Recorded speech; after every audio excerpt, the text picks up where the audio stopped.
There we go. Okay. Make sure my channel's working on my. Yeah. Oh, wait, is my character working? My eyes are closed. Yeah. Oh, maybe it's not tracking me right now.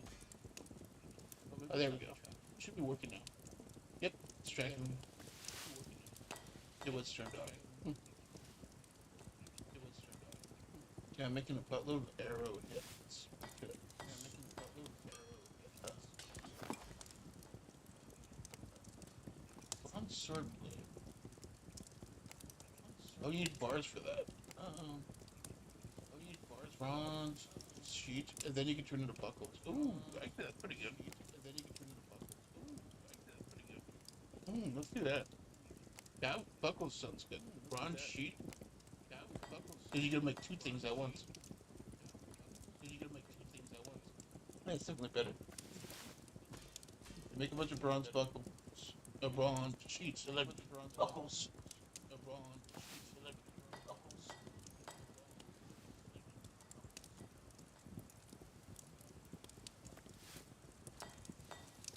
And then you get two for one because you get a little bit of experience from the sheets, right?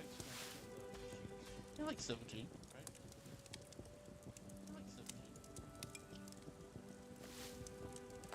And then you can make a bunch of buckles. Yeah, that's it. That's actually a efficient way to level up.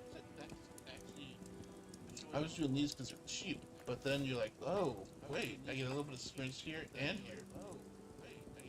Just one makes the other. Well, that's pretty good.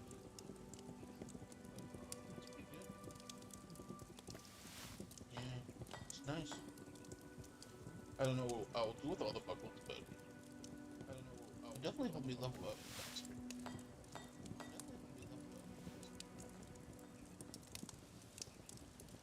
Yeah, cheapest, most efficient way.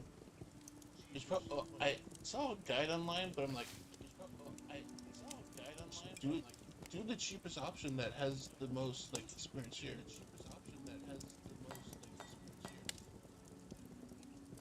You know, soon we're gonna get it like 100 for that. Maybe it's based on. Damn, I'm gonna have 1,000. Oh shit, I'm gonna have 1,500 buckles, and then I have 20 stacks. Oh shit, only 20 stacks.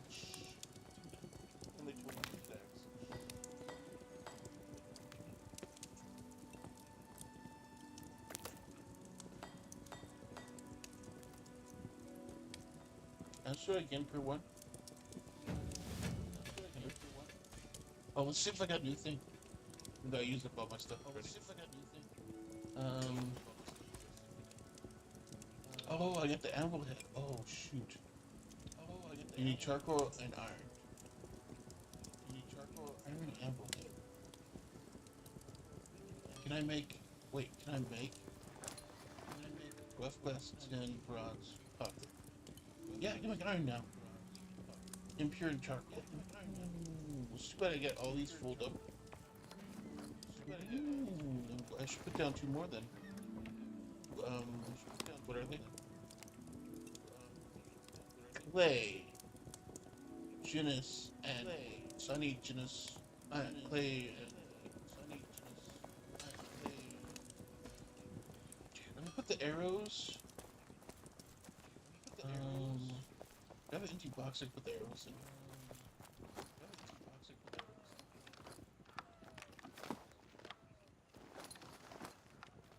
Do I have an empty box? This one. I'm gonna take this one. Over by the arrows.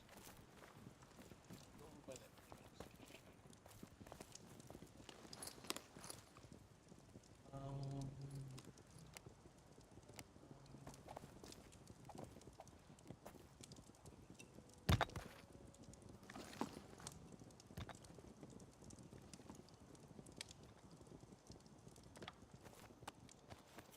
so now I can do impure.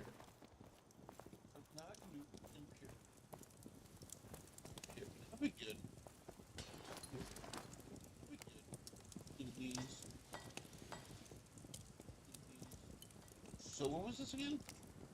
For iron and charcoal. Okay. That won't be that hard.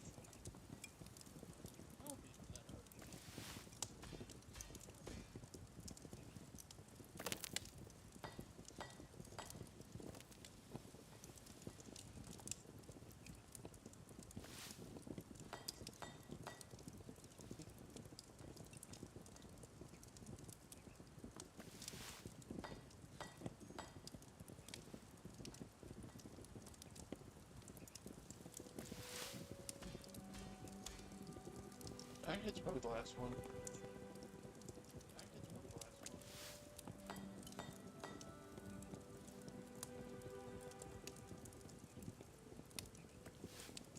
I'm gonna clean buckles. What are buckles even used for?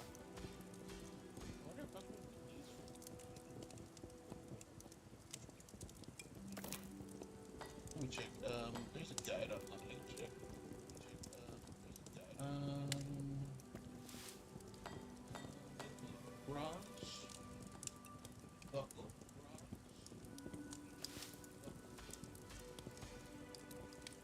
It's used to make simple. Made leather. Oh, so it's leather working. Leather pants.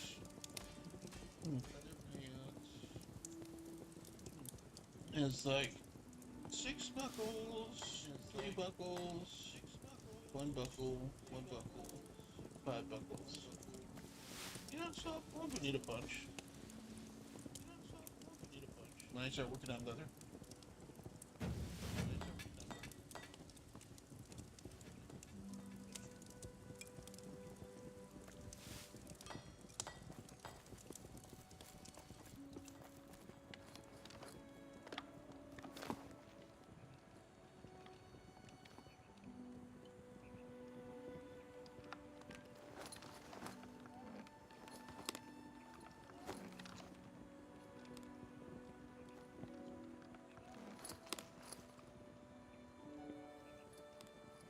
Just filling up all my boxes. The buckles. Do I have the recipes for the leather yet? Of course, thread. Studs. Iron buckle, yes, see? Iron buckle, iron, bronze buckle, bronze buckle, bronze buckle. What's all the bottom ones? Yep. Oh, good. I'll have a bunch.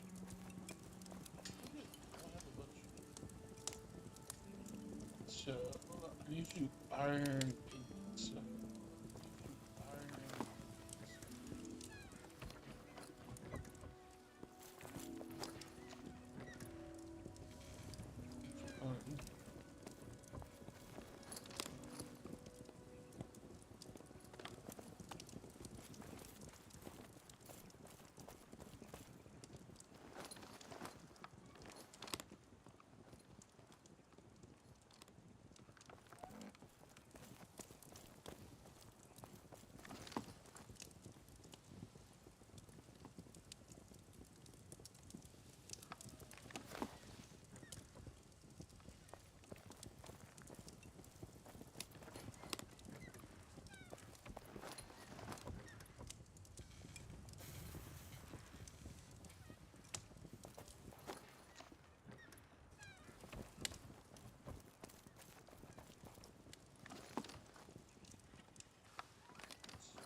I need to go get those now. You're there.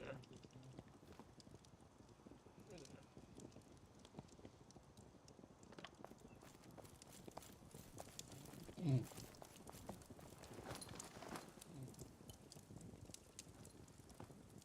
Just give it a those. Glass. Glass.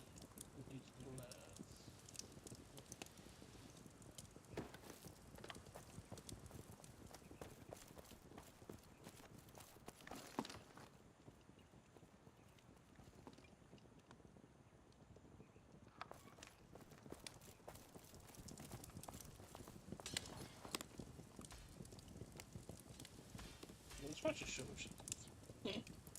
That make things.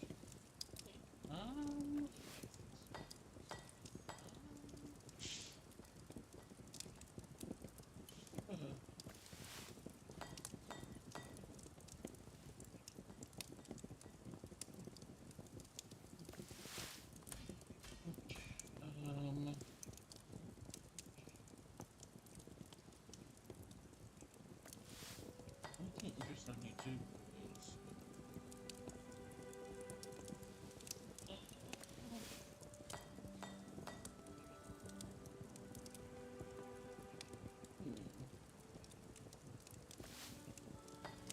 I don't know.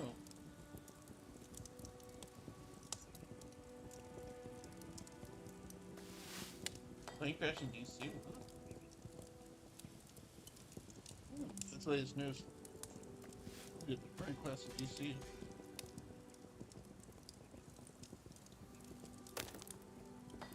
In the water.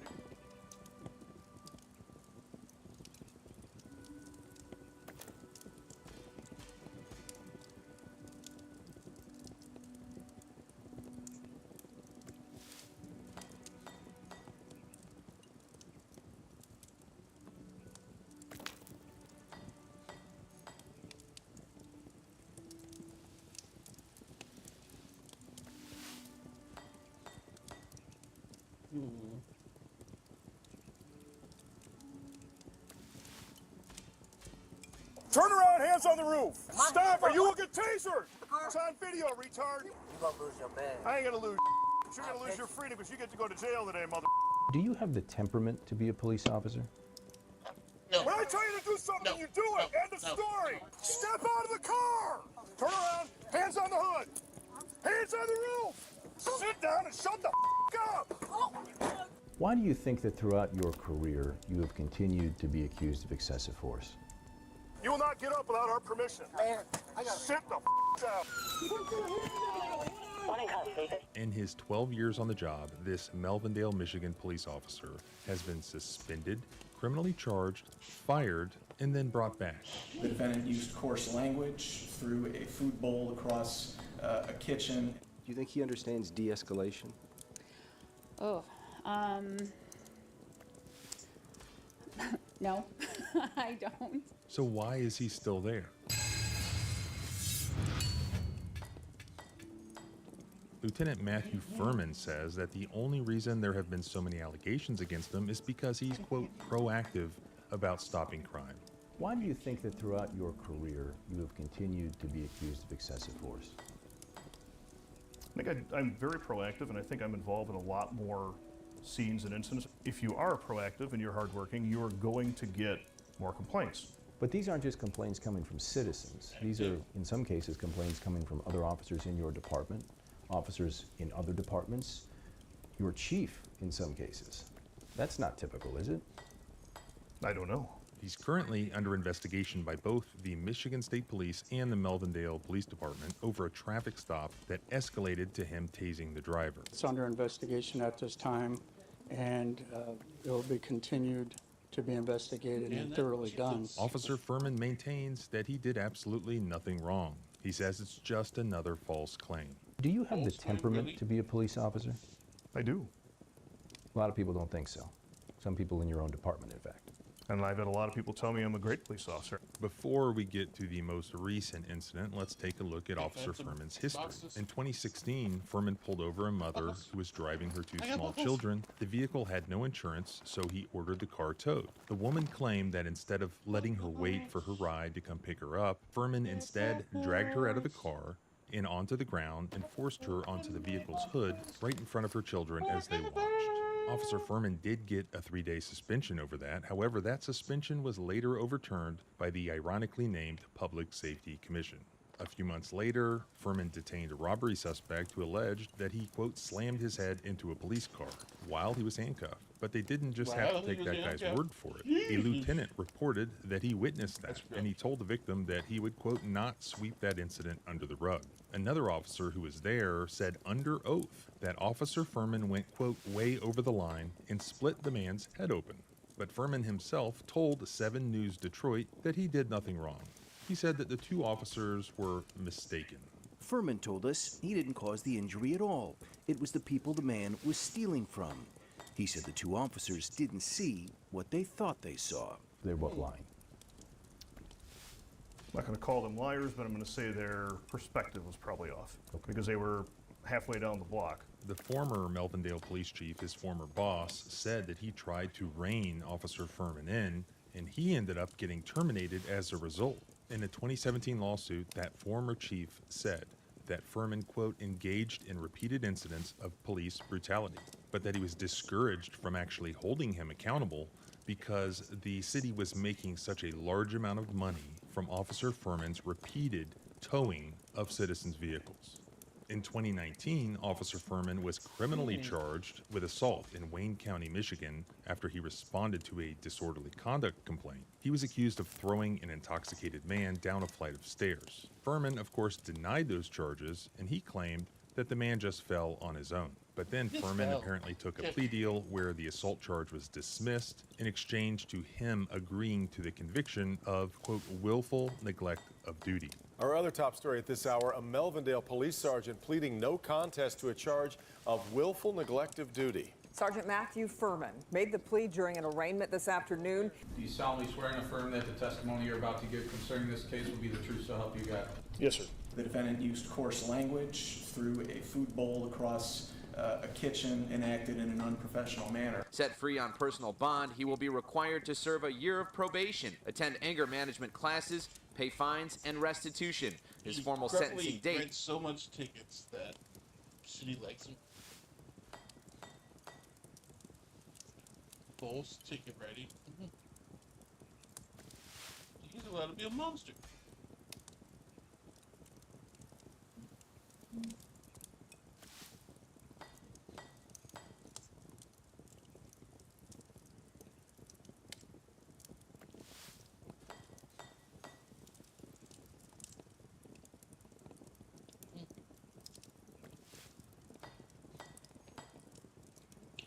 Nothing to watch with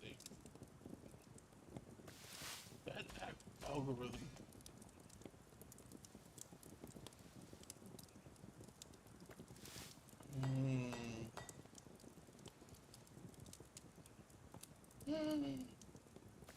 DC, it's 500. Oh, you can win as a crit. I remember watching that video.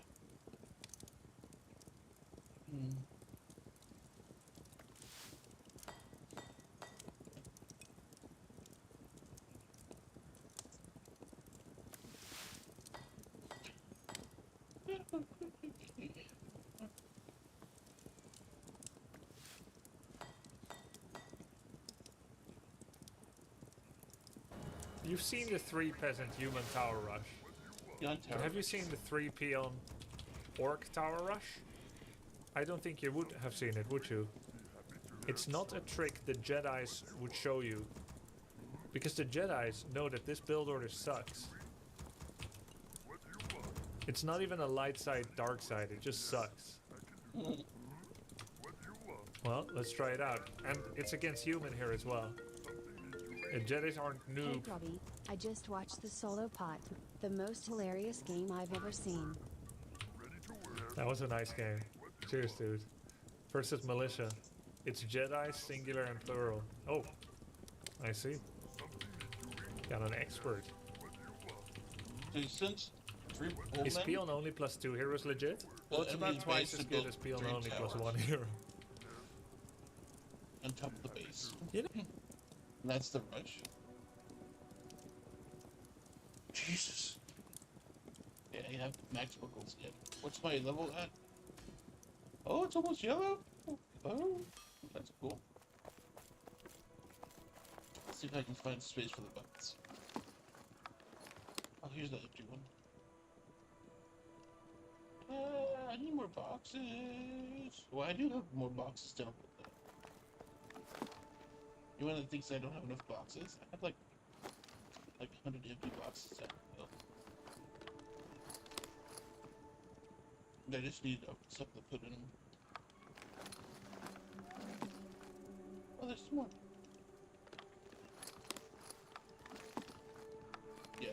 Yeah, yeah, yeah. I'll go. Here's one. Here's 1, 2, 3. Let's get some more.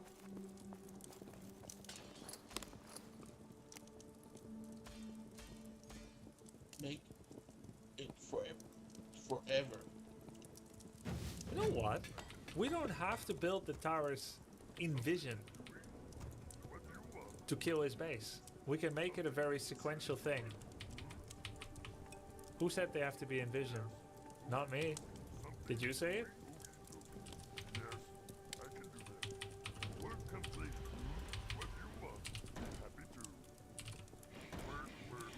It's in vision, damn it.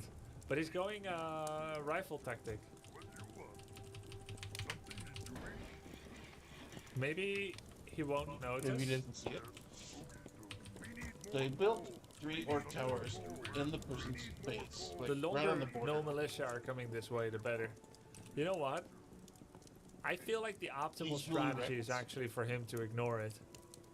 After all, he could get all this XP and all this investment out of the way for free. What's the problem? Just let it finish and then kill it with your first 2 rifles, paladin, and all your militia. Rather than early on immediately messing up your economy. You just let it finish and then you get free kill. And then you go tower the orc on the other side of the map.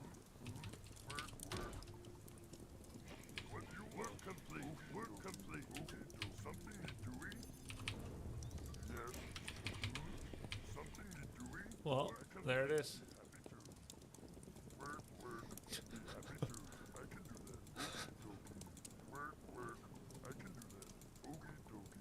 I like how much information they say.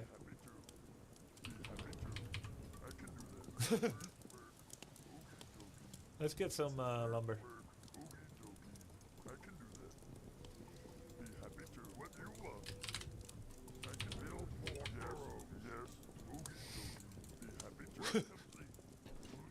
Wait, he didn't see it?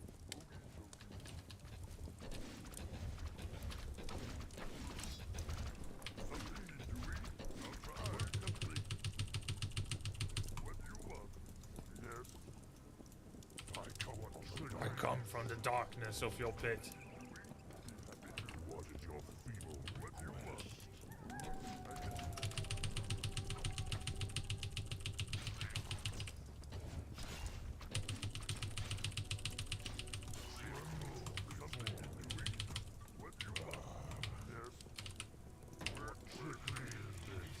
See ya, AJ.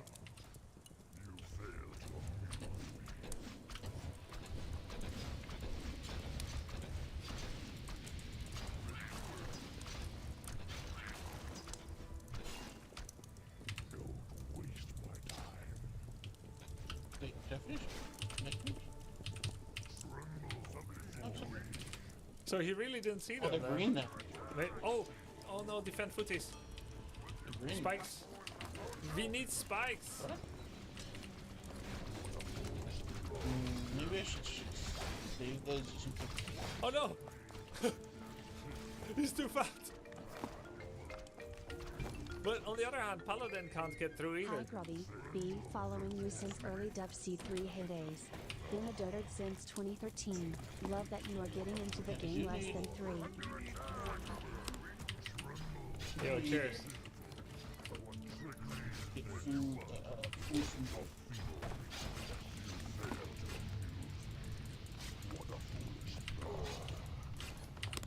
We have cleave, it's perfect. No, this. Oh my god! The absolute god! Scorched earth tactics.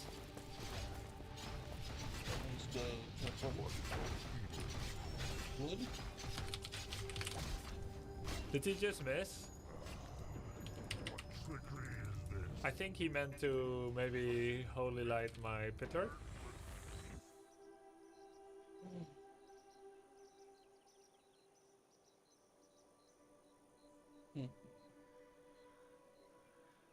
Okay, back at the main base. Okay. Now I'm thinking about Oh shit! This place get cleaned up. Shit. I still see a lot of houses. I think all the small plots got cleaned up, but the big plots didn't.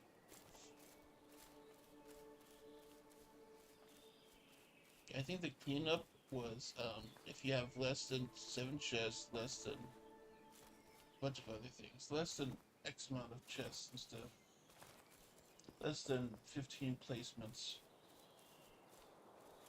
and you have logged in more than 30 days.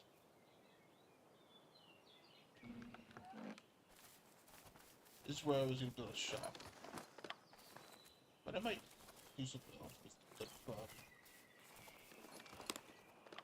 I was just checking what I had in here. Check. Interesting. Did I check my grade setting? Oh, here we go. Let's get. Man. 15 every day.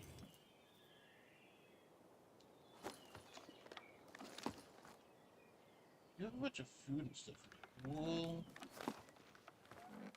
Doors. I think these are all get through. Let's put them there and just get some farming. I need to drop them off.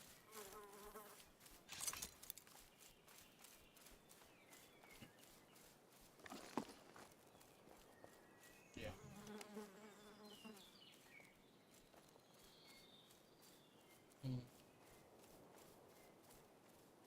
It's a big tree.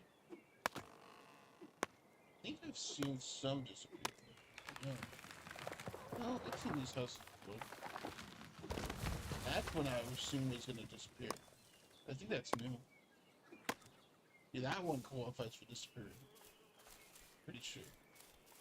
Maybe that one. But I guess they played in the last 30 days. Maybe next time. Unless, oh wait, let me do,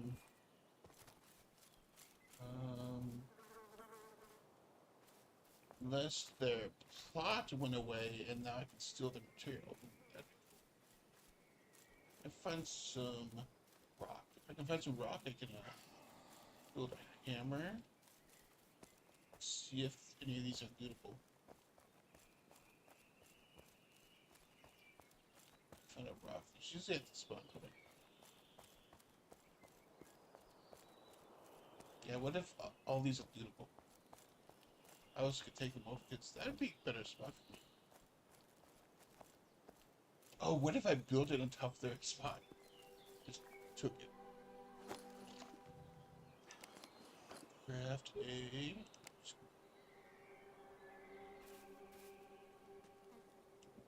Boom. Let's see if any plus got destroyed. So good.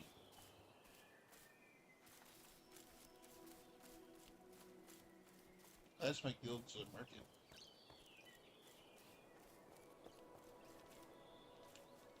Okay. See any unmarked bases.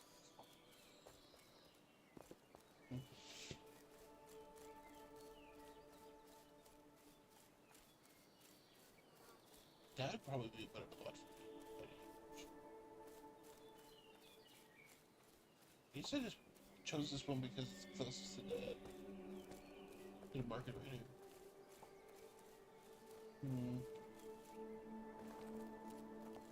Let's see. Is there any like abandoned bases?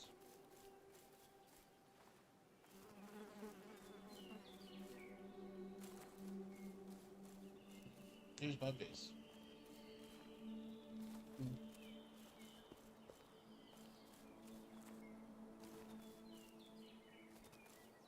I think that's the NPC base.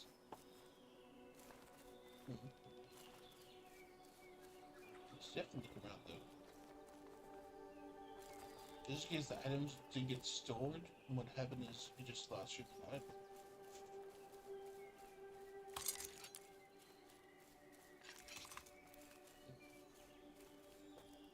Oh, what's that? Is that a base?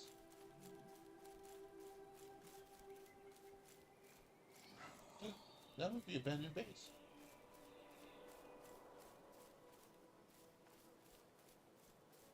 Oh, yeah. See what's in here. Really worth it.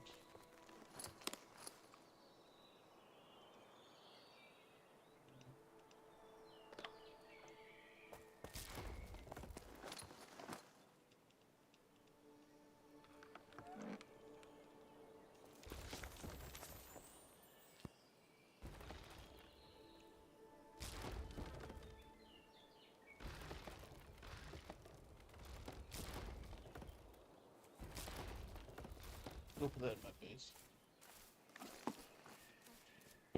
Oh, I was looking for clay. So I got this. I got this. Let's store all this stuff.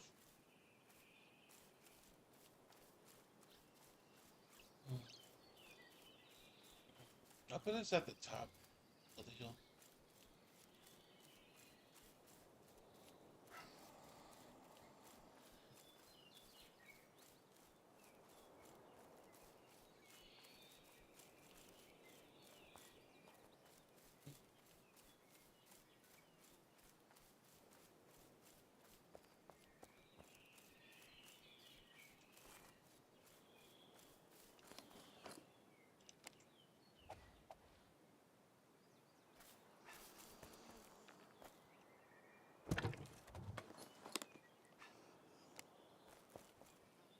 Is that one I have?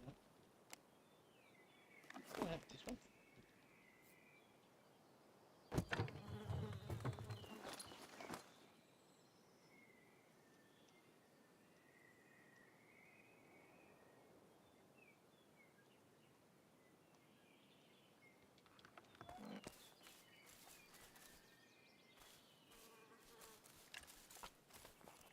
Even more bases were abandoned.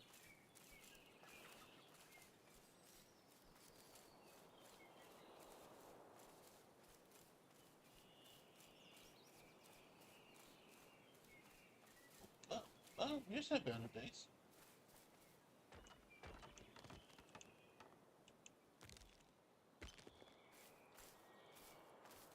Yes, yeah, they might have gotten abandoned.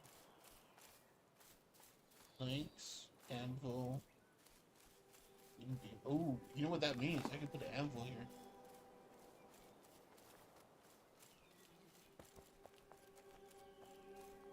Let's put an anvil here. Okay. Anvil.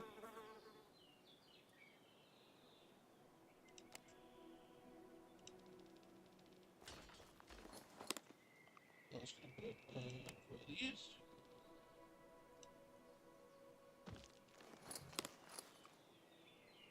I have these here, don't I? Oh yeah, I have a bunch in the bag.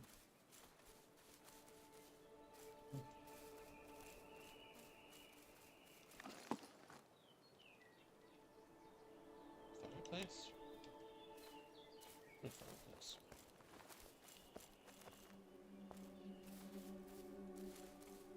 Why isn't there a skill spot?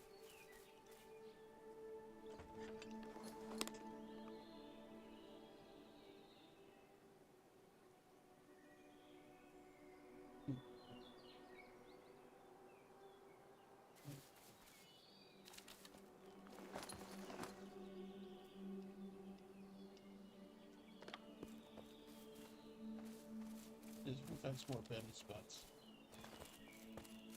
Wait, is this one abandoned? No. There's a... I was gonna say, you take that over. Yeah, take over an entire house because someone abandoned it. See, I won't mess with that one because it looks like it's part of that guy's space. Fine, you know, abandoned stuff.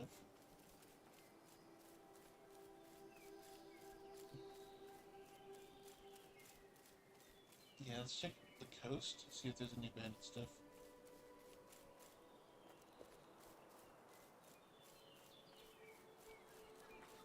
Probably only gonna be small stuff.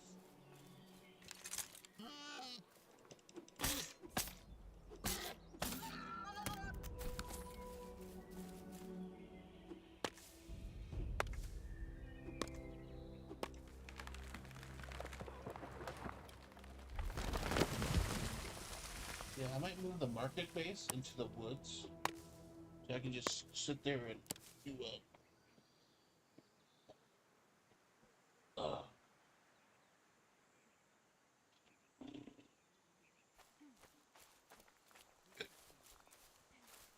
yeah, I might put it in the deepest part of the woods. And I can put a bunch of coal mining stuff. Just go there and woodcut. Is this abandoned? This is abandoned. Oh, no, it's not. There's someone here. Yeah. See if there's any abandoned stuff on the river.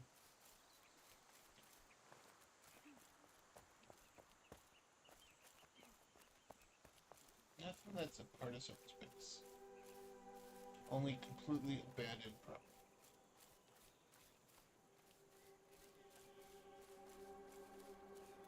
Like that thing is probably part of the place or something. I don't know what that is. Any abandoned property.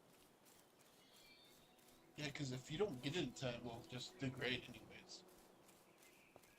Someone loses their lots, all that stuff is gonna disappear anyways. Oh, you better just take it.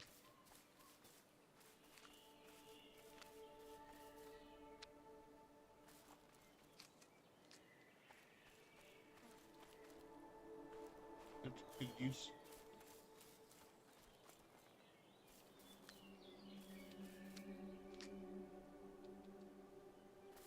I think I need to read right now.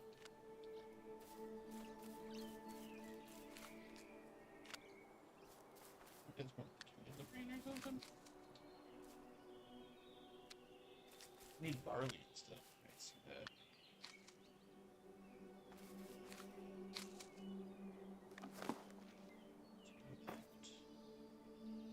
I need that. Rough animal ideas. I haven't seen what you do with that, but I've seen that though.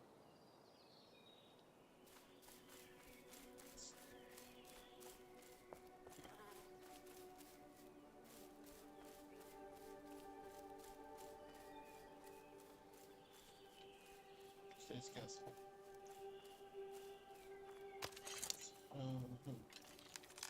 Yeah, I definitely need to do a logging territory. Put a pod in the middle of the woods.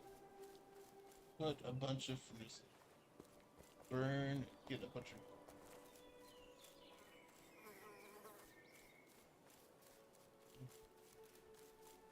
What is this abandoned?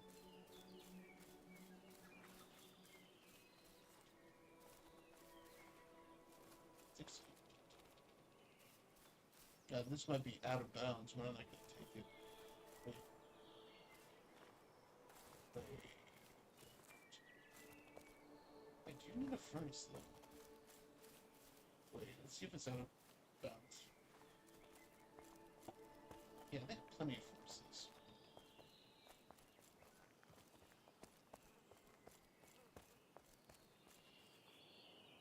Yeah, they have plenty.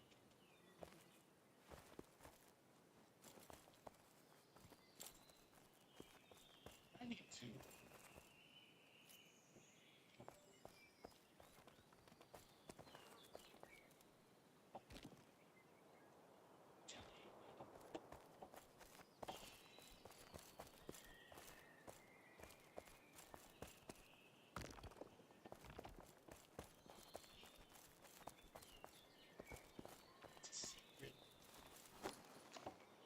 Oh shit.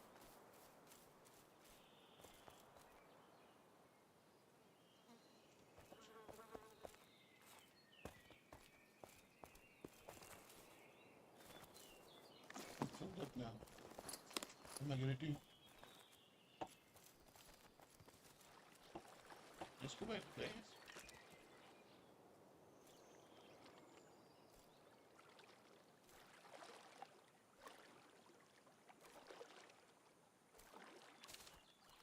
Yeah, if you put your tier 2 stuff outside and I don't have one, I'm gonna get one.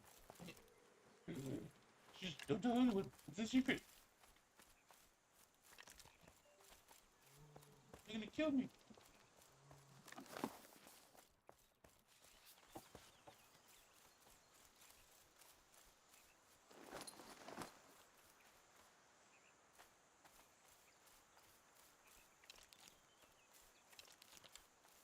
Let's get some wood before I head back.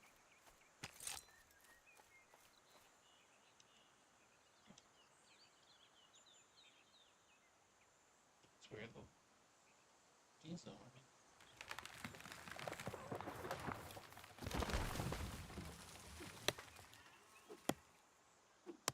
Oh, I can put it at the bottom of it too.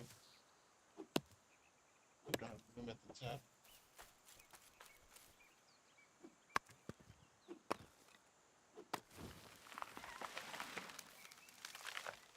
And I can like transfer all my items to my market I don't really need. Not a big deal. Good.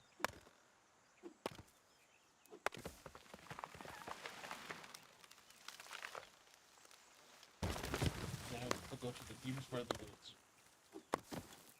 Instead of that.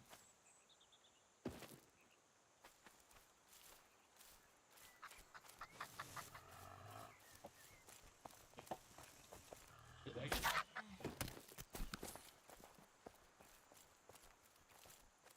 so furnaces? You'll be in here, right? Where's the furnaces? Wait. Huh?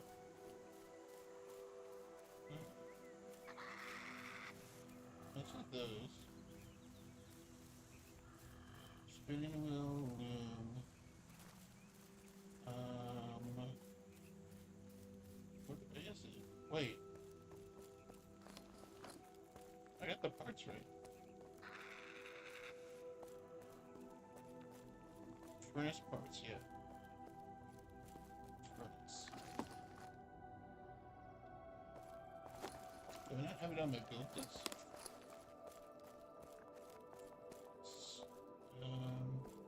Basic furnace, campfire, basic charcoal tin.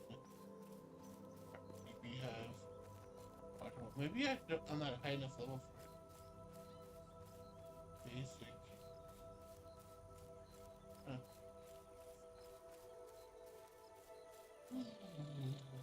Leatherworking, cooking.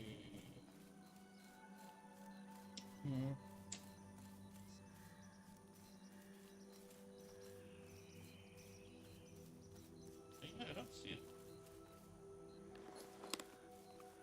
That sucks.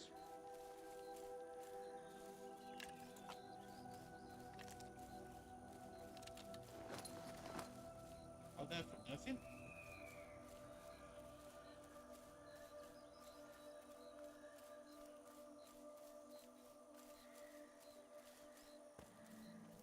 I do have furnace parts, right? Was there two? Oh, my bag definitely wasn't full, because I said some left over. Let me look up the guide. Furnace. Furnace.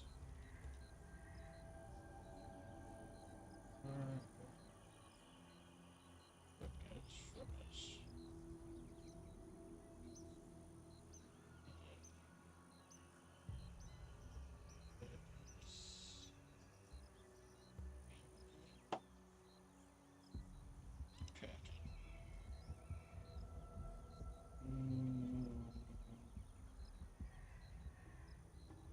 Big old furnace. It's a forge. Furnace. Okay, here we go. You gain recipe by having carbon D15. Okay, so I just need carbon D15. That's not too bad. Yeah. Let's have that. I just stuff everything in the chest.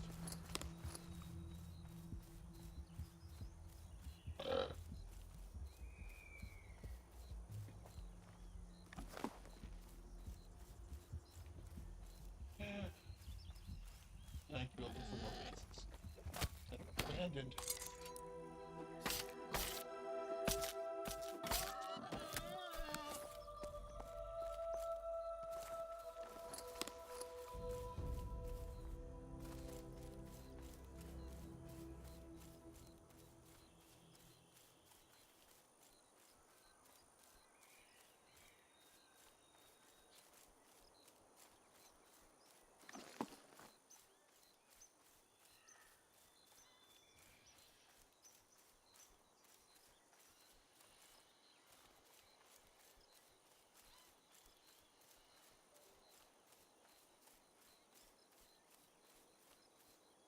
My base could be a mining,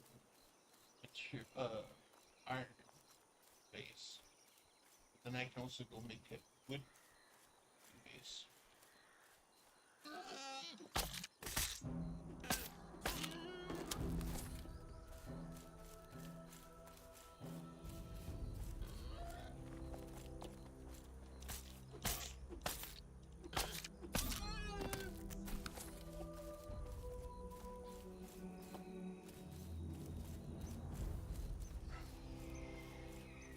Oh yeah, I should look some of the chest up here.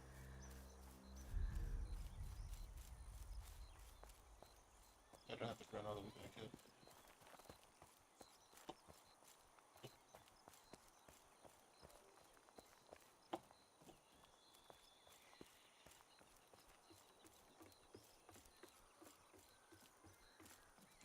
Wood in between.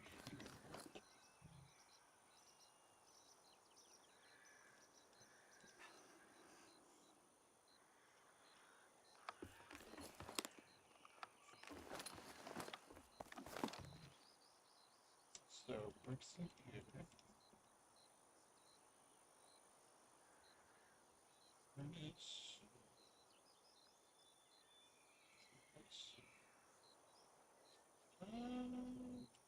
Limestone?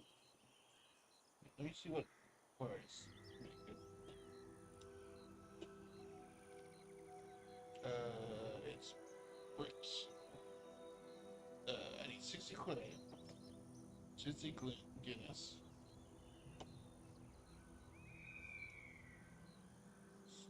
Guinness.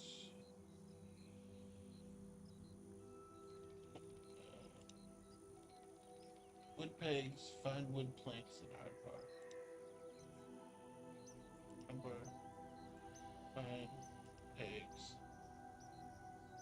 Probably this limestone too. Fine. I go take this up to the base. Actually, no, I can just put it here. Now grab some chests. Put it down the entrance.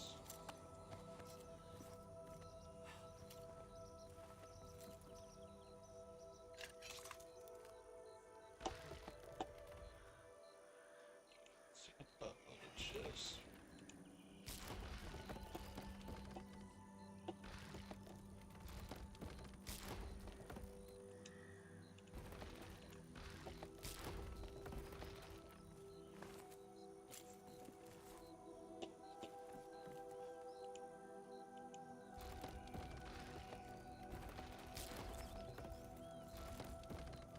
Okay, these things save you from falling.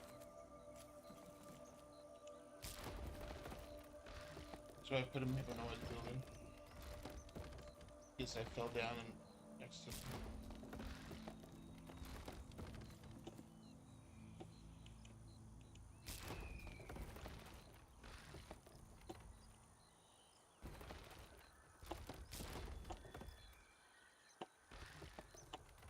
Couple more of those should be good.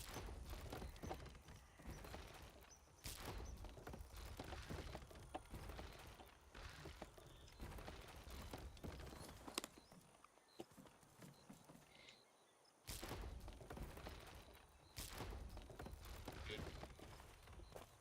That was my original.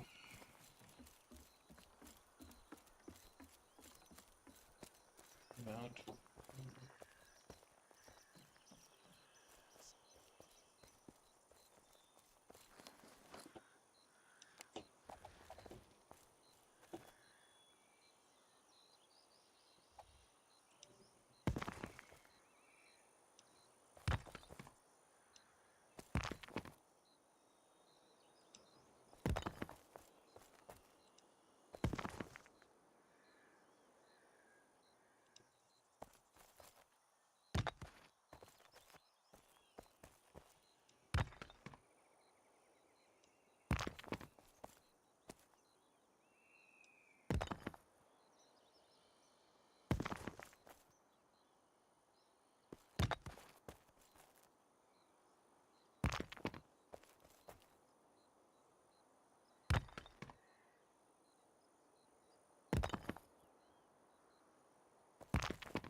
That's fine. I can tuck a couple rows of stuff.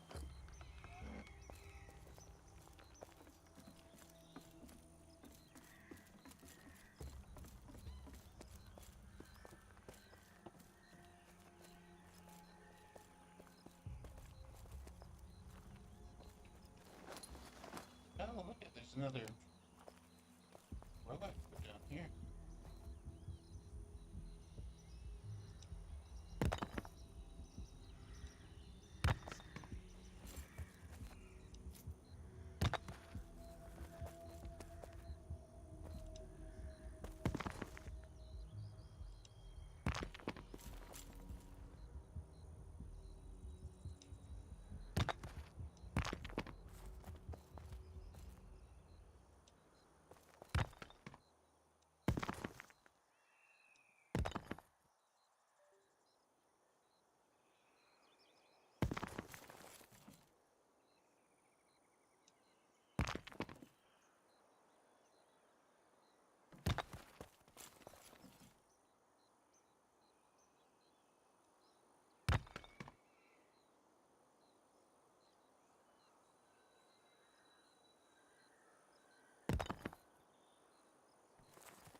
narcissist.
If I go to my main base and like take a bunch of items back to my market and take a bunch of items to my main base so I can transfer it into a mining woodcutting base.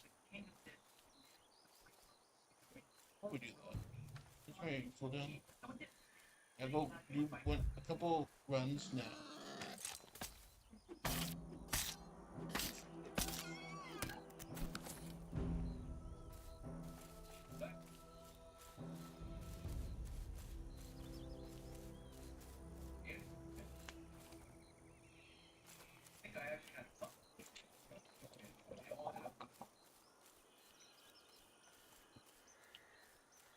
Oh,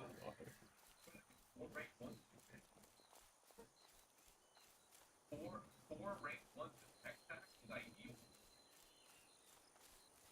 For sure, we're trying to get that. I think the world. But I ended up leaving the bar for a stroll, and that didn't work out. So I throughout this expansion, I bought a car that I don't drive, that I'm in debt and monthly payments on, and I bought a house. I need about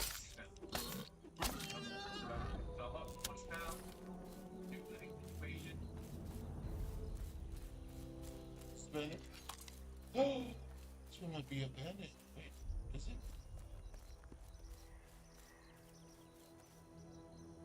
Maybe.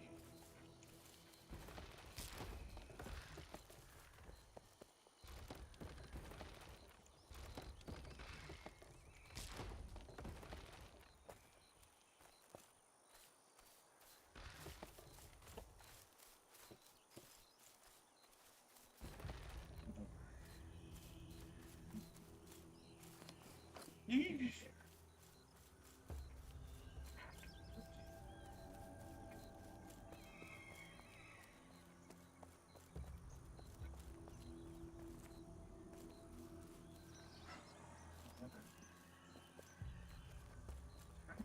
I think it's properties included in your secondary and third properties that you don't.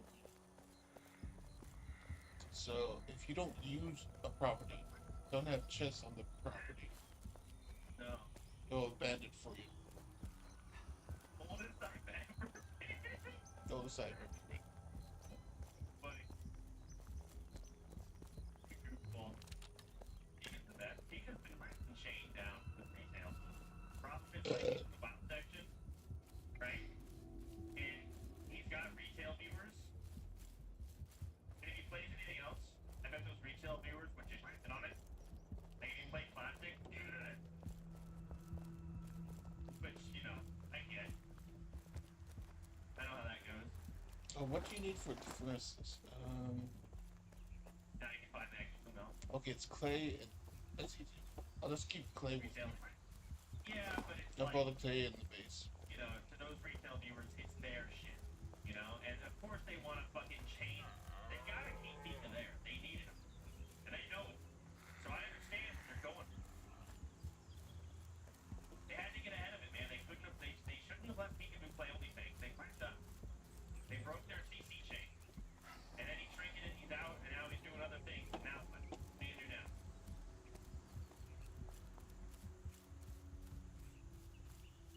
Massive misplays. They were locked might have stolen something that you shouldn't steal. But if I don't have something and I can steal it, I'll take it. Oof. Something's. If a tier 2 workbench is out in the open, I'm taking it. That's so true. Oh, is this another abandoned base? Oh, that one's abandoned. Alright, I'm locking it. Check it. Yeah, if you don't log in for a long time, your shit gets abandoned. Alright, let's see the clip, guys. Let's see the react. Massive drama, question mark, question mark.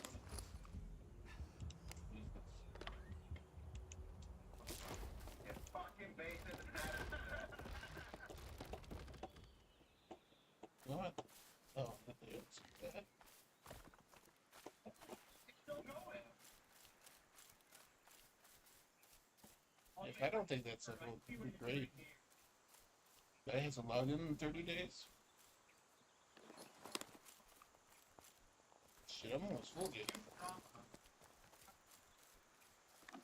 What are we watching? You confused to what the fuck's going on.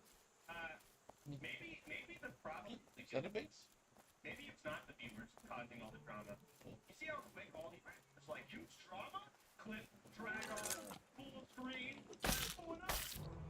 They got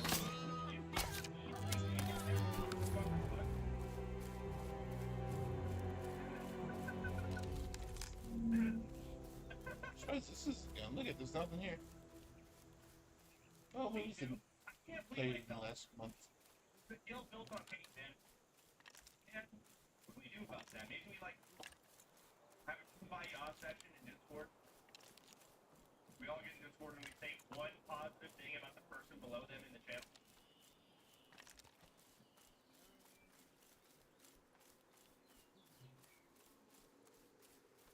I don't really need to take the chest because I can move them to the furnace area.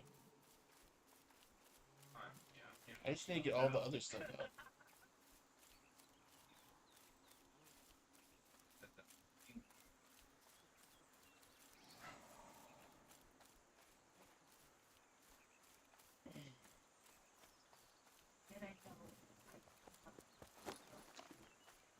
So I just need a little clay, a little bit of wood for my base.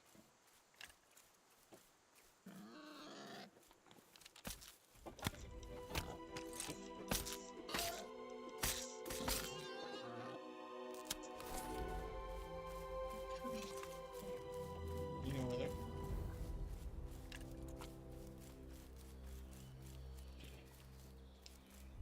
Move my base. But I want to take all my else first. I keep the clay here. And I'm going to put them up in the chest. I'll get the big chest in the woods. Save the amount of money I needed to save for a vacation that I had been planning for a year.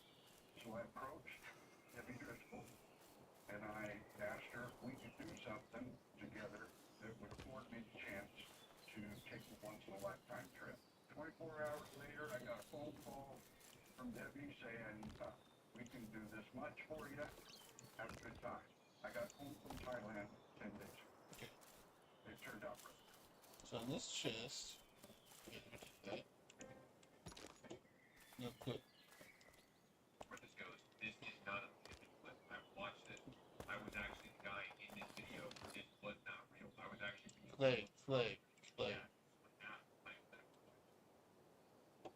That's not what this is. And I don't know what this guy talked about. And this guy looks like and this guy looks like he needs a haircut. I don't know. Clay. Styles his hair every day. Well, I gotta see. What do I need for I gotta do one bot check. I'm gonna click a random one. He's live. the anvil? Let's go to a long stream here. We're looking at a 12-hour Anvil and some genius. So let's check the beginning of the stream. So let's put some wood in here. Some genius. Then I'm gonna get rid of these guys. that ammo.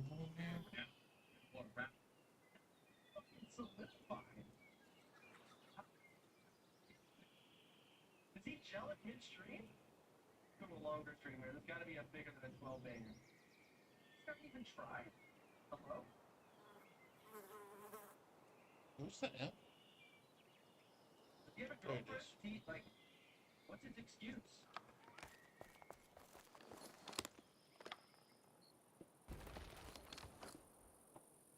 He's single, right? Yeah, he lost all of those rank 1 titles. So what is he, why is he not even putting in the hours here? Who's he have time to spend time with? What's going on? 46-minute stream. Sleeping? It's all spending time with his hair? Oh no.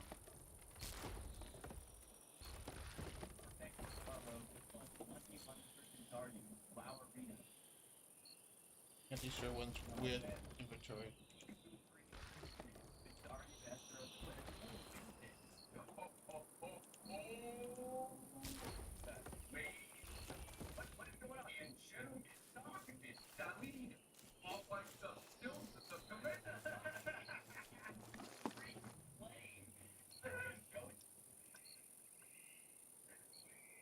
The thing is, that was 1 minute into his stream, and he's immediately. Do you have anything else for this? How about 1 minute in? the front? Wait, no, that's not the one I'm looking for. I'm looking for these. Oh yeah, it's Clay. What's this one? Clay and Guinness. You think someone gifted while he's off? I could do both. No, I just need Clay and Sapwood. And I have one. So funny. He needs to hit up some SGCs, man. I gotta see him not get loot. Go away, Faker. Dude, my computer, when I tab over things, it like doesn't pop up, which is super annoying. It's like a bug. I don't know why it does that. That would be really ideal. You gotta see it.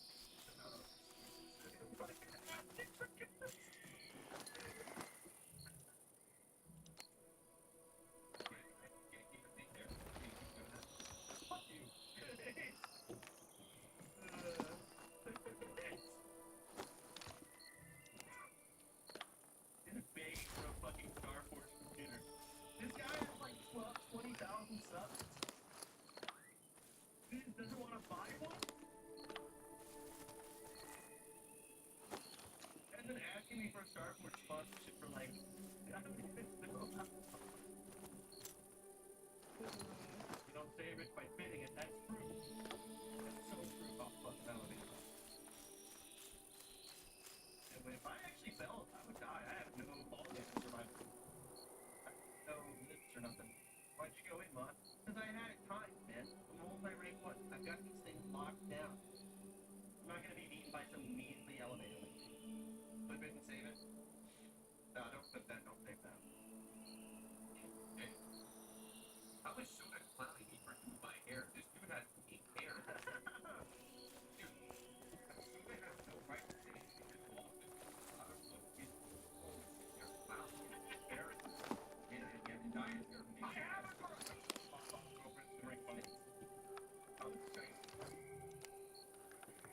Oh, now he's clowning me for hours. 2 hours. You know, fucking session sounds so much.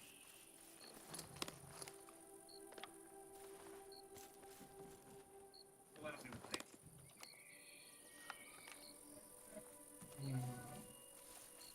Go back to the base. Drop off all this shit.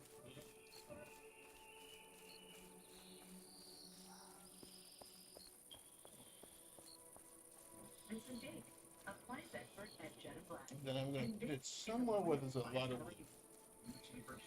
tile furnaces for days. Oh. The big At guys. Jet and Black, we take pride in offering customers great appliances, great prices, expert service. That's what being an appliance expert is all about. Probably also take the ones from my base too, so I can get more room. Talk with our appliance experts at Jet and Black, your hometown appliance store. Talking to them both. Want to try good at Western Washington? It's gotta be Honda. Want a car, truck, van, SUV, hybrid, or speed, that's good for your weather, area, most lifestyle. It's gotta be Honda. KTB.com value brand is Oh yeah, I also can make a face. drive a new Honda for just $299 a month, or $6,000 with 0% financing for 17 months. To drive good in Western Washington, it's gotta be Honda. Search your local Honda dealer today. Oh, stop. Yo, you ready, man? You know my work. That's what I say. I say stuff. No, what's your recap? I don't know. Super Spurler hashtag. Yeah. So how do I get my name? You're okay. Don't make up. Do not. Check your opinion. And silver for 4 years. Silver for 4 years. You can't handle it. No. It's like interested. That way. Do the can't get hard. You want to go? 3 games?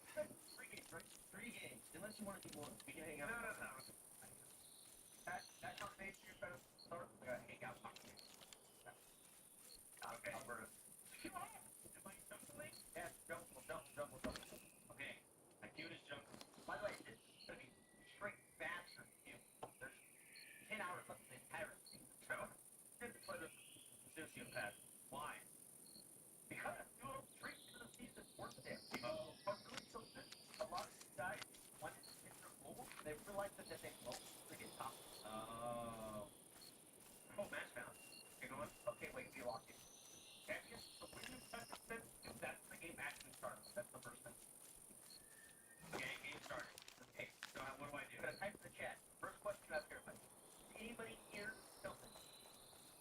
That lets everybody know that you're the one that they're all gonna be on edge.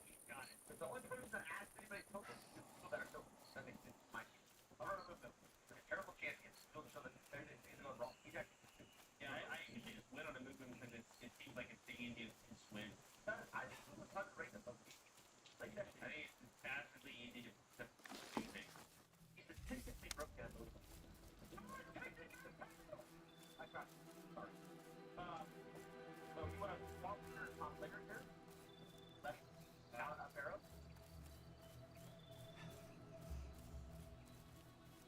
Today we're going to be checking out Go Button, a brand new cozy Fine. Nice, cozy place. You actually get to choose 1 of 5 different classes here. Of the Shadow Lash, but it's so cool. I don't need flash. Victories. Thick. I like running off the sides, like you need to get like direction and stuff like that without actually having to direct the game. I think I like it. Playing idle, it's like Doing fragments. you get to keep the numbers go up without having to direct it. Okay, I've been playing for a little while here. I got so much curious. This is great. Let's fight this ball. Let's see if I die this time. Let's see if I have any clay. I go back.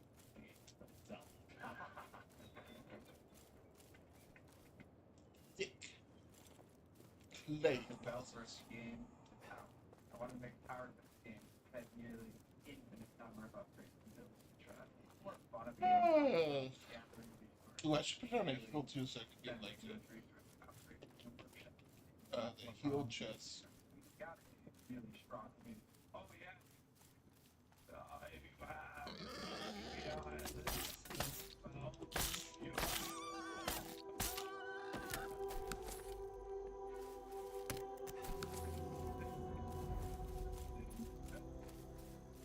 I can't believe I'm like, he's making fun of RFP's voice, by the way. That's definitely coming.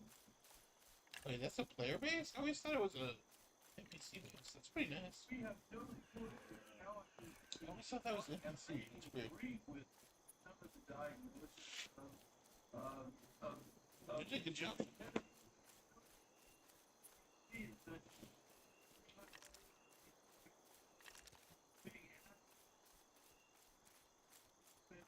Years of his life not honoring the tradition that's talked about at the beginning of this conversation, but peddling it after, peddling it all things, peddling it.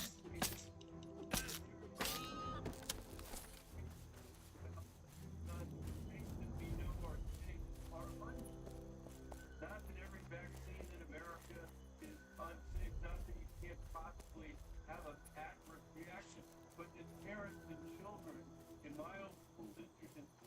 clinics would be better off not getting vaccinated than getting vaccinated.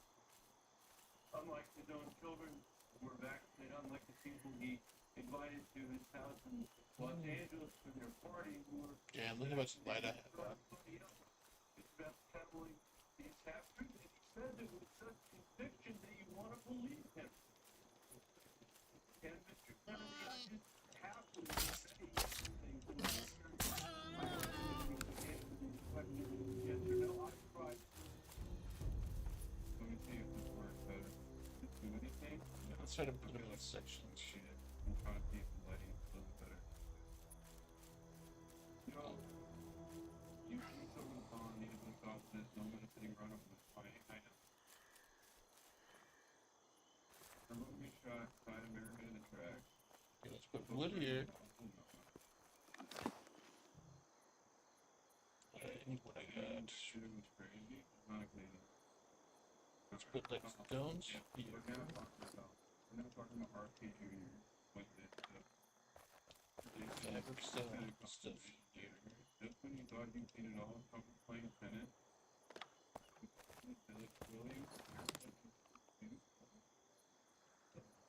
Trump volleyed with Serena Williams. And Donald Trump was over there. Involved making money, and today at Rhode Island in Virginia, he opened the tennis performance center. When is this from? There's got to be an old video, but like, where and when?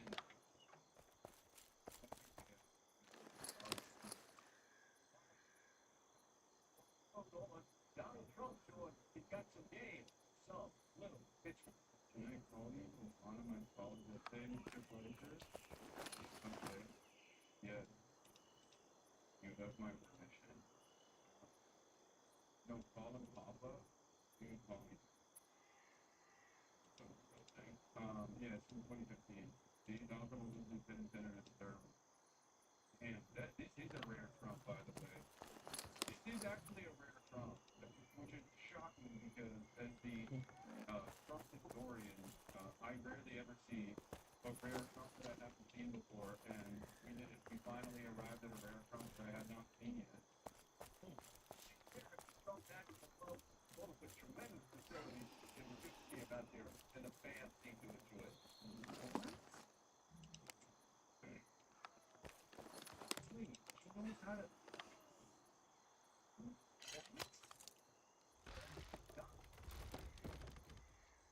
You saw someone?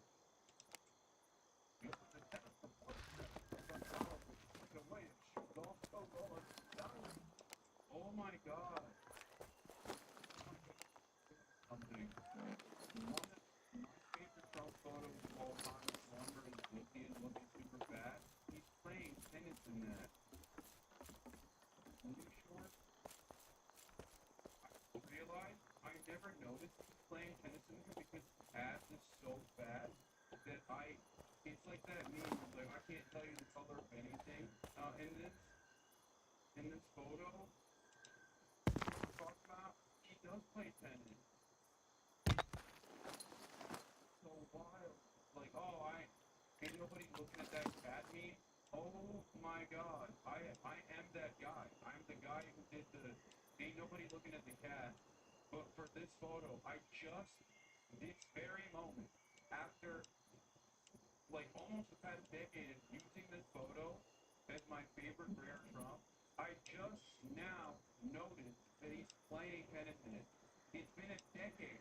I have used this photo, Chad, I've used this photo for a decade, and this is the first time I realized he's playing tennis in it. That is just crazy. Don't ask me the color of anything, dude. Straight up. Wow. Wow. Okay, we're done with the tennis. Okay? I'd ask the, in a manner that's faithful to what you actually said, because I didn't want to have a debate about what you actually said. So I'm asking you yes or no, Mr. Kennedy. Did you say that COVID-19 was a genetically engineered weapon that targets black and white people, but spared Ashkenazi Jews and Chinese people? I didn't say it was deliberately targeted. I just quoted an NIH funded. Yeah. He just said it was the Chinese have been built with the Chinese alongside the Ashkenazi and Jews, the party black and white people. I mean, he did say that. Like, he very openly said that. But I guess he didn't mean it, except he did mean it. So not exactly certain on what the defense is here. Oh, I just saw the NIH funded study that told me that was the case. And NIH. Did you say that it targets black and white people that spared us? I know that study you're hired. NIH study. I'll take that as survey. I have to move on. Did you say that Lyme disease is highly likely to materially engineer? I've made sure I put in the highly likely. Did you say Lyme disease is a highly likely militarily engineered? I probably should say that. Did you say that? Excellent. Okay. I want all of our colleagues to hear it, Mr. Kennedy. I want them to hear it. You said yes. Did you say that exposure to pesticides causes children to become transgender? No, I haven't said that. Okay, I have the record that I'll give to the chairman and he can make his judgment about what you said. Did you write in your book that it's undeniable that African AIDS is an entirely different disease from Western AIDS? Yes or no, Mr. Kennedy? I'm not sure if I did. Okay, I'll give it to the chairman, Mr. Kennedy. Here's my final question. Did you say on a podcast, and I quote, I wouldn't leave it, abortion, to the state. My belief is we should leave it to the woman. We shouldn't have the government involved, even if it's full term. Did you say that, Mr. Kennedy? Senator, every abortion is tragic. Did you say it, Mr. Kennedy? It doesn't matter. It doesn't matter what you come here and say.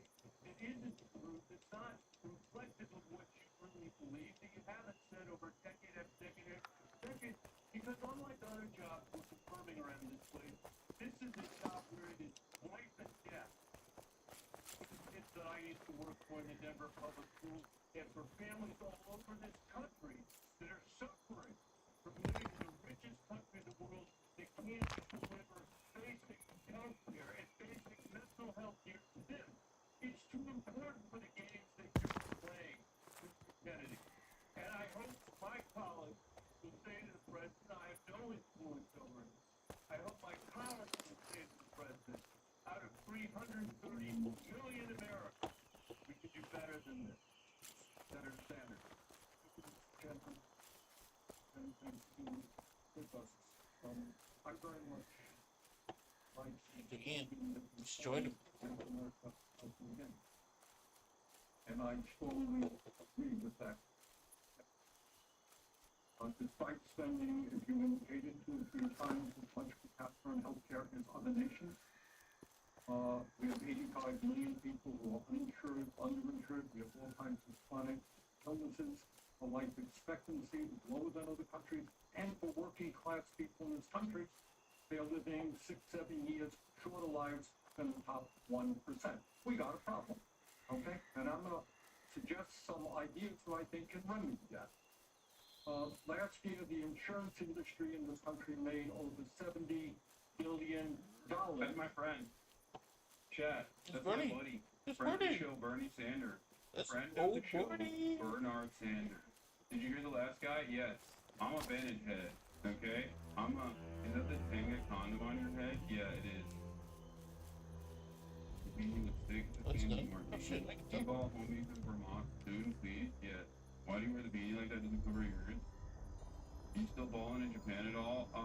We'll see. I'm gonna try to, but we haven't had any time.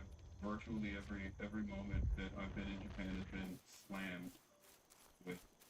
Guys, I was on camera for 17 hours yesterday. 17. Bro came me to shit, yeah. Like, we've been pumping far too much content for you guys to keep up with. Like, we have literally been flooding it. I start at 5 a.m. Tokyo time, and I went until 11 p.m. Tokyo time last night. Yeah. Many people are saying that it's causing societal collapse. Doc, how does it look? Well, hold on, fam. Hassan's in the Tango store. Gotta see what that's about. Are you deported already? Are you deported already? Yeah, dude, I got deported to Japan. Less content, please. I'm newer divergent. It's overwhelming me. Yeah, no. Sorry. My dog watches all the time. My surgery is great. Well, I haven't been able to do most of the poke issues. What's the fuck the all in? My financial advisor told me Yeah. It's true. You did. That's how the Shibuya boys do it, you know? That's how the Shibuya boys do it. Alright, let's keep going. while at the same time 85 million Americans uninsured or underinsured. Do you agree with me that the United States join every other major country on earth and guarantee health care to all people as a human right? Yes? No? Senator, I can't give you a yes or no answer that question. Wow. That's crazy. You fraudulent charlatan. We already knew he was a bitch. But goddamn, dude. I thought you were supposed to be independent, dude. I thought you were not supposed to be beholden to the same corporate interests and you want to tackle corporations. What happened? What happened to the RFK Jr. chatter? You can't even lie? God forbid you lie at the behest of the people for one. Nope. This is why I always tell you, conspiracy guys are creating very enticing distraction away from the real vectors of pressure and the real vectors of pain. Okay? Good take. And friends who were lethal against conspiracies yet did not care about their actual rights. Hassan, you are a rat trying to destroy our world. You are so blind. Absolute piece of shit, Hassan Rat. Keep your filth in your book. What? Oh, I think he's being Islamophobic. I was trying to understand like what kind of angle of attack that was coming in here, but I think he's just like, when he said keep your filth in your book, I think he means like the Quran. Sober Paladin, not so sure if he's still sober. Don't know if contrary to what the username indicates, I don't think he's sober at this moment. 2013 version of the chatters in their 30s? Yeah, their name is Sober Paladin. This is an admin gold viewer who's played WoW his entire life. My brother's been talking right now, and I said, we're going to keep a lookout for a comment. If you see them with a gay man and a fashionable short man, say hello. No, did he get banned for that?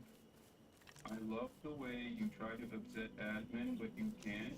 Wait, I'm not trying to upset admin role at all. Unbanned now.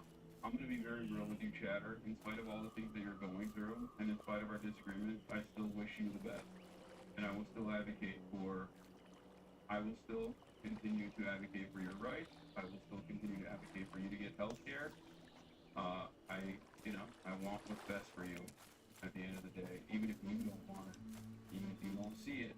What? He's probably mad that streamer dad called him talking about you. Oh, Admin Dad called Admin Gold to talk about me? Admin Dad is a fan, and he's a watcher. He's a head. He's a Hafanabi head. I hope he doesn't hate me now because I've been very critical of Admin Gold. Admin Dad does not agree with Admin Gold on a lot of political issues. Yeah. In Admin's chat, you are an abomination. Yeah, I mean, that's fine. No, it's not a bit. That's real. It's a real thing. It's healthcare and human rights. In the way that free speech, human right, I would say it's different because with free speech doesn't cost anybody anything, but in healthcare, if you smoke cigarettes for 20 years and you get cancer, you are now... Dude, this is so funny. Oh my god. Oh my god. I love this, okay? This is so awesome.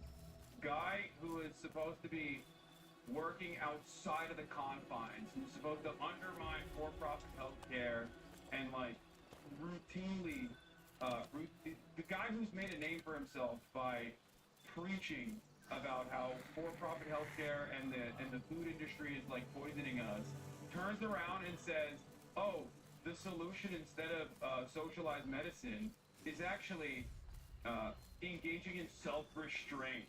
That is literally just a Republican position, you fucking jackass. Oh yeah, dude. If you have leukemia as a child, well, You should have thought about perhaps not having it. Thanks, man. Thanks, dude. That's sick. That's sick. That's sick. And I can't wait for Republicans to fucking cry about, like, people making fun of RFP's voice, by the way. That's definitely coming. Republicans will cry foul and claim ableism and complain endlessly as though we don't know the way they operate. You know what I mean? Taking from the pool. Are you guaranteed that they... Sorry. Lost the clock for an hour. Yeah, we got 2 minutes left. All right. Every other country on earth says healthcare, whether you're poor or rich, for human rights. I'm not hearing you say that. All right, you talked about the drug companies, and maybe we agree on this. As you all know, despite the drug companies making over $100 billion in profits, paying CEOs outrageous compensation packages, which in some cases pay 10 times more for the same drug. Will you support legislation that I will, which says that in America we should not be paying a nickel more for prescription drugs than people around the rest of the world? Yes, no. To equalize it. Not to equalize it, that we should not be paying more than other countries for the same damn drugs. Like, we moved on from Medicare for all to just, like, can we get some normalcy in the pay structure? You claim that you want to undermine the pharmaceutical industry. You claim that you want to undermine the pharmaceutical industry. You understandably have presented a genuine problem within the incentive structure of the pharmaceutical industry time and time again. Would you be on board with lowering the profits of the pharmaceutical industry at the behest of the citizens and advocate for more reasonable prices? This isn't socialized medicine at this point. We moved past that. We moved past that to, like, can we get anything here? And my man still cannot do it. He still can't. Yo, Palestinian activists in Japan want to invite you to the organizing page through down. I can facilitate it for you through Krogan. Oh, that would be sick. Yeah. Let's try to figure that out. Man, this guy is still frying, by the way. It's awesome. It's awesome. Let him cry. Talk to me or you're scared. Chicken, you're an embarrassment. Like, do you see what I'm saying? Look, a lot of these people just want a helping hand, dude. They just want someone to notice them. They want someone to acknowledge their existence. And when you don't do it, they lose their minds. Talk to me is what he ended up spamming in chat. Like, that's a sad state of affairs, okay? Understand that for many people, that is what they want. It's sad. Most people that you see online are going through some shit like that. So while they might come across like they're, without a second glance, initially you might think like, oh, well, is this reasonable criticism, or is this like a disagreement of politics or whatever? Many disagreements online, especially in this space, stem from the personal things that individuals are going through.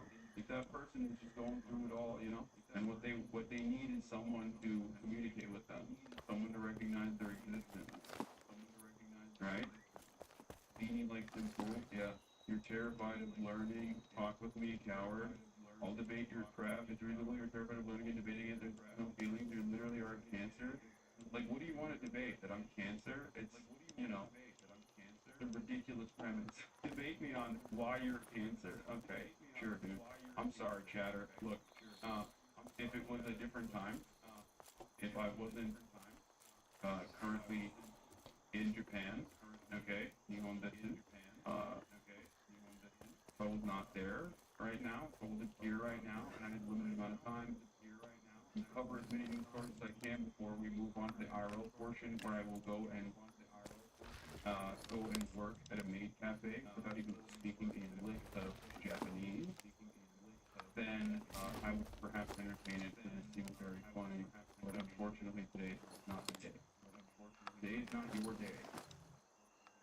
President Trump, it has asked me, in fact, I had a meeting with President Trump a week ago where we showed him the charts. He knows the charts. What you're paying 10 times more than Europe. That's right. Afterwards, we're going to go and pet capita. And are you going to commit to us that you will end that absurdity? I think in principle we can. We should end that disparity. Yeah, that's great. All right. I happen to believe that climate change is real, it's an existential threat, and it is a healthcare issue. Donald Trump thinks that it is a hoax originating in China. Question is, in your judgment, is climate change a hoax, or is it real, causing devastating problems? President Trump and I, from the beginning, from our first meeting, agreed to this. The part that I don't understand about like climate change or COVID, like the claims that it's a hoax, is that it's still killing people. You know what I mean? You can just deny it. You can just close your eyes and plug your ears and go, da da da da. I can't hear you. But like, no, it's not. Islam is killing people. Okay, man. I guess Sober Paladin is the type of dude who is the target audience for this kind of stuff, where they are so invested in like the wrong narrative no matter what. Something could hit them in the fucking face and they'd be like, you know what hit me in the face actually? Islam. Which is essential. My job is to make Americans healthy again. You disagree with Trump, you don't think climate change is a hoax, is what I'm hearing. My job here is, I'm just asking you, not a trick question. I answer your question, Senator. Okay, you disagree with the president. I answer your question. Okay. I'm going to pick up on a point that Senator Hassan made. Look, there is no question that abortion is a issue in this country. I would say a majority of the people are pro-choice, a strong minority who are pro-life. A year and a half ago, you went to New Hampshire, running for president, and you talked about government should not tell a woman what she can do with her own body. That's her choice. Now, I think everybody on that side is pro-life. I think everybody here is pro-choice. I have never seen any major politician flip on that issue quite as quickly as you did when Trump asked you to become HHS secretary. Tell me why you think people should have confidence in your consistency and in your work when you really made a major U-turn on an issue of that importance in such a short time. Senator, I believe, and I've always believed, that every abortion is a tragedy. But you told the people of New Hampshire that it was their right. All right, let me do a last question. I'm running out of time. I think the gist of what you're trying to say today is you're really pro-vaccine, you want to ask questions. You have started a group called the Children's Health Defense. You're the originator. Right now, I saw this. This one is incredible. Look at that. Look at the RFK merch. The HBO. Do that sound about that? Make your children. Oh, you know what it is. Do not using vaccines. Oh, it's browsers. It's browsers. Oh shoot, I have browsers open. Unafraid. Next one is sold for $26 a piece. Next one is no vax, no problem. Now you're coming before this committee and you say you're pro-vaccine. Just want to answer a question. And yet your organization is making money selling a child's product to parents for $26, which casts fundamental doubt on the usefulness of vaccines. Can you tell us now that you will, now that you are pro-vaccine, that you're going to have your organization take these products off the market? Senator, I have no power over that organization. I'm not a part of it. I'm resigned from the board. That was just a few months ago. You founded that. You certainly have power. You can. No. That was the old me, Senator. Why is he more upset about the baby onesies, the anti-vaxxer baby onesies, than like, I don't know, when Bennett was cooking him about how like African AIDS is a different kind of AIDS than the AIDS you see in the Western world. Like, These people have grilled him on a bunch of things that are totally valid to grill him on. Okay? And he just kind of sat there and took it. This is the first time he's like genuinely launched a defense. He's like, no, that was not me. The onesie is a breaching flaw, Senator. I would never. Some lines you don't cross. Enraged moms are as big as Brit. Yeah, except those moms love him. Like, they don't, you know what I mean? They don't care. Are you supportive of these onesies and supportive of vaccines? Are you supportive of these clothing, which is willingly anti-vaccine? I am supportive of vaccines. I like good science. And I want to protect. Are you a supporter of these onesies? Dude!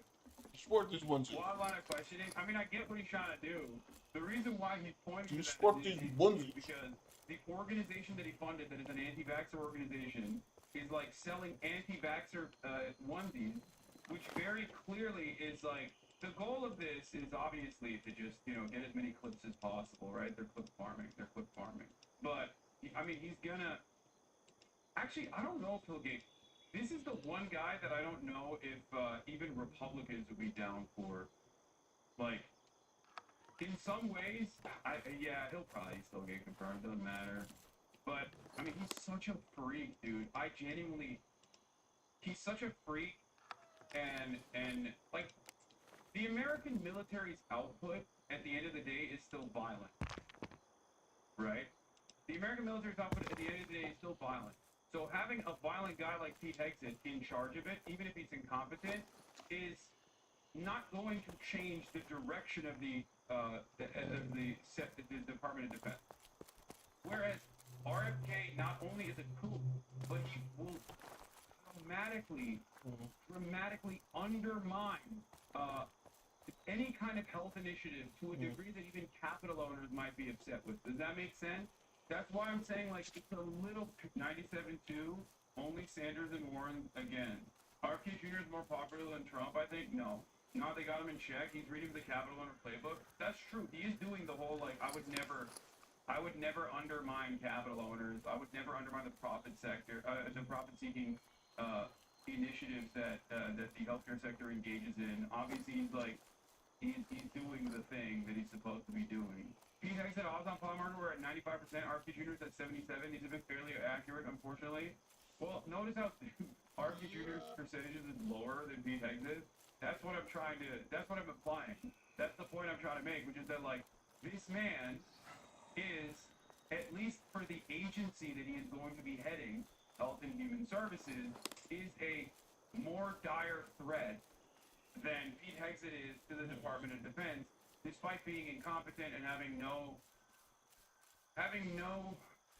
background in managing anyone, let alone the second largest governing organization, the second largest hiring body in the country. Okay? That is the Department of Defense, the second largest hiring body in the country. Pete Hegseth is ridiculous as a choice there, but still, albeit still incredibly damaging. On a side of a hill, the nowhere near as damaging as RFK Jr. if he is allowed to do what he wants to do at the Health and Human Services Department.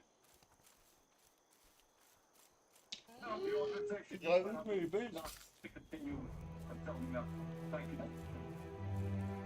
Thank you very much, Mr. Chairman. Before I begin my questions, I'd like to start by entering into the record a letter the committee received from Ambassador Carolyn Kennedy outlining what she believes Mr. Kennedy's lack of personal fitness for the office. Without objection. Mr. Kennedy, you have spent years pushing conflicting stories about vaccines. You say one thing, and then you say another. In your testimony today under oath, you denied that you were anti-vaccine.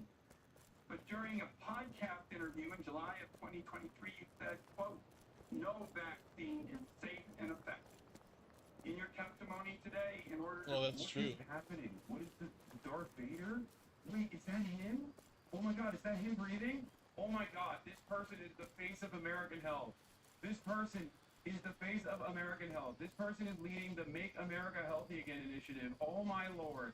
Oh my God. It's yet another fantastic instance of ideology transcending optics. Americans are very optics focused, and Americans are at the mercy of what they see. They respond to shapes, colors, and sizes with regular I need frequency. to go Having around said with my that, ults and find all the United races.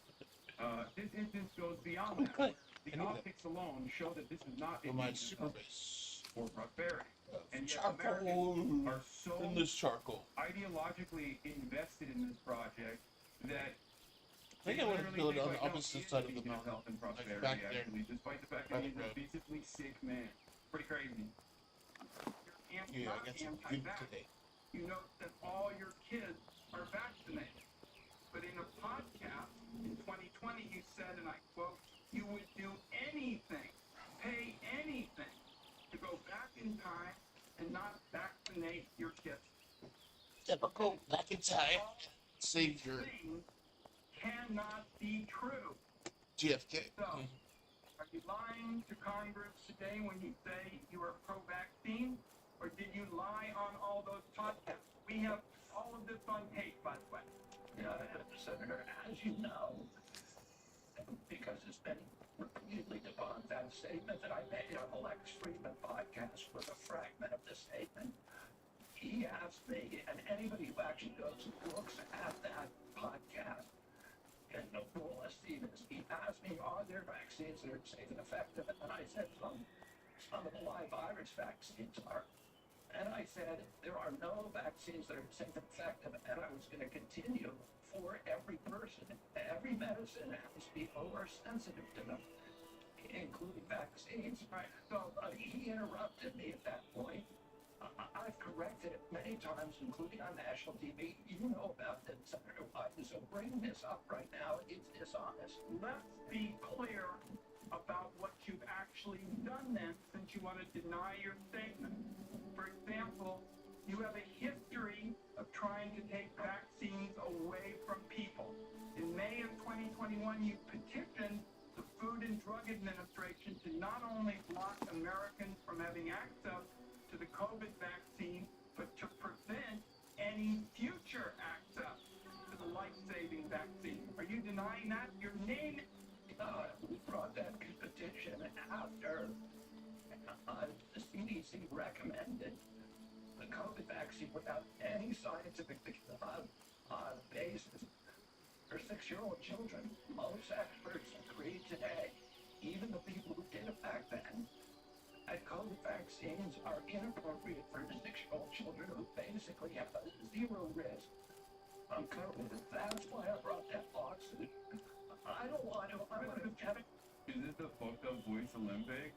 I mean, he's just, it's crazy to hear the death rattle by a dude who traffics in so many anti-medicine conspiracies. I don't know how to, like, it's just too, the irony is too much. Crazy. Kennedy, the fact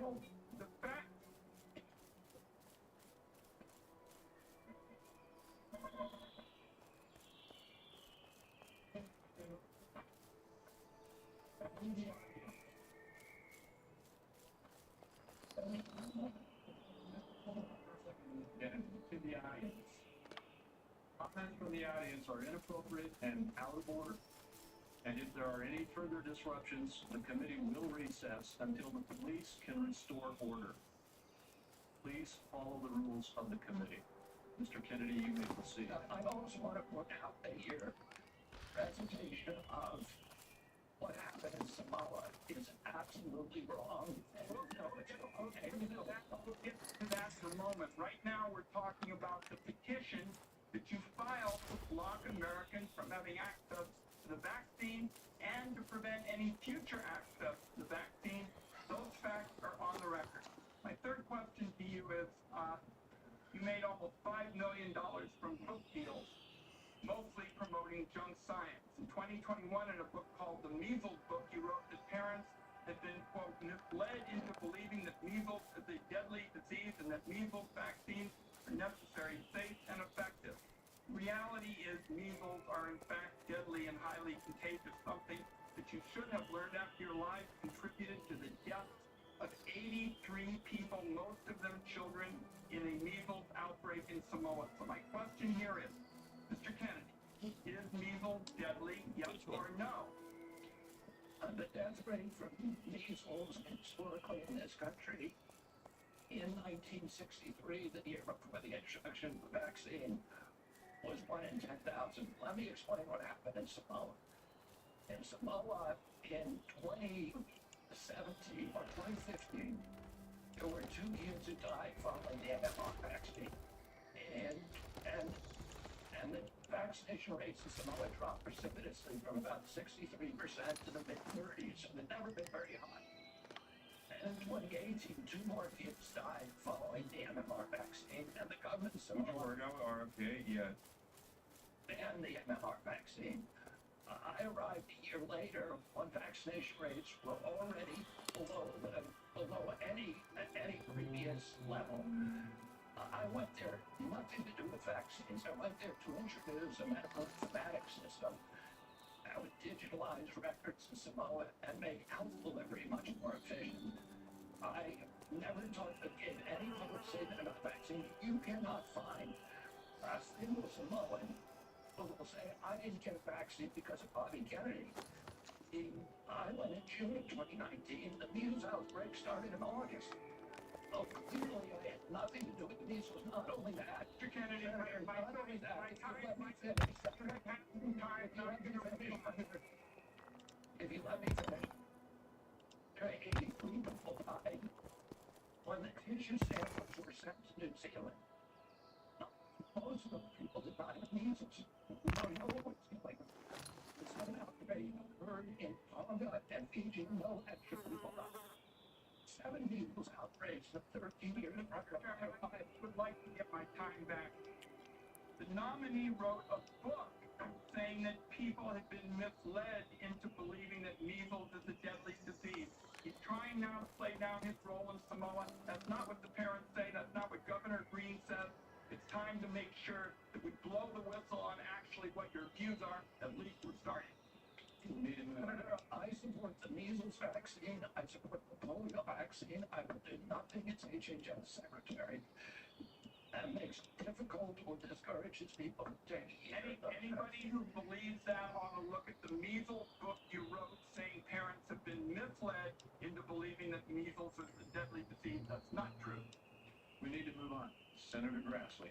I'm Steve Ducey. I'm Brian Kilmeade. And I'm Ava Earhart. And click here to subscribe to the page to catch our hottest interviews and most compelling analysis.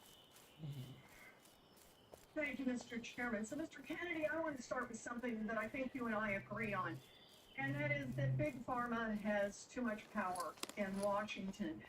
You said... Okay, well, like, the thing is, Bernie did this too, right? Bernie was talking about this as well. Also, here's I told you, Libs of TikTok is very upset. Libs of TikTok is very upset that people are making fun of RPG Root's voice.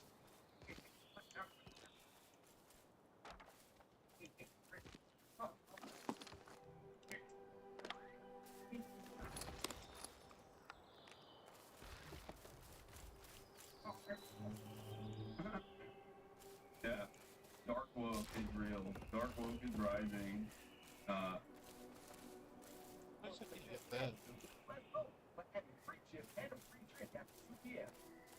Whatever you do, do it for less at Harbor Freight. The libs hearts are back, and they're triggering the Republicans. Look at the replies of the guy who agrees to making fun of his voice and he's getting grilled. Yeah, I mean, conservatives are the most annoying little cancel warriors of all time. Please understand, Shattered. They've always been this way, and it will always be this way. Okay? I don't find it funny at all. It's okay. That's a universal principle that is held by the same people on the left and the right that transcends political boundaries. Conservatives oftentimes do it in a very cynical and very hypocritical fashion. I suspect that liberals, on the other hand, radicals especially, are at the very least earnest. Like, they are equal opportunity annoying. That President Trump asks you to, quote, clean up corruption and conflicts. Sounds great. You said that you will, quote, slam shut the revolving door between government agencies and the companies they regulate. That also sounds great. So here's an easy question. Will you commit that when you leave this job, you will not accept compensation from a drug company, a medical device company, a hospital system, or a health insurer for at least 4 years, including as lobbyist or a board member? Can you just repeat the last part of the question? Can I commit? You're not going to take money from drug companies in any way, shape, or form. Yes, you. I know. I'm not going to commit to that. Okay, that's what. Right. I think asking him direct questions about whether he will work to undercut the profit incentives of the healthcare industry is a more reasonable line of question. I don't think he's going to get money from the healthcare industry. I mean, that's crazy. They ain't giving him no money. Bro doesn't even money from the healthcare industry. Bro doesn't even use medicine. He's so anti-healthcare industry that he's anti-health. Okay, he's anti-medicine. Well, I said it's an easy question to start with, and I think you're right on this. I don't think any of them want to give me money, by the way. Let's keep going. You're right because to say yes, because every American has the right to know that every decision you make as our #1 health officer is to help them and not to make money for yourself in the future. So I want to talk more about money. I'm looking at your paperwork right now. In the past 2 years, you've raked in $2.5 million from a law firm called Wisner Baum. You go online, you do commercials to encourage people to sign up with Wisner Baum to join lawsuits against vaccine makers. And for everyone who signs up, you personally get paid. And if they win their case, you get 10% of what they win. So if you bring in somebody who gets $10 million, you walk away with $1 million. Now you just said that you want the American people to know you can't be bought, your decisions won't depend on how much money you can make in the future. You won't go to work for a drug company after you leave HHS, but you and I both know there's another way to make money.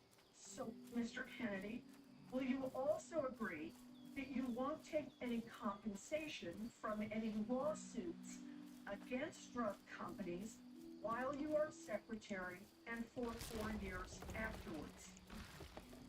Well, I'll certainly commit to that while I'm secretary. Now, I do want to clarify something that you're making me sound like a shill. I put together that case. I did the science day presentation, the judge on that case, get into court after the hearing. Mr. Kennedy, it's just a really simple question. You've taken in $2.5 million. I want to know if you will commit right now that not only will you not go to work for drug companies, but you won't go to work suing the drug companies and taking your rate out of that while you're a secretary and for 4 years after. It's just I'll commit to not take any fees from drug companies while I'm secretary. I'm asking about fees from suing drug companies. Will you agree not to do that? You're asking me to not sue drug companies. No. And I'm not going to agree to that. Drug companies as much as you want. I'm not going to agree to sue drug companies or anybody. So let's do a quick count here of how, as Secretary of HHS, if you get confirmed, you could influence every one of those lawsuits. Well, let me start the list. You publish your anti-vaccine conspiracies, but this time on U.S. government letterhead, something the jury might be impressed by. You could appoint CDC vaccinator, anti-vax views, and let them do your dirty work. You could tell the CDC vaccine panel to remove a particular vaccine from the vaccine schedule. You could remove vaccines from special compensation programs, which would open up manufacturers to mass torts. You could make more injuries eligible for compensation even if there is no causal evidence. You could change vaccine court processes to make it easier to bring up lawsuits. You could turn over FDA data to your friend's law firm, and they could use it however it benefited them. You could change vaccine labeling. You could change vaccine information rules. You could change which claims are compensated in the vaccine injury compensation program. There's a lot of ways you can influence those future lawsuits and pending lawsuits while you are Secretary of HHS. And I'm asking you to commit right now that you will not take a financial stake in every one of those lawsuits, so that what you do as secretary will also benefit you financially down the line. I'll comply with all the ethical guidelines. That's not the question. You and I, you have said You're asking me, Senator, you're asking me not to take a vaccine. No, I am not. Mike, And you are. Things actually make you feel no, look, no one should be fooled. As Secretary of HHS, Robert Kennedy will have the power to undercut vaccines and vaccine manufacturing across our country. And for all of his talk about follow the science and his promise that he won't interfere with those of us who want to vaccinate his kids, the bottom line is the same. Kennedy can kill off access to vaccines and make millions of dollars while he does it. Kids might die, but Robert Kennedy can keep cashing in. Senator, I support vaccines. I support the childhood schedule. I will do that. The only thing I want is good science, and that's it. How about then say you won't make money off what you do as Secretary of HHS? Hey everyone, I'm Emily Campagno. I'm going to give Elizabeth Warren all the credit in the world. That was an incredible line of questioning. Respect where respect is due. This, Lena Khan, there are times when Elizabeth Warren shines, cooks. She did an incredible job there. Okay? He didn't say it, holy shit. No, it is an incredible job. The reason why it's an incredible job is because the angle of attack in terms of conflict of interest is very clear in one direction. No, don't say man, I'm serious. The angle of attack for conflict of interest is so clear that Robert F. Kennedy Jr. unironically has utilized it to talk about the indecent nature and the revolving door between these agencies that Health and Human Services is tasked, these agencies that are under the umbrella of the Health and Human Services, and the people that are tasked with regulating these industries that end up making money off of their tenure at these agencies. On the other side, however, there is also a tremendous amount of money to be made. And the money angle is part of the reason why these guys actually get to present themselves as honest brokers, right? They showcase how much money is to be made when you go and work at one of these agencies, get out of the agency, and then go and work for any number of different companies that you were tasked with regulating. Okay? I have never really heard someone hit the inverse of that, especially in a situation like this. And I know that for all the idiots out there who are RFK Jr. supporters unconditionally, they will not understand the message that Elizabeth Warren was portraying. Okay? But RFK Jr., in that vein, is no different than the average government bureaucrat that goes and works for the same agencies, same industries that he was, same companies that he was tasked with regulating after their tenure is done in government. Okay? That is precisely what she exposed here. I'm stupid, can you explain how to make money off lawsuits? Well, it's not often successful, but given that vaccines do have a tendency, or not vaccines, but just like any kind of medication has side effects, right? So people can go and try to sue manufacturers and providers, and in that process win trials if they do end up winning for any reason, for any number of different reasons. RFK Jr. gets a percentage of that. Okay? RFK Jr. gets a percentage of the trial award if he is the one who is Bro's so mad Trump won. Yeah, dude, I'm so mad. You got me.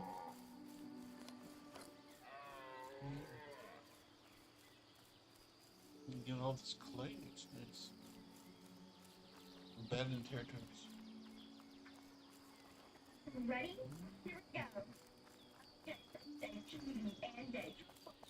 Lunchbox Mama.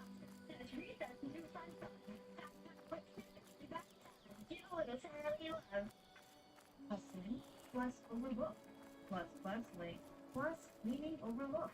It all adds up. Mary Maid Professional Cleaning Services. You'll have one less thing to worry about. Mary Maid. Relax. It's done. Speaking of actual fun, we're gonna do Bad Empanada, who is now turning into Good Empanada, okay? Who did a video specifically on a classic Keemstar Orbiter slop YouTuber by the name of Willie Mac Show, and addresses some of his and I think I assume, considering Bad Empanada is very knowledgeable on Israel-Palestine.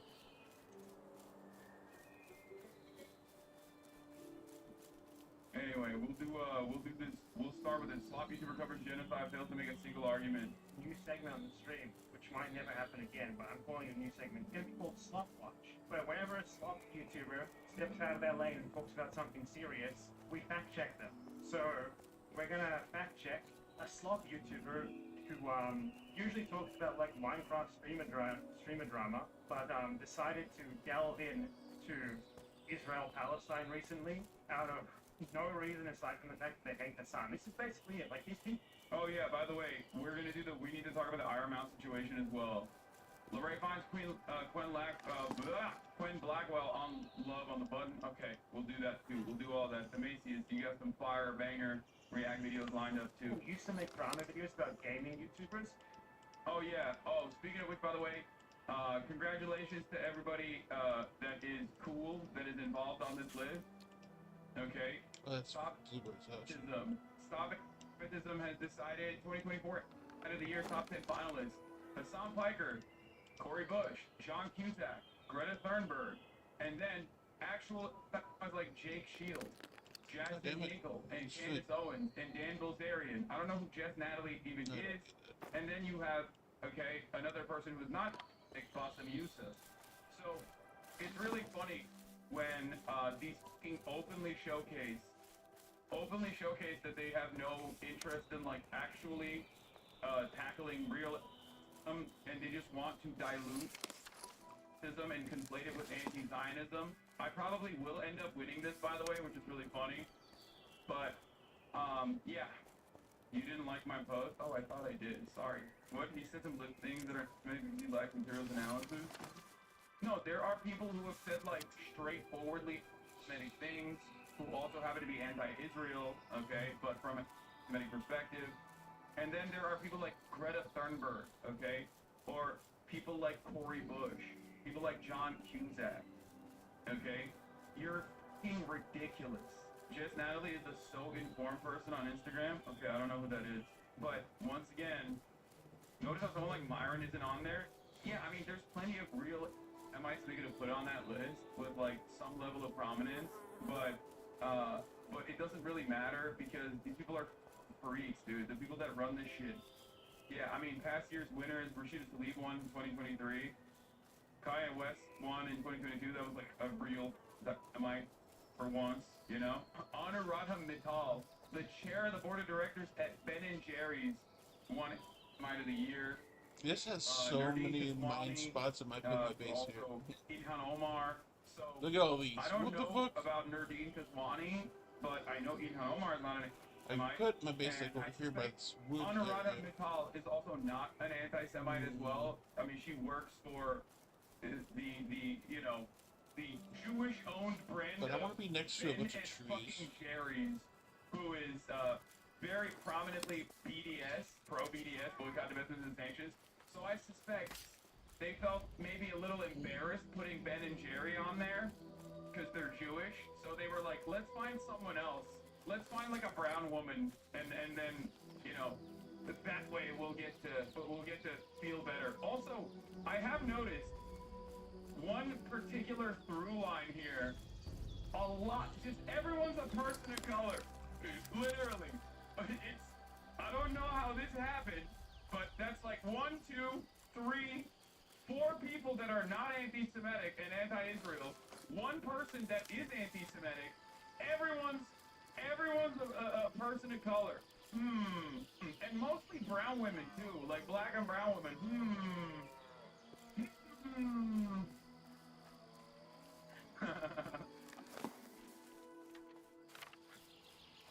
What a remarkable coincidence. I'll be the first white man on that leaderboard, baby. Let's go. Put me up there, coach. Ooh, I'm in good company here. I'm about to do DEI to Anti-Semite of the Year. Put a white man in there for once, goddamn. A person going after real anti-Semitism wouldn't have this type of list, right? It's weird. Yeah, I mean, this is, for the record, a list that very clearly, like lists like this and Canary Mission, like these guys very clearly, one, some of them straight up get grants from the Israeli Knesset, so that's like already weird, okay? You're like a foreign lobby operation, and you get to serially dox American college campus activists and shit. Like, what are you doing? That's weird. How the f do we let that slide? That's number 1. Number 2, these operations are basically, you know, Global Pop Star 2021 finalists were Ben and Jerry, and then Congressman Marjorie Taylor Greene. Of course, 2 people on this list are not anti-Semitic and simply critical of Israel, okay? 1 person literally said exists and is responsible for wildfires. And the person who won it was the Ben and Jerry's person. So, like, yeah, this is a completely fraudulent thing. It's got no motion. And not only does it have no motion, it's, like, very obviously, you know, created by some that lives in, like, Long Island or something. It's like one lady who runs this entire account and runs this entire thing. Canary Mission, I think, is, like, a lot more serious in terms of, like, its reach. And I believe it also gets, like, actual grants from the Israeli Knesset too. But yeah, the goal of Stop Anti-Semitism and other organizations like that is specifically to conflate real anti-Semites with people who are anti-Zionist to use, like, to have some semblance of legitimacy to add to the list by being like, see, we paired up, we packaged up these people who have fought against anti-Semitism and all forms of bigotry, always, but they're also against the fascist state of Israel doing a genocide, and that is a crime almost as bad, if not worse, than actually being an out and about, you know, anti-Semite. Oh, I'm livid, this is dangerous. I don't think it's as dangerous. I don't think this is as dangerous. This is not. Like, I think the ADL doing this kind of stuff is probably worse. Oh, Drew made a video? Oh my god. Okay, we'll look at that too. God, we have a lot of fun stuff lined up today. But yeah, I just wanted to, you know, I wanted to start the day by talking about, like, Stop Anti-Semitism is like the most low motion one out of all of these organizations. The ADL has, like, some semblance of institutional legitimacy, but I think they've really abused it over the course of the past couple of years to a certain degree, especially over the last year, where they will get prominent, you know, they will get prominently displayed by Fox News, and they'll get, like, MSNBC slots every now and then, but overall, most people are not going to take them seriously. I mean, even Wikipedia decided they were an unreliable orator. So, yeah, most normal people, I think, most intelligent people, most thoughtful people understand this. This might work. You know, this only works for people who are just, like, already very invested in looking at any kind of anti-Israel sentiment, who are already, like, very primed into saying, like, anti-Zionism is anti-Semitism.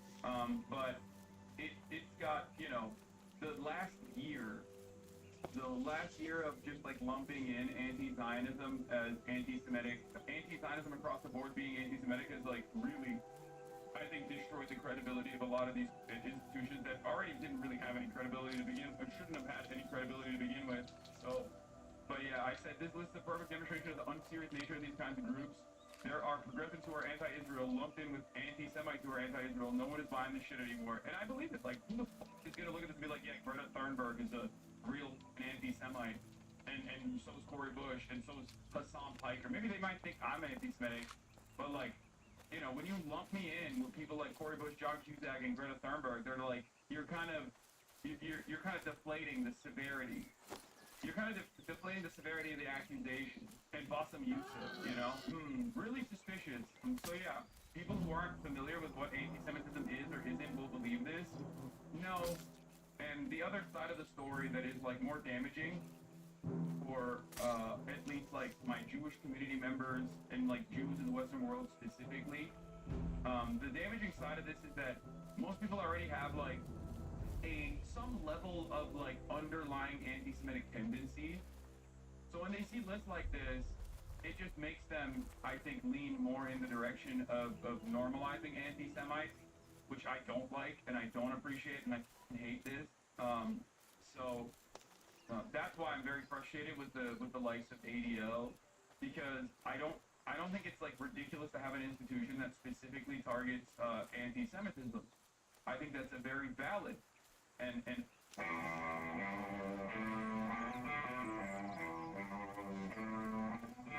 honorable goal to have. But I think that it's disgusting and gross when you use real anti-Semitism as a way to just tar and feather anyone who is critical of Israel. Does that make sense? Because that's the overarching goal here, is basically to just, you know, critics of Israel, and it's not working because everyone can see what the going on, you know what I mean? And every single time people just tie any sort of criticism of Israel to Judaism, and then say, oh, you're criticizing Israel because you're anti-Semitic, and then try to package that by looking at actually anti-Semitic people who are also critical of Israel because they're anti-Semitic. Most people are not going to look at that and say, especially right-wingers and stuff, or apolitical people are not going to look at that and say like, oh wow, I really misunderstood this. I really now think Hassan is an anti-Semite. No, they're going to look at that and be like, Hassan is based just like Dan Bilzerian, okay? That's what's frustrating about this process. I feel like I'm getting eaten alive by both ends in this situation. Because, like, I am someone who obviously is a fighter against anti-Semitism, and always have been, and always will be. It's a fucking unacceptable bigotry.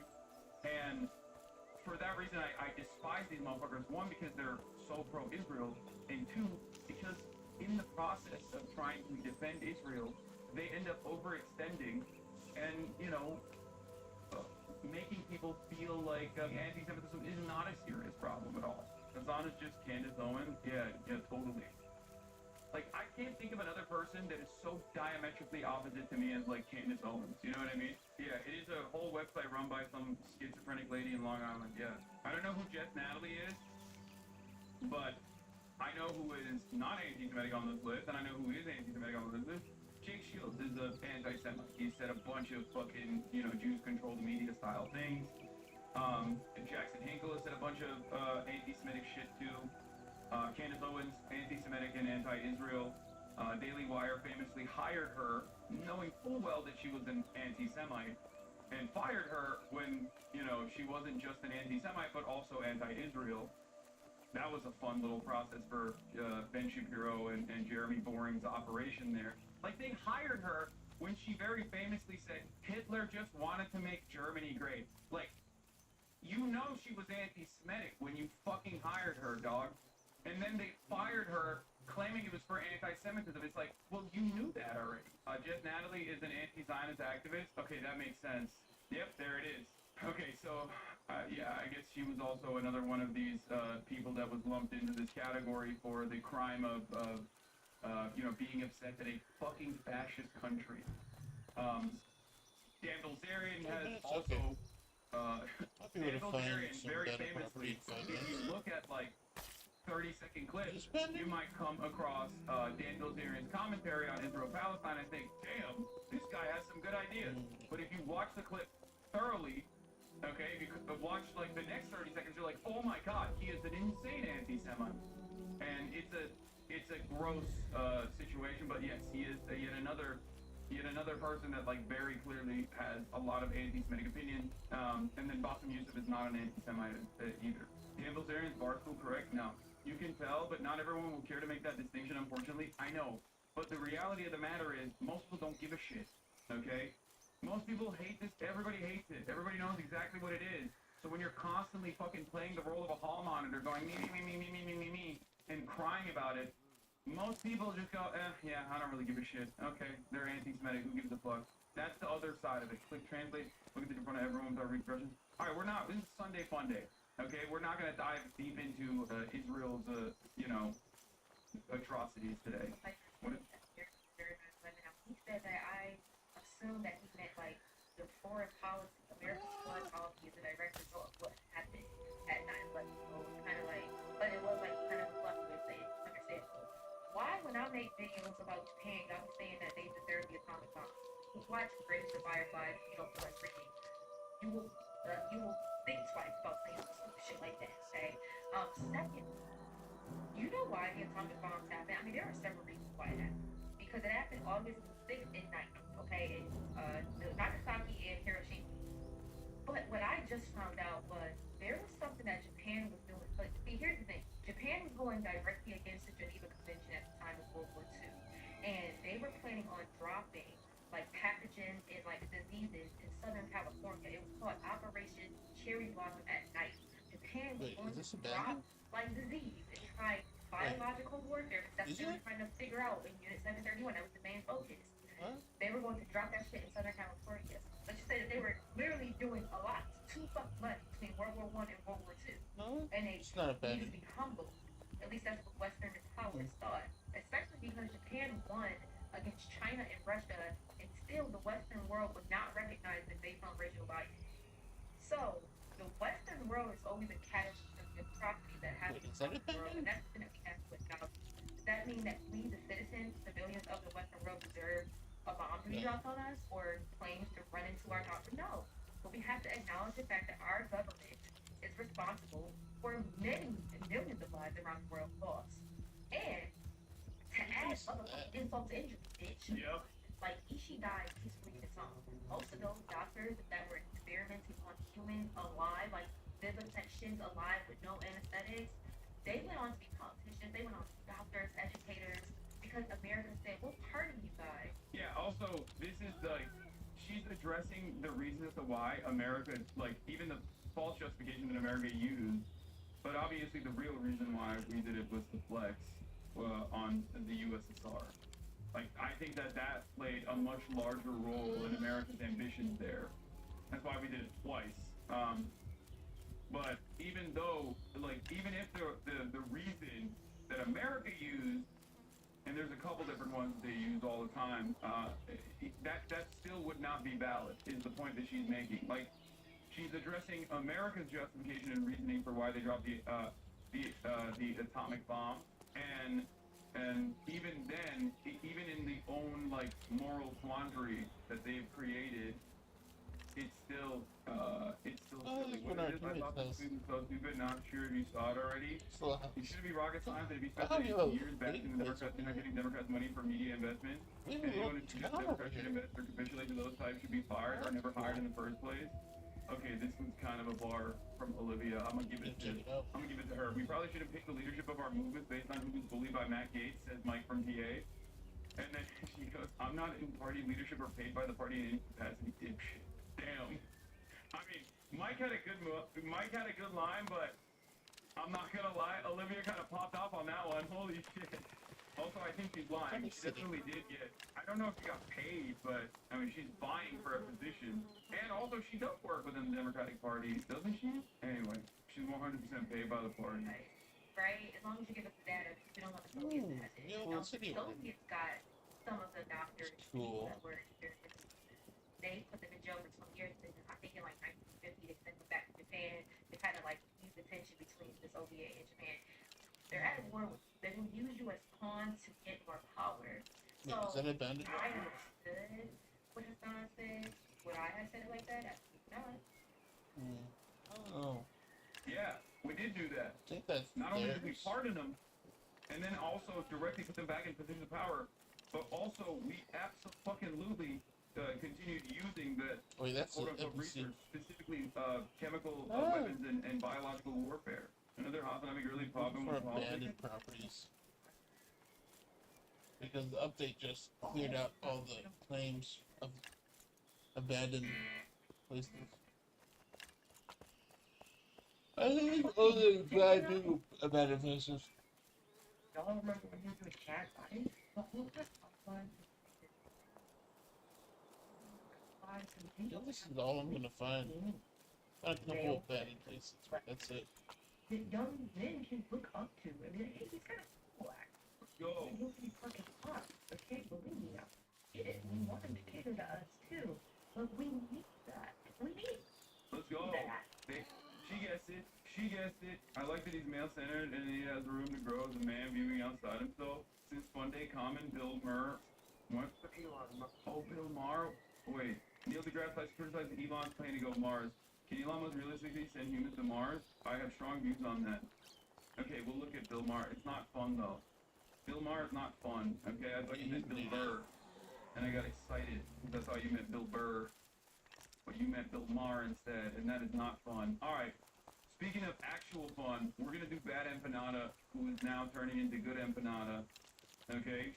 Who did a video specifically on a classic Keemstar Orbiter slop YouTuber by the name of Willie Mac Show, and addresses some of his criticisms of me.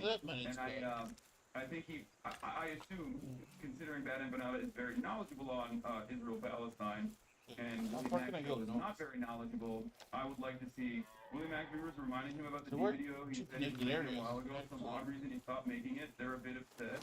Yeah, I mean, he's now, Willie Mac Slow is now totally a fucking major Destiny Orbiter.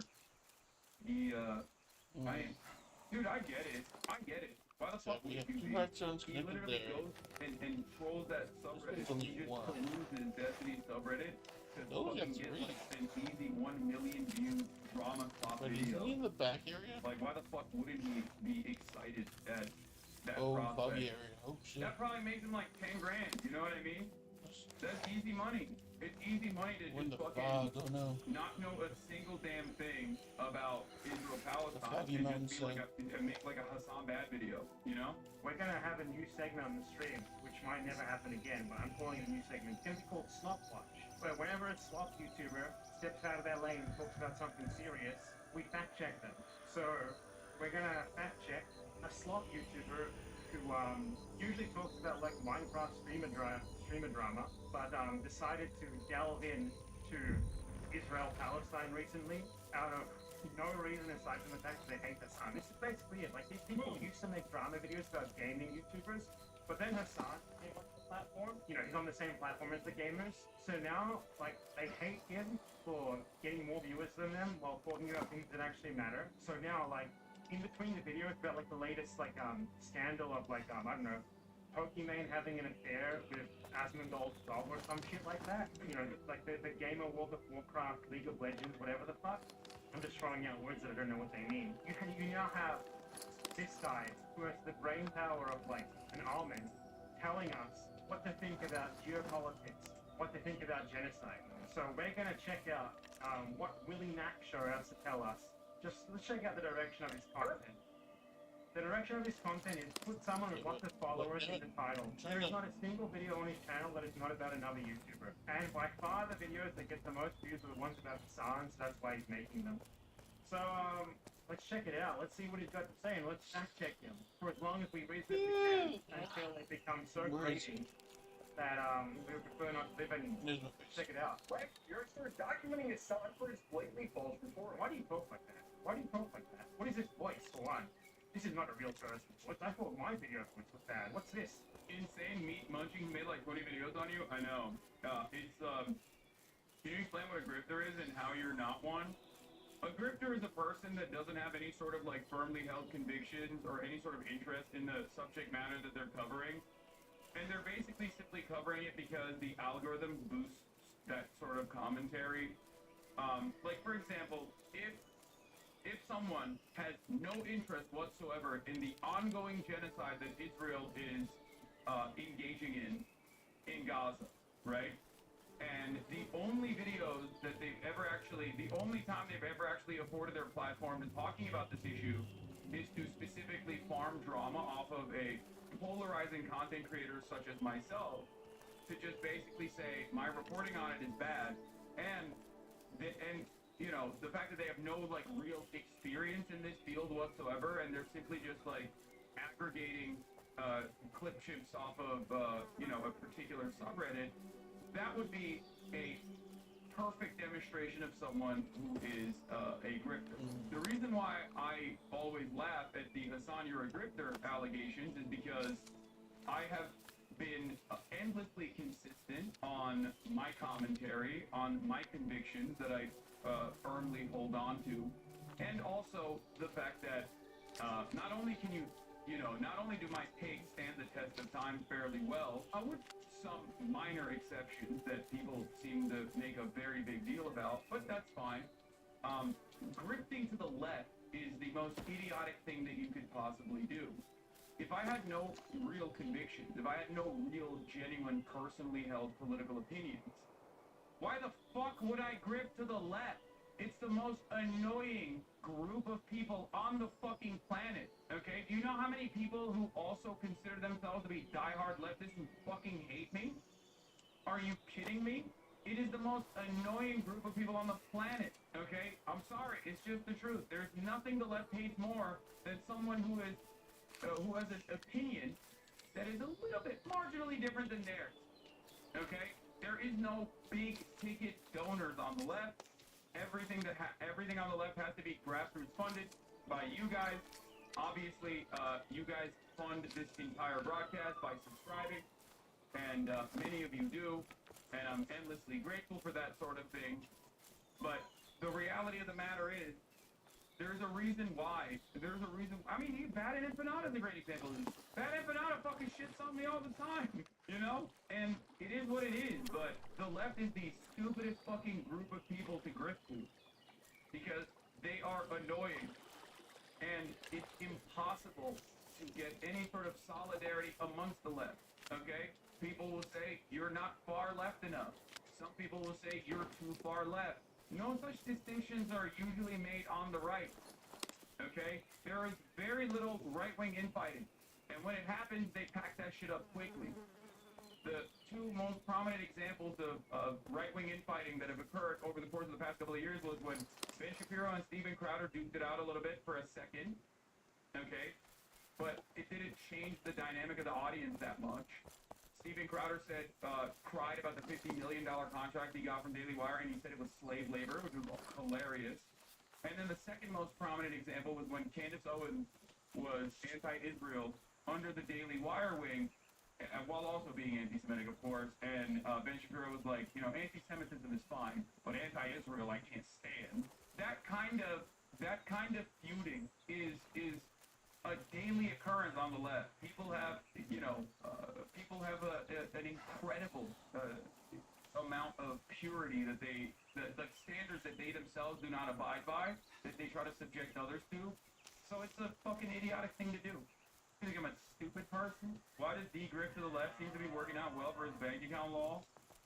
I think that he just is a debate mercenary. He doesn't give a shit. He just wants to be contentious, and he knows that as long as he maintains a liberal posture and facts like the institutional liberalism, he will always be able to maintain some level of an audience. He is not a leftist, though. I don't think Destiny has never really been a leftist. There was like a brief moment where I thought he might be, but he was not.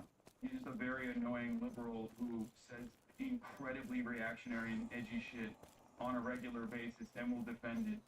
Yeah, he's perma-stuck on whatever the liberal status quo is, and he'll always defend it. And I think part of the reason why is because if you're going to base your worldview off of like empirical evidence, there's a whole bit of information that's readily available on the liberal side, right? Like, it's great. You can just like go to Wikipedia and just churn out, misunderstand what the fuck the Wikipedia pages are telling you, and make it seem as though you're, you know, infinitely more knowledgeable on the subject matter than the idiotic right-wingers that you're duking it out with. Because right-wingers not great at debating, and they're not great at understanding reality in general. So I think it's like a very easy way to whenever you face someone smarter than you, intellectual giant, an intellectual like we're insane or dumb. But overall, he does present a unique part of this space. I will admit that, where he has the energy and the toxicity of a, you know, 4chan poll weirdo, like online forums and people that frequent online forums and like engage in these smear campaigns and stuff like that. But normally those people used to be like Nazis, right? And obviously Destiny himself doesn't care about someone being a neo-Nazi. Like, he'll hang out with them, he'll try to have sex with them, like Lauren Southern. I think he did have sex with her, as far as I understand, according to his ex-wife. And he'll prop their channels up. He'll actually give, you know, Nick Fuentes' phone number to like a bunch of podcasters, so Nick Fuentes can go on the podcast circuit. Like, he'll offer a lifeline to neo-Nazis. He'll collaborate with the likes of Sam High, right? Because he just doesn't have any sort of real ideology, and he'll always be like, "Oh, I'm just debating them," and his audience. And I think he just like picks up a lot of those audience members who are interested in the blood sport of it all, and maybe it makes him seem like he's de-radicalizing people from their you know, former neo-Nazi ways. But the reality is he's just, you know, keeping that same exact energy, but specifically turning them towards being prominent members of his own personal cult that will still go after very similar targets that the neo-Nazis went after, right? Disney doesn't defend capitalism, yes he does. So that's neither here nor there, though. Yeah, he's just a guy who's super edgy and a neoliberal, and I think that if the hegemonic attitude towards capitalism swung in the opposite direction somehow overnight magically, which would never happen, of course, he would just be defending that. Anyway, let's continue. I was right about Ukraine. That's right. War is my shock. Israeli airstrike at Hospital Hospital. You were so right. They had a 7th. He just puts that in. This is not something that these people like to do. Like, they don't actually have to provide proof or evidence for their claims. They just like point at someone else saying something and insist that it's wrong without being able to explain why. People who consider themselves political commentators do that, so obviously a slop YouTuber is going to do it way more. That was a new truth. So, what's going to end up happening is that by April, this is going to be done. He didn't bomb the hospital, change title. That's crazy. This is my first time actually encountering the Willie Mack Show video now, by way of Bad Empanada watching it. And that's amazing that this is what stands for fantastic political commentary that disparages like the 8 to 10 hours that I pour into talking about this subject matter. That is wild. This is the first time I've actually seen a clip of this fucking person's YouTube slop. That's incredible. Like, you apologize and he didn't even include it. I mean, the notion that this will be done by April is you quoting Elon Musk. I'm pretty sure Lamau. I don't even know what that's about. But it is pretty funny that like I should have sent a bunch of citations for Marx himself on Marx Econ actually involved against the weird pseudo-left debater ideals, and he should have said to me he didn't care because it's not what people debating him say. He doesn't care about so much. I don't even know what you're talking about. Hassan never cites his sources. Hassan is out of his depth. Hassan never cites his sources. Hassan only goes on Twitter. These are some of the most common like things that you hear from people, and I think it's because like people want to seem smart. People want to feel smart. I get it. I understand that. I never said it. Oh, and so I see go to sources. People feel like it. But you know, I've rubbed them the wrong way, or if they've seen a bunch of like negative clips about me. Videos like this will give people enough like evidence in their mind who are not really paying attention to what's going on. Doesn't mean that you know, it gives them enough. It gives them sample evidence that I actually did feel that way about it. I know exactly why. You know, Clinton Foundation said this. You know, like if anyone puts any time into you, it's pretty obvious. You argue from a good POV, that you're not just arguing out of personal interest and opinion, but actual facts. Yes. I don't think this person has any care or consideration about politics or like a well-defined worldview anyway. I think they're just purely in it for the algo. IDF didn't bomb the hospitals? Yes, it did.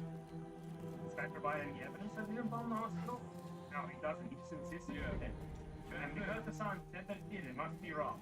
Yes, it did! I criticized him for being a propagandist, coming to conclusions on breaking news when the story hadn't even been fully reported. One of the funniest parts about our conversation when this fucking dildo came on the stream was when he didn't even know that, like, my reasoning originally for why Israel bombed Al-Ahli was because, one, Israel had bombed the Al-Ahli hospital 2 days prior, two, Israel had bombed a whole bunch of places, including other hospitals that they forcibly evacuated at that point, and three, BBC and every other fucking Western outlet had also obviously arrived at that same conclusion early on in the morning. Why else? Why would they not arrive at that conclusion? It makes no fucking sense to be like, oh, this must have been a rocket misfire. And last but not least, once again, in the Al-Ahli situation, which they never talk about anymore, by the way, they only bring up Al-Ahli if you're a fucking dumbass who doesn't know anything about what has happened so far. And there's plenty of people who don't pay attention. So I think that's the reason why they, watch videos like this. Okay, I do find it very funny that these guys will be like, the only time they ever talk about it is like, remember the last time Hassan said Israel bombed Al-Ahli, which, forensic architecture had already debunked time and time again Israel's counter-narratives about what was going on. Like what Israel claimed had actually happened, which the media took and immediately ran with. Israel has blown up every fucking hospital since then. Every single one. And not a single peep from these fucking dipshits to be like, oh, I'm sorry that I said Israel never bombed the Al-Ahli hospital or that they would never bomb any hospitals. They bombed every university and every fucking hospital since then. It's so stupid. You right now, you are somehow coming to incorrect conclusions about something literally a year later. So, you don't even have that. And you always do. I'm just saying. No, you're doing it in real time. time. The other part about this story that's like really interesting, the dynamic that is really interesting about like a drama slot farmer like Willie Mac show is that the subject matter is me, right? I'm the subject matter of his video. He didn't even have the fucking talking points that he supposedly had like real serious convictions over. He had to go back and watch his YouTube video to debate me on it. And if I'm the subject matter of the video, like my statements on like what I actually meant should be valid, right? But no, of course not. There's no reason to hear what I have to say because there's no real interest in understanding the truth. We're doing it in real time, bro. Over the course of an 8-hour broadcast, if you look to literally 3 months, nobody shut up as much as you did that does 8-hour broadcast. Because no one has the most psychopathic fandom like idiots like you who sit through every minutia. Isn't it right? Like, you're just supposed to like look at this and assume that he's right or something. He doesn't actually need to make any arguments. He doesn't need to provide any proof of his claims. You just look at this and it's like, well, does he actually do that at some point? Let's find out. It's like, look at all these things, and I'm insisting is sort of self-evidently bad. Because I don't actually know why they're bad, I just sort of have a gut feeling that they're bad. So let me show them to you. Like you saw in the previous segment where I responded to like a clip of Ethan Klein's Science compilation, rather than just showing you the clip and insisting, oh, this is wrong. I told you why it's wrong. This guy shows you a clip, and you're just supposed to listen to it, and I guess it's wrong just because he's sort of pointing at it, I guess. To find a flippable moment. To find a flippable moment. To be like, this sucks, he's bad. That's the reason, dickhead. Alright. Follow this up by interviewing a terrorist, eating up propaganda about taking hostages. Terrorists, right? You can just brand someone as a terrorist if you're this fucking white guy who sounds like he's struggling to speak. You're this guy here. You can just say that someone is a terrorist, providing zero evidence for it. Why? Probably the best example of a grifter I can imagine. He has no passion for the conflict. He thinks he's debunking you on. Doesn't even have the talking points readily available. Yeah, I wanted to talk to him about Israel-Palestine, but he was like, no, I want you to simply watch my video. I was like, why the fuck would I do that, bro? I'm the person you're talking about. Just tell me what your anger and your frustration is, and we can go over it. Which he had to literally go back and, wait, what is this? Relevant? Hold on, can you pause for a second? I'm sorry to do it. This guy right here on the top left, the one that they're all... Oh, there he is. He's like hanging out with Destiny and Dan Saltman. Having a great time. guy's a killer.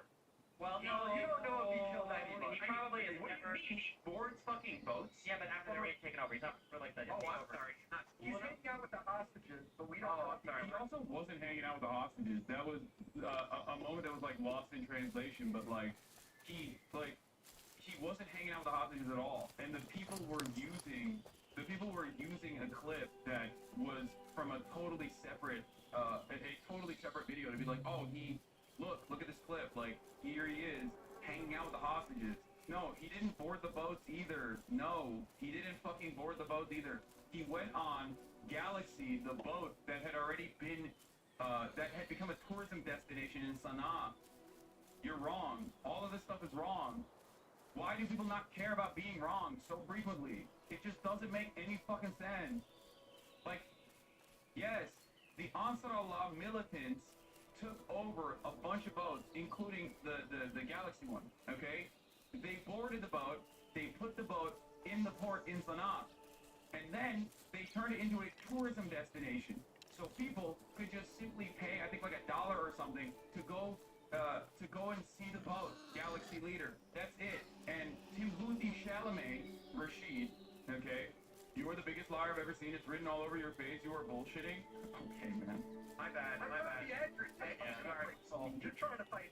No one dies. Disinformation with disinformation. No one dies on these things. No, there's no video independent like. It's like boring and shit.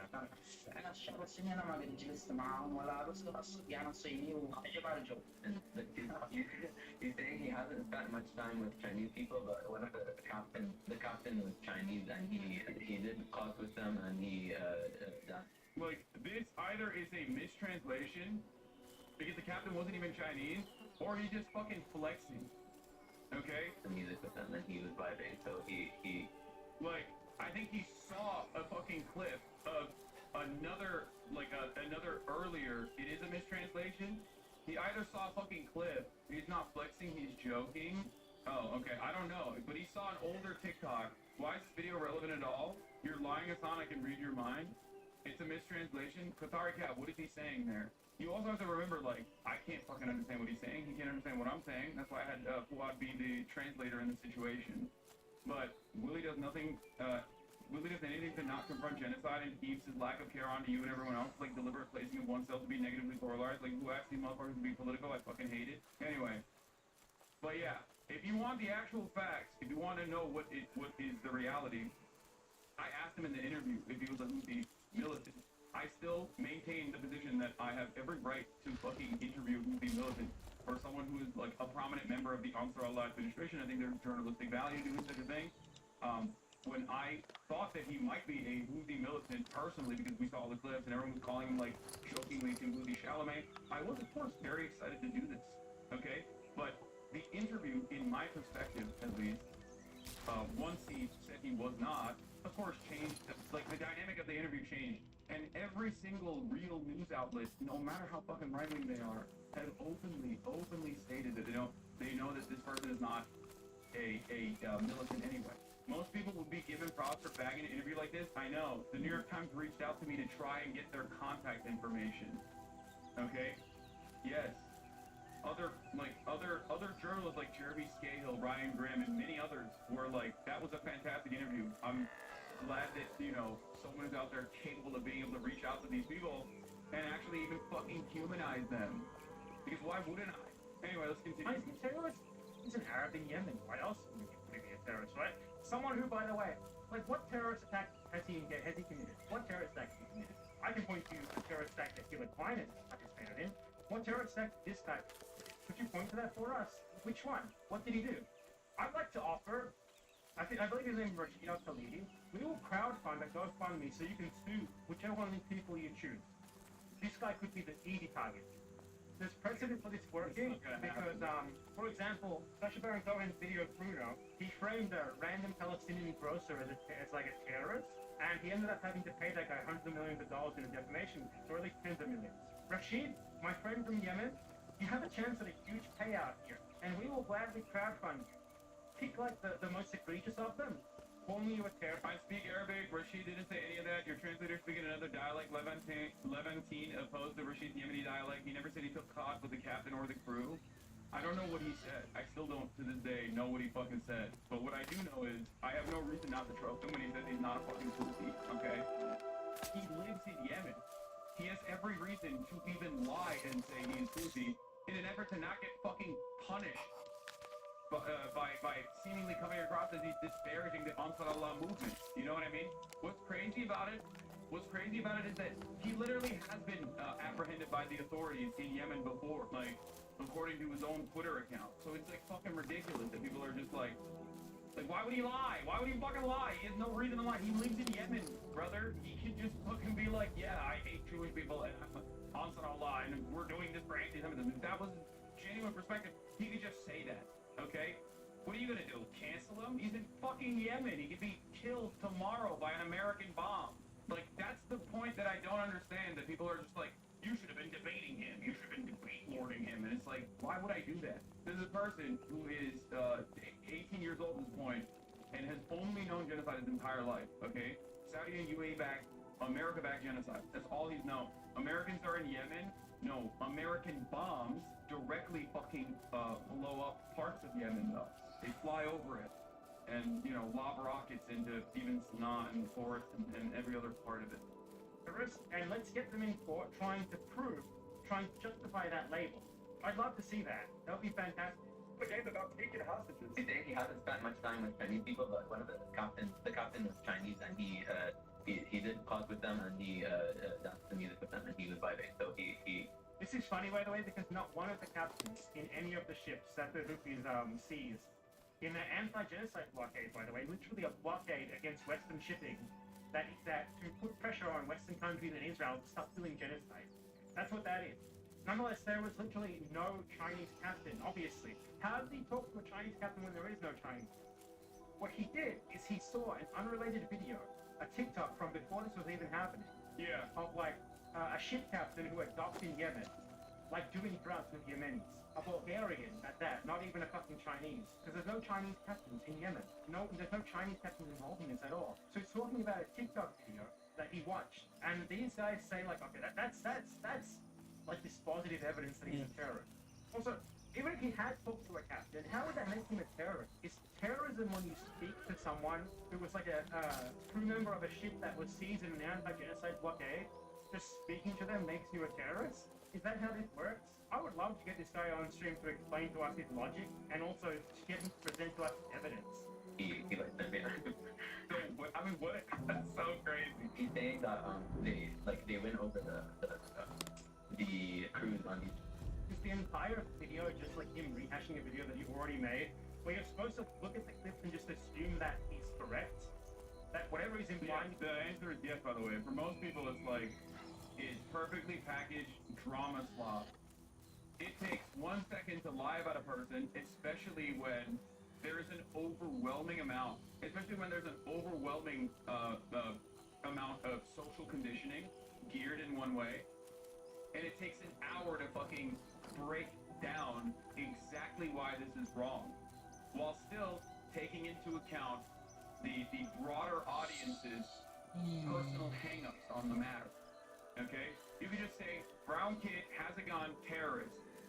I have to now describe how terrorism is a political designation that is ultimately utterly meaningless, it has no legal basis, and that the likes of Nelson Mandela were on the terror watch list until 2008, when I conducted this interview with a person who wasn't even a part of the Ansar Allah movement, but even if he was, it still would have been perfectly valid. The Ansar Allah movement had not even been declared a terror organization, or rather the terrorism organization designation was going to take 30 fucking days by the State Department to actually be implemented. Joe Biden had taken off the Ansar Allah movement from the terrorism designation in the State Department earlier.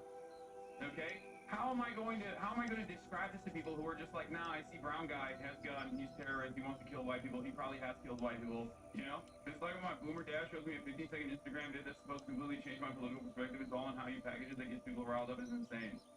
Yeah. And then besides that, Yemen, which is one of the poorest countries on the fucking planet, has literally the highest rate of gun ownership per capita after the United States of America, which is ironic.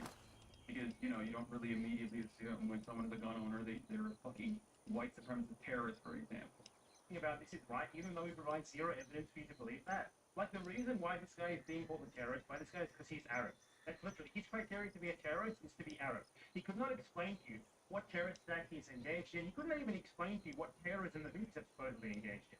He could just point like the anti-genocide blockade, and then if he had to deal with a counter-argument on that, he would stop in 2 minutes because he doesn't fucking know what he's talking about. Honestly, these people are embarrassed. Like, who watches this and is just like, yep, you know, he's clearly owning this guy here by just showing a video without being able to refute a thing. And they like win them over with their charm and they make them hate America and they go celebrate. That's so funny. Okay, that doesn't probably take much. Yeah, hilarious. The crew is still held captive. If the song continues to... Yeah, hilarious. I mean, it is. I think it is hilarious. Yeah, I stand by that for sure. Yeah. First of all, this dude, Rashid, there's no evidence that he actually linked up with any fucking captain whatsoever, especially considering that he's saying the captain is Chinese. There is no Chinese captain.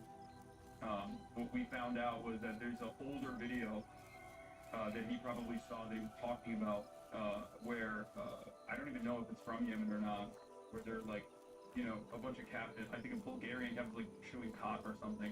Having said that, this part, yeah, I mean, he just laughed at it and goes, oh, that's pretty funny. It is. Like, why is anybody supposed to go, no, I hate that. I can't believe he's laughing about that. Like, what? Yeah, I think this was the OG video. Yeah, it was this video. Yeah, it's from fucking literally March 27th, 2022. This is the video that they're showing, by the way. They're saying this is the Chinese captain, but I don't know. I don't know if he was Bulgarian or not. I think anyway, I don't know if that guy is Bulgarian or not. I think he might be. A majority of the internet believes Hassan is an Arab because he's Muslim and his name is Hassan. Like 2 out of 3 Americans in general could not tell you where Turkey is on a map and just assume it's an Arab country because it sounds Arab to them. Yeah. The Galaxy Leader captain is Bulgarian, not Chinese. Sorry. Thank you. He didn't see any Chinese person. He literally said that. The translator added the cop part. Which crew? Where's the Chinese captain here? Where's the Chinese captain? Continue to point to the Chinese captain for us. Because there is no Chinese captain. Like, we are supposed to believe that stopping ships that are trying to run a blockade to put pressure on countries supporting a genocide, no less, that is terrorism. That is bad. He doesn't need to explain to us why it's bad. He can just point at it because he and his audience are of the same intelligence level. So yeah, that's the problem. It's like when America does blockades, that's good and based, like in Cuba, even though the entire world is against it, right? When a nation state that was in the throes of genocide until like literally a couple years prior, okay, says what Israel is doing in Gaza is a genocide, we have to stop it, and we are going to implement a blockade in the Red Sea in an effort to get Israel to apply further pressure to Israel to stop his genocide of Palestinians in Gaza. That's bad. You can't do that. You should be blown up. Which, by the way, was a demonstrable fucking failure for America. Operation Prosperity Guardian cost billions of dollars, and it didn't actually do shit. It didn't even stop anything. One of the Israeli ports is now completely bankrupt as a direct consequence of this blockade. So yeah, these are guys actually doing something. Okay? These are the people who are literally doing something. What are you doing? Nothing. You're making drama slop videos. Like, what do you guys think America does when they fucking intercept ships? Most of the time, America says we're instituting a blockade and no ships pass. But when some ships do pass, what do you think they do? They fucking intercept the ships. That's exactly what America does as well. They've literally stolen direct oil tankers going between Venezuela and Iran and shit. Like, what are we talking about? The fuck? Like, what? So that's fine, that's valid. But when another country, God forbid, outside of the sphere of influence of America engages in the same thing, then that's the biggest meanie-bo-beanie thing you could fucking do. That is completely unacceptable. You know, your Twitch stream doesn't change nothing until you go on mainstream TV like CNN and MSNBC. What are you saying, dude? You're like, just quit, just quit, just quit. What the fuck? Shut up. It does change things. It changes people's minds, okay? Yeah, U.S. embargo blocked coronavirus aid shipment from Asia. Like, we've done such cruel, unimaginably cruel things to Cuba. And you also have to remember, the mildest Google research would show Yemen has been trading the crews from the ships for their own people being held by the Saudis. Yeah, also, you have to look to, like, what the reason is. The reason for why we have an embargo on Cuba is because our fascist dictatorship that we backed and offered material support to and offered arms to, Batista's dictatorship, forcibly overthrown in a revolution in Cuba, okay? And we never let that go. We were very mad that our sugar plantations were taken away. We were mad that, like, our mob's tourism destination was taken away. We were mad at the Cuban Revolution, so we punished Cuba and the Cuban population permanently since that very moment, and we never stopped. Whereas what these guys are doing a good thing, okay? That's it. Like, their purpose, even if you don't agree with their message, okay? You very clearly don't think much about the way that America does this for bad reasons, okay? But, like, overall, the goal there is to stop ships from going through the Red Sea. That's it. To just cut it out entirely. There's some level of deterrence that takes place in that process, and that's precisely the reason why America blew up fucking ports and different parts of Yemen in Operation Prosperity Guardian to bring the Al-Fatah administration to heel to get them to stop intercepting ships, which they never did. So they just basically decided, you know, fuck it, I guess we failed on this. But the goal there was, you know, very clearly to stop all of these ships from moving through the Red Sea and instead to take the route of the Horn of Africa. Okay? That was it. It's not to, like, you know, engage in piracy and steal all the goodies from all these fucking ships, or it's not because, like, they are horny to take hostages or whatever. It works on them. And the sun continues to glorify terrorism by claiming their propaganda and passing it on. These are terrorists and this is bad propaganda. These are terrorists and this is that. He doesn't even need to prove his initial claim. He just needs to point. Point. It's true because I said so. Don't expect me to actually make any arguments.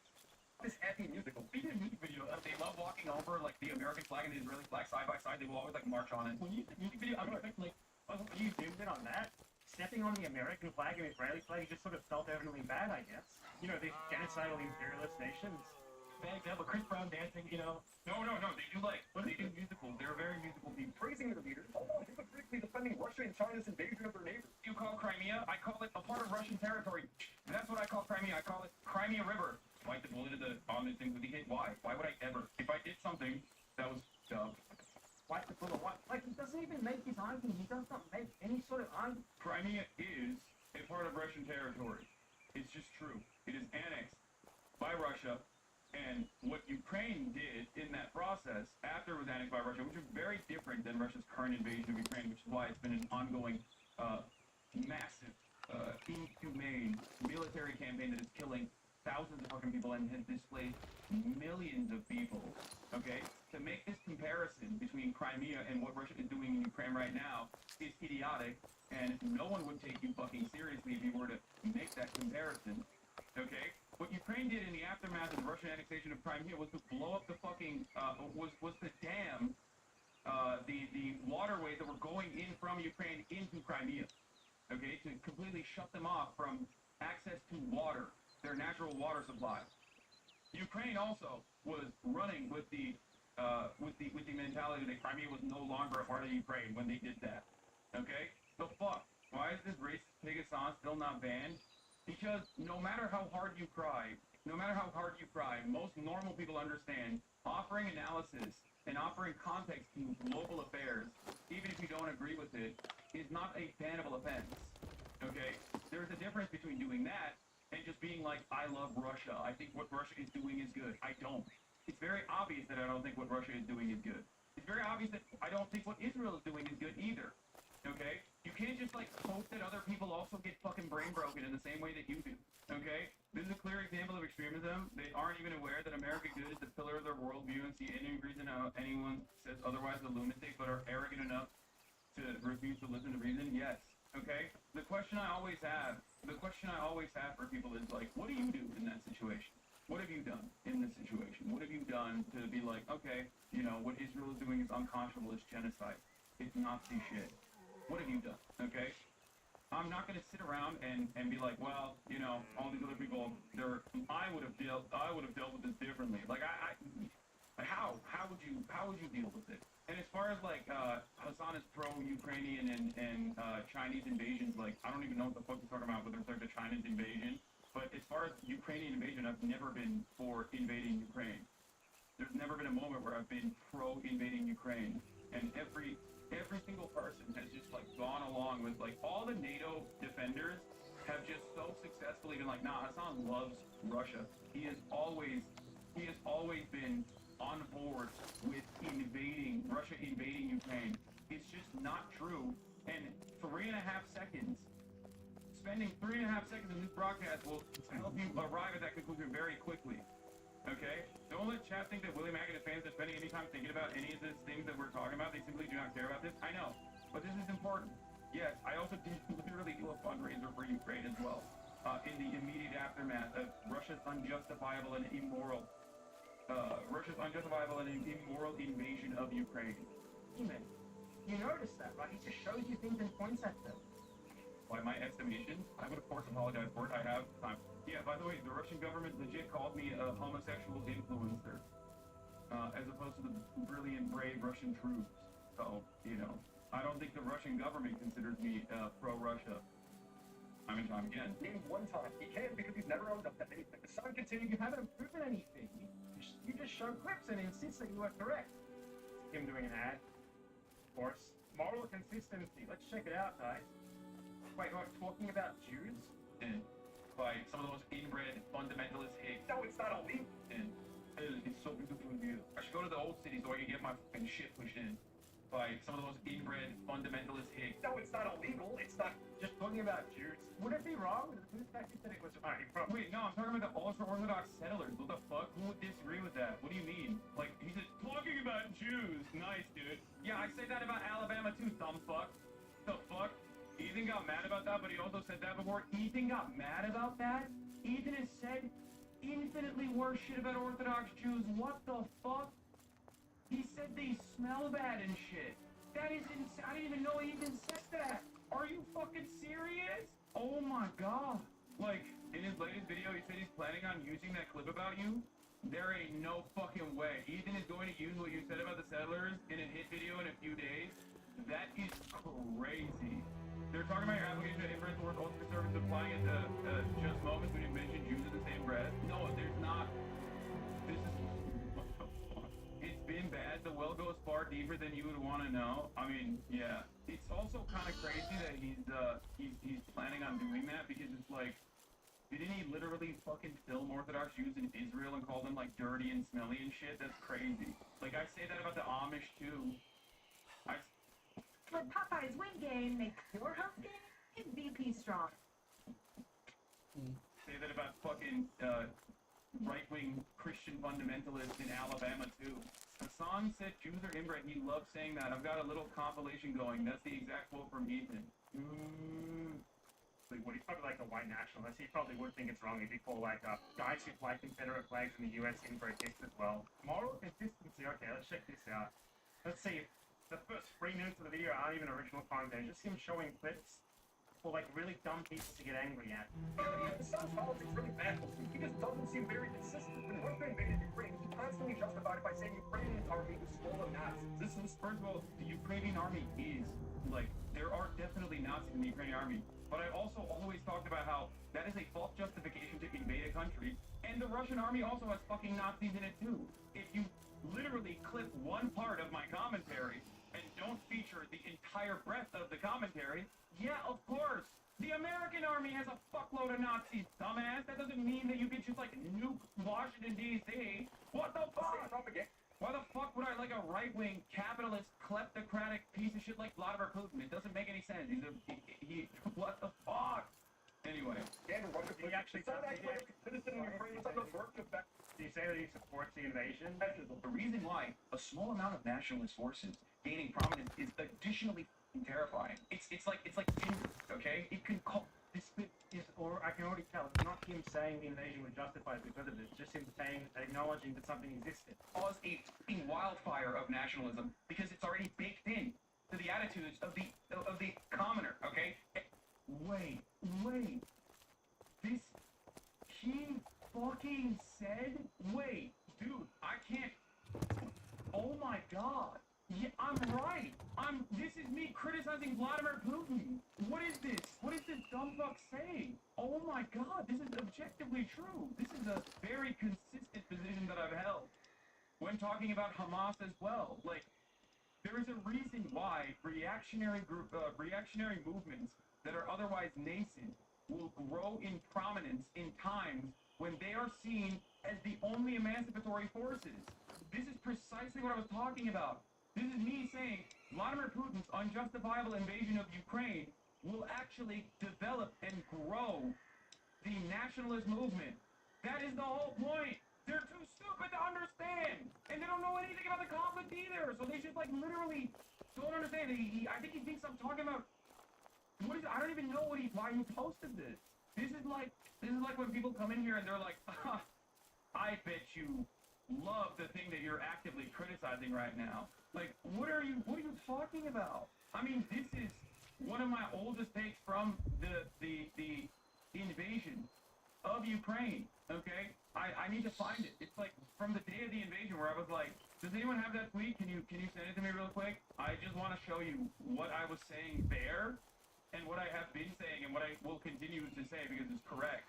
Which is, when you invade a country, when Russia invaded Ukraine, they ended up making all of the paramilitary groups that might have had nationalist opinions or might have had fucking neo-Nazi opinions become the #1 defenders of Ukraine. It gave them prominence. It's not only unjustifiable. It's not only unjustifiable to be Ukraine. It's also ridiculous to claim that you're doing it to fucking purge the country of neo-Nazis. Okay, which I never actually believed, okay? But also on top of that, here it is. Every time an imperialist or irredentist power decides to encroach upon a smaller nation, the most right-wing nationalist elements are seen as emancipatory forces willing to do the violence necessary for liberation. A dangerous prospect for Ukraine stuck between the West and Russia. Also, it's laughable to think Russia has any valid liberating claims here. Bombing Western Ukrainian military positions to defend LPR and DPR is just USA-style bullshit propaganda. Almost as bad as claiming Ukraine started shelling more in Donbass when there's 200,000 troops at the border. This is objectively correct analysis about how right-wing movements grow in prominence when the country is invaded. It's the same in fucking Iran, okay? This is how Palestinians basically evolved into the Palestinian attitude towards Hamas shifted dramatically over the course of the last 3 fucking decades. This is a very consistent take. It's almost a universal truth. I feel like a lot of people just simply don't understand the things that I'm saying, and they just overall cling on to vibes because I've made them feel shitty, maybe made them feel stupid at a certain point. So they just like look to someone to be like, yeah, this guy's actually a real fucking idiot. He's actually real hypocritical, and they go, oh, thank God someone's out here saying what I've been feeling. You know what I mean? It's so strange that he clipped this objectively correct take to make it seem like I'm actually pro-Russia here. This is the exact opposite of being pro-Russia, dumbass. Every person already has like a predisposition towards nationalist tendencies. So the issue is when you start legitimizing the nationalist guys, boom, all of a sudden the country could turn fascist like that, okay? He justified Russia annexing Ukraine. What? Constantly. Regardless of whether he wants it or not, he needs it as a buffer state. Exactly. Russia's historic access into the That Black was not justifying that. That was just like an explanation of why Russia invaded. And he takes it as like him endorsing it, I guess. Crimea, that's like... He just shows bits, and you're supposed to take them the way that he's framing them when they don't even say what he's saying at all, for one. But he hasn't actually explain like what is even going on, why you're supposed to think it's bad. Honestly, this video, it's not transformative enough to be considered for use. It's not. Like saying one line and then showing 10 clips of someone else, it's not transformative. Hassan should copyright strike this, 100%. You should just copyright strike this. This would not be hard to enforce. Hassan should just lawsuit this guy and everyone else who makes videos that just like 5 minutes of Hassan clip and then one word of commentary. These people should not be allowed to just make money by taking your clips, compiling them, and saying one sentence every 5 minutes. It's like 4 times more successful than his usual videos. He should not be allowed to get away with this shit. If you want to make a video criticizing someone, you should at least be expected to like respond to their clips for like at least half the duration that you're playing their clips. Ideally, more than the duration you're playing clips, but I think that's a fair standard. This is not that. It's him saying. I've personally witnessed how some of these creators have influenced their audience to believe that you're pro-Russia and then equate it to pro-USSR, and it's kind of insane. People type in all caps. People talk about both entities but make no points. This is the Red Scare 3.0. He's basically restreaming your content while ruining the context of your words while trying to frame you as a terrorist and shamefully insane. Yeah, it is what it is. Then when he shows like 10 clips in a row, he's not even actually doing anything with the video. He's not transforming it. There's not like enough commentary here, enough criticism to qualify as fair use. That, okay? He justified Russia annexing Ukraine constantly. Regardless of whether he wants it or not, he needs it as a buffer state. Exactly. Exactly. Russia's historic access into the Black Sea, Crimea, that's like historically and ethnically all Russian, majority Russian. This also is true. Like, Russia displays the ethnic majority in the area, the indigenous population in Crimea, under the USSR, many years prior to this conversation. And time again, I have talked about the historic relevance of this. Okay? Not only that, but Sevastopol was already loaned to the Russian government. So they already had a fucking military base there at the edge of Crimea. It's its access into the Black Sea. Russia has always used that. So there's a reason why when they went into Crimea and annexed it, there was, it wasn't like fucking Russia's current, what is this, bro? You literally platformed a terrorist, you didn't interview him, you sucked his entire penis. Yeah, well, I fucked your dad in the ass last night too, but I don't see you fucking complaining about that. Possibly because he really enjoyed it. He's gay now, okay? Like, how am I supposed to fucking deal with this childish mentality? That person is not a fucking terrorist. You just think he is. That's it. Like, cutting clips and then adding and then cutting back is so disgustingly deceptive. Yeah. Nazis, everyone's going to be radicalized, but when it comes to a fundamentalist group like Hamas that theoretically would run the country, the sign doesn't seem to have those same words. He justifies it by using Republicans as bandits for Hamas. I'm saying that the gay people and the trans people that are living under those conditions in Gaza, right, see Israel as a far larger problem in their existence than they do, like, Islamic fundamentalism in terms of governance.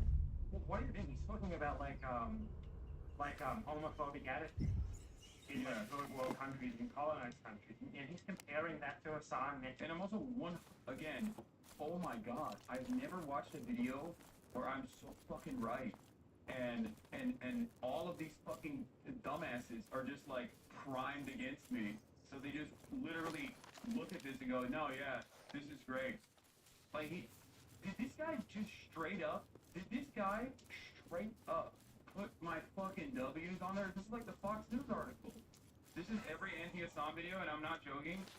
I stopped watching these videos a long time ago because I realized that, like, me actually responding to them in good faith only allowed them to clip more shit out of context and to, like, continue running with this narrative, not really realizing that most of these videos are just, like, things that I'm actually saying that are objectively correct and oftentimes not even related to how they're trying to frame it. Hassan hates inferior cultures, he said. Mentioning that, like, the Azov battalion exists at all. In a clip where Hassan didn't actually say that he thought that justified the Russian invasion. This does not make any sense at all. I've actually said the exact opposite numerous times, by the way. There are a million different instances, including in the clips that he clipped out of context. Yeah. If we go back in time, now it's so fucking far back, but like if you go back in time, and if you look at the actual log of the clips that he clipped from, that he didn't even personally clip, he just got it from fucking, any number of different like pro-Ukrainian, pro-NATO guys who have been using these clips and like recycling them over and over again in bad faith, you will find out that probably right after the context that was cut short, I immediately talk about how it is completely unacceptable that Russia used that as a justification. It is not a correct justification. It is a false justification to invade a country. It's kind of crazy. Check out the Google Doc I sent. They're using this in their campaign. They made a fucking Google Doc that is so insane, brother. Anti-Semitism and terrorist propaganda on Twitch. Statements. The statements made in the document are the author's opinions that should not be taken as fact. I like that they put a little disclaimer in there because they're like, hey, we're going to be smearing this guy, so please don't sue us. What is this? Oh my god. This is insane. Give him your email. My email is public.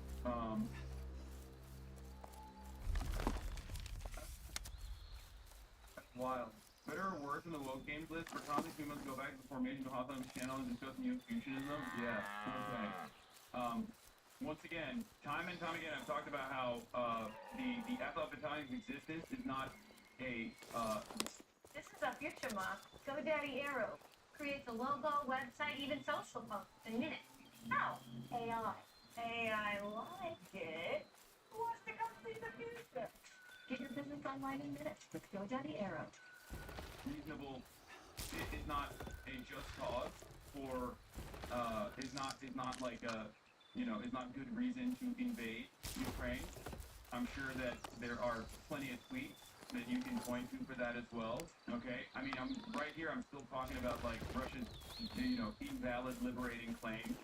Like, it's pretty obvious that I'm anti-Russian intervention in Ukraine, military intervention in Ukraine. I think, right? I don't know how you fucking arrive at that conclusion.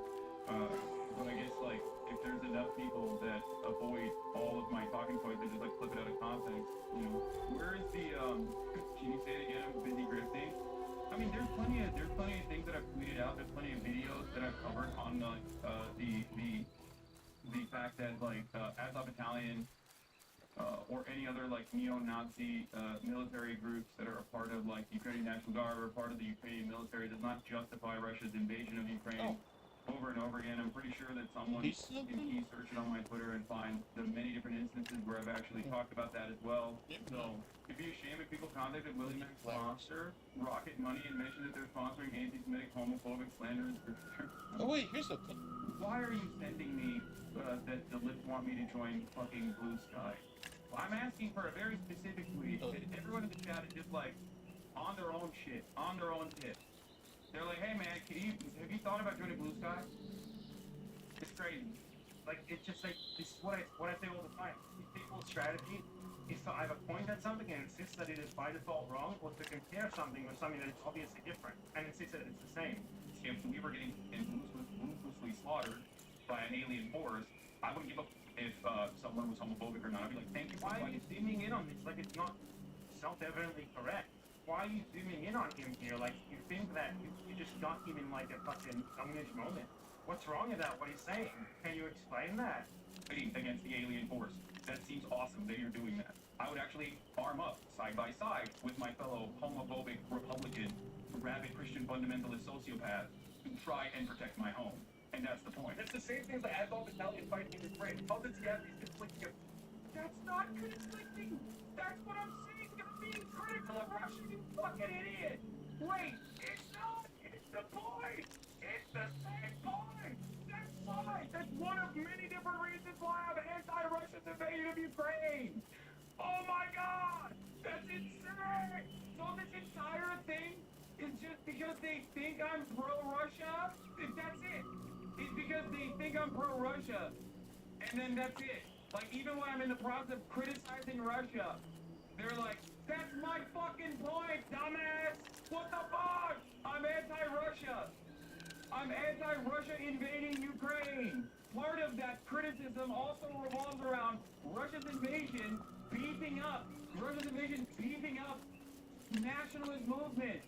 People that duped it out, Ukrainians that formerly would fight against the Azov Battalion-style football hooligans and paramilitaries on the fucking streets like anarchists, socialists in Ukraine, are now fighting side by side with the Azov Battalion. Why are they doing that? Because a much graver threat to their existence is the fucking Russian invasion! That's the point! This is so dumb! What is going on? Willie cooked you again? Yes, if you are the dumbest person on the planet and would rather not try to understand what my position is on anything whatsoever and run on like Hassan is bad, then yeah, he did. Yeah, for the dumbest people on the planet, that was another cooking session. Which is kind of funny because I'm in the process of explaining to you what my position is, but you don't clearly give a shit. Yes, if you have one different brain, yes, I got fucking up. Okay? Yeah, this shit goes hard as hell if you're dumb as hell. I get it. Yeah, another example of what I described is that, and I have used this example as well, Chinese nationalists and communists working together to fight the Japanese invasion. They should fight against the Japanese fascist. Like, that's the whole point. Really? Now I understand why so many people fucking think I'm, pro-Russia. They're dumb as fuck. I genuinely thought that there was, like, at least some, like, real disagreements here. And I didn't realize that it was because people were just getting baited off of, like, clips that are not only devoid of context, but are, once again, claiming that I am in support of the exact thing that I'm against.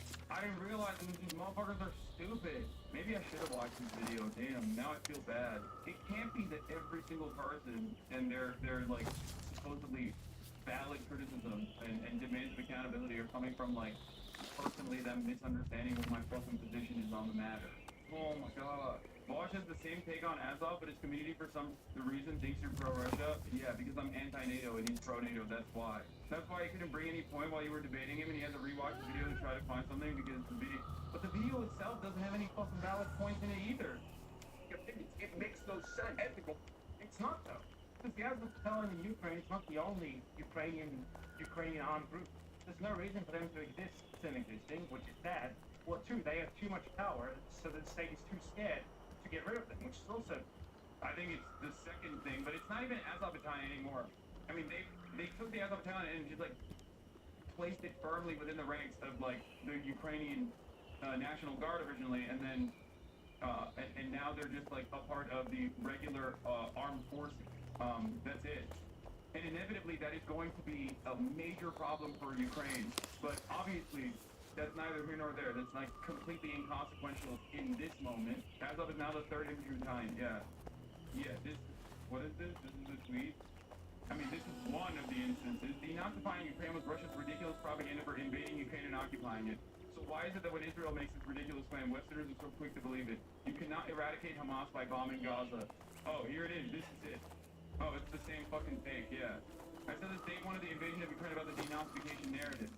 Every time I hear it in this power decides to encroach upon a smaller nation, the most right-wing nationalist elements are seen as emancipatory forces willing to do the violence necessary for liberation, a dangerous prospect for Ukraine stuck between the West and Russia. And it's true. Once again, being a leftist is about being right, but being too early. Okay, if you arrive at the correct position too early, people will yell at you over and over again, and even if they personally decide that, you know, your conclusions were correct, and they finally arrive at that position, the hatred that they feel for you is so powerful that that still remains. There's hella people right now out there who are like, damn, I actually do agree with, you know, that maybe don't personally say they agree with my position on Palestine, but like, they have arrived at that conclusion after a year of genocide, okay? But because of how I made them feel early on, they still carry on that resentment. And the same thing always happens. The same thing always happens. The Gamba tapes. I said early on, a crypto casino that created a fucking website with the explicit purpose of driving viewership and driving new audience members to their actual crypto casino was going to be devastating. Paired up with the reality that they are not going to hold on to any sort of like serious, rigid guidelines, no terms of service whatsoever, that was going to be a Nazi pedophile shithole. I was right. And many people in XQC's community at the time despised me for it. XQC despised me for it. I'm sure that former fans of XQC now agree with that position. However, their resentment towards me still carries on because I made them feel bad, or if their favorite content creator felt bad at the time. So now, even if they personally agree with that original position that I had, they don't go, you know what, maybe this guy was right, I'm going to be charitable to him, you know, in the future. They just still continue fucking hating. It's weird, but I guess it's fine. You know, at the end of the day, as long as people are arriving at correct conclusions, even if they're fucking late to the game, it's still fine, you know? But that, you don't need like a specific armed group for neo-Nazis. In Palestine, Hamas is the armed group. It's the only real armed resistance, aside from us that you also hate just as much. Ukraine is a country with a real military.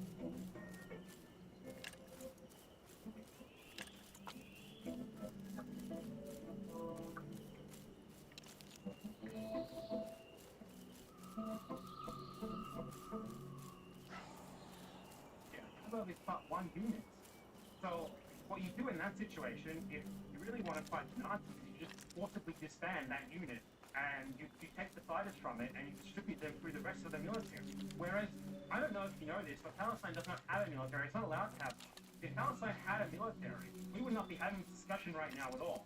Yeah, I mean, I've never seen anyone say that, like, Azov killed gays. They're probably homophobic, but has anyone ever said or made the horrific decision to call Palestinian culture inferior, the Senate rightfully called it out. These people are not your allies. They are not the same as us. They come from an inferior culture, and it is directly antithetical to everything Western values stand for, and it is an inferior culture in all ways. It's terrifying.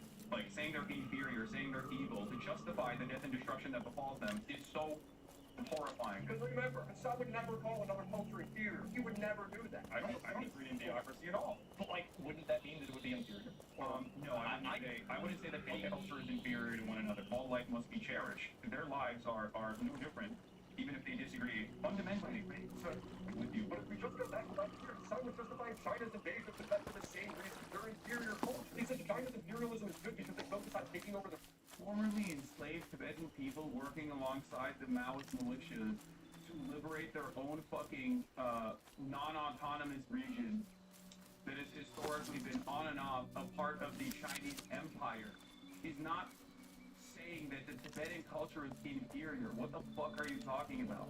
What? Slavery and feudalism is not a fundamental part of Tibetan culture. Okay? That is precisely the fucking reason why it was actually the formerly enslaved Tibetans that fought against their slave masters in the process. their neighbors. The Chinese development and Chinese military action is either irredentist in nature, which is different than imperialism, where it's like it's more so expansive in its own. Explaining concepts. Like, do you think Hassan thinks that irredentism is good? What? This guy sees an explanation, he takes it as an endorsement. Limited area rather than global imperialism, which is done with the express effort with the Tibet, Taiwan. Tibet was literally a feudal slave. Okay, for one, first thing, he was describing the difference between, say, for example, irredentism, which is like China's actions in Tibet, the Chinese, the Chinese Maoist movement in Tibet is not an instance of irredentism. Okay, what China is currently doing in Tibet, not developing it evenly as opposed to the rest of the Chinese territories, is understandably consequential, and there's much to criticize there. Okay, the current Chinese rulership over Tibet is not exactly great, but none of this is talking about liberating Tibet from the treacherous nature of feudalism. Okay? And the example I used here was actually so fucking good. Not to, hype myself up, but it is the same as, like, the American government during the time of slavery engaging in the fucking Civil War. And besides that, it's like if the southern formerly enslaved people also rose up and actively fought against their slave masters. it's like, my country has a right to take this state, this smaller country that is on our border or whatever. Versus like American-style bloke-spamming imperialism, where it's like, we want to essentially control as much as we reasonably can every single country in the world and force them to pursue our own interests. That was what he was talking about in the first place there, explaining the difference between like China and the US as global powers. He takes an explanation first as like an endorsement. So now let's see what the supposed falling Tibetan culture is. Just threaten to beat them up like they always do. Just show them your massive muscles. What are they going to do? Just threaten to beat them up. And that's what you do when you can't come up with an argument. Says Hasanabi tough guy. Dude, how little care or consideration do you have for your own humanity and your own personhood that you are literally making a fucking fake fan account called Hasanabi tough guy and then, creating the account, waiting for the appropriate amount of time so you can actually chat in the chat, and then saying, these guys are all ugly nerds, don't waste your time. It's about how attractive you are. Like, making yourself come across like you're actually a fan, but also letting it slip a little bit. It's such a wild thing to do, bro. This is what I think of you, just so you know. It's giving this. Go jerk off, dude. You're too horny. Exactly my point. Exactly. Keep going. Okay, dude. I'm gonna ban you so that you can be happier and healthier person, I hope. Syria was. Feudal slave mandate, like autonomous zone. I'm trying to do them a favor. That was one. In America, when I say something like this, people get very upset. We talk about the Dalai Lama saying "suck my tongue" or whatever, but like That's not far from the normal Tibetan existence before the Communist Party came in and China unilaterally took over Tibet. Like, what's their culture?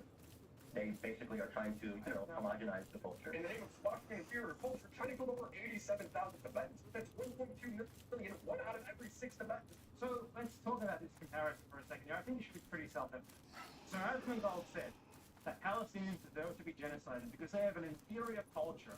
Because genocide is literally baked into their laws. That's the quote that he said. For one, that's not true. And he explicitly said they have an inferior culture. Straight up. They deserve to be genocided because they have an inferior culture. And the justification that he came up with to justify this idea was that they have genocide baked into their laws.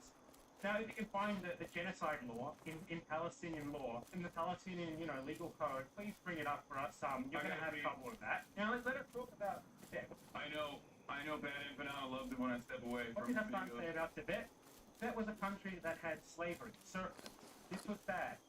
When China invaded Tibet, it abolished slavery and serfdom. This was good. Do you think that slavery and serfdom are like protected cultural characteristics? Is that the argument that you're making here? Is that genuinely what you believe? So, would you say that it was genocide when the North attacked the southern U.S. and forced them to abolish slavery? Was that genocide, my friend? I would like to see your answer to that question. Now, perhaps slavery and serfdom was indeed the culture of someone in, like a tiny economic and social elite, but it certainly was not Tibetan culture. Do you think that most people in Tibet owned slaves and had serfs? Obviously, such a system could not possibly exist. Such a system requires a minority to exercise control over a majority who are the slaves and the serfs themselves. So, you compared there someone making up bullshit to justify genocide with someone invoking something that actually really did exist and that really was abolished as a result of the Chinese invasion, which was literal fucking slavery. Like a socioeconomic system of oppression. Like the whole video is comparing things that aren't the same and insisting they're the same, apparently. I do not give a shit about preserving the culture of like a tiny slave-owning elite anywhere in the world. Do you? I would hope not. I would hope that you can see the difference in feudal lords in Tibet owning slaves and Asmongold saying that Palestinians believe that in genocide they deserve to be genocided. Something which is not true. Asmongold outright said that, Palestinian culture, all Palestinians are inferior. I do not think that saying that slavery is bad, it's good that it was abolished is the same thing as that. Just by the way, it's just a first. That's crazy, by the way. Like, slavery is not someone's culture, man. What the fuck? Like, what are we talking about? The Tibet take is unacceptable. You can't ignore the forced Hanification of the Tibetan people. Same as Xinjiang. Hundreds of thousands of people were forcibly displaced. Tibetans have a right to self-determination. British also used the caste in India as a justification for the empire. No, you're misunderstanding my position. Okay? The original, you're not wrong about Hanification. I have never said that Hanification, just like Russification, was a major L for the USSR. Hanification is on principle a unacceptable thing that the Chinese government does. Okay? This is correct. Your take on that is correct. I agree with you. This is not my position. Okay? I don't agree with that at all, and I think that is part of the ongoing issue. Also, it's hilarious that Tibetans have the right to self-determination. British also use the caste as India in its justification for the empire. The British literally utilized the caste system and kicked it into high gear. And I know you know this because you yourself are one of my anti-China Indian chatters. I know you know that. Okay? But yes, I don't agree with the Hanification of Tibet, nor do I agree with the Hanification of Xinjiang. Okay? No, this is a very smart chatter. Okay? He's just, it's a healthy disagreement that we have in terms of, I guess, like, maybe misunderstanding my position on China. British use the caste to also justify their empire. They are liberalizing us. They also use caste at the same time. That they are liberalizing us. No, I understand. In terms of the original, in terms of the initial movement in Tibet, how do you justify utilizing like actual existing Tibetan groups as armed militias that rose up against slavery? Like, that is not a embedded part of Tibetan culture. I disagree with that. The continued Hanification is unacceptable. These two things can be true at the same time. And they are true. If you were comparing the original abolition of the serfdom in Tibet, Where I want to go what is, the British Empire did in India, you're wrong. Would you apply this to slaveholding indigenous Americans vis-a-vis the colonization of America? No. Okay. I would, however, use a much better example, which is the one I used in that conversation with Ethan, which is that what China did in that circumstance was not dissimilar to the Civil War, I guess. Yeah, black soldiers in the Union during the Civil War. In what way does China do harmonication and China create autonomous zones that sustain the teaching of Tibetan language and culture aside from the spirits? Dude, like, this is the thing that China does all the time. It's a way to basically control what aspect of the culture is presented. It's the same thing in Xinjiang as well. It's effectively Vtuber, and the justification they use for it is that they don't want any separatist movements to grow as a consequence of that. I think it's still brutal. The very first thing up people. I don't say to support Russia and China. Israel's neighbors have got to do that. Of course that. You think it's okay? Have you ever made a video denouncing it? It seems like instead of actually denouncing it, you just attack people who are against it. I wonder why that is. I wonder why you are so extremely laser focused on that. It's almost like you support the genocide and you're too fucking cowardly to say so. Oh, of course not. In politics makes no sense. Imagine never paying for groceries again. From now to March 31st, every time you shop and save using the grocery outlet app, you get a chance to win free groceries for life. You can see all the incredible deals you have in stock, like premium meats and all your favorite brands. Don't wait. Shop at the app today at your neighborhood grocery outlet for your chance to be one of the 2 winners who will receive $500 monthly for 40 years. No purchase necessary. Restrictions apply. Many will enter. You will win. See groceryshopper.com for details. I don't think anything makes sense. You're too fucking dumb to understand anything.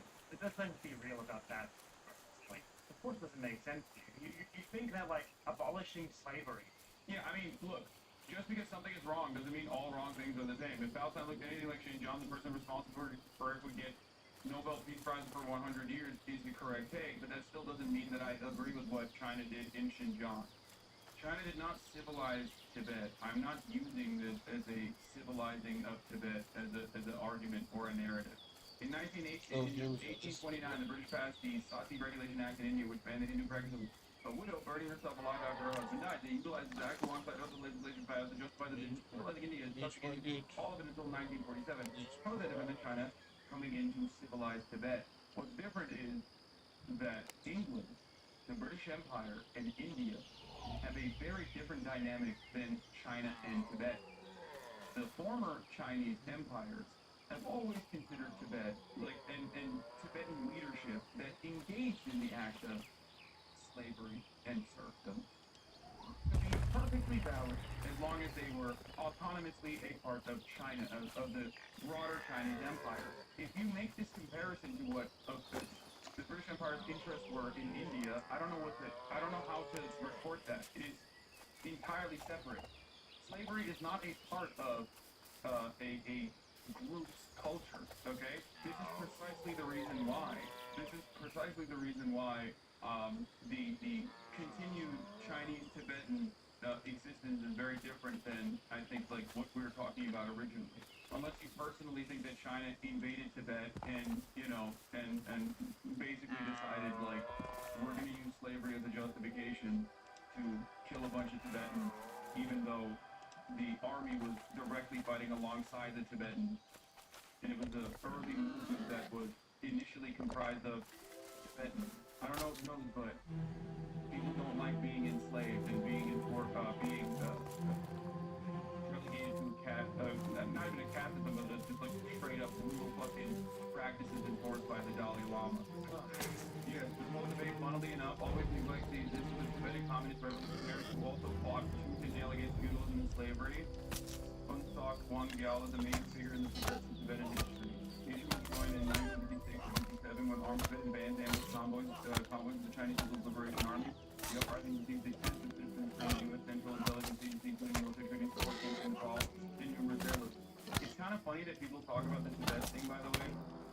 because America gave up on it. Like, America initially was like, oh, we can use that as a way to hit China.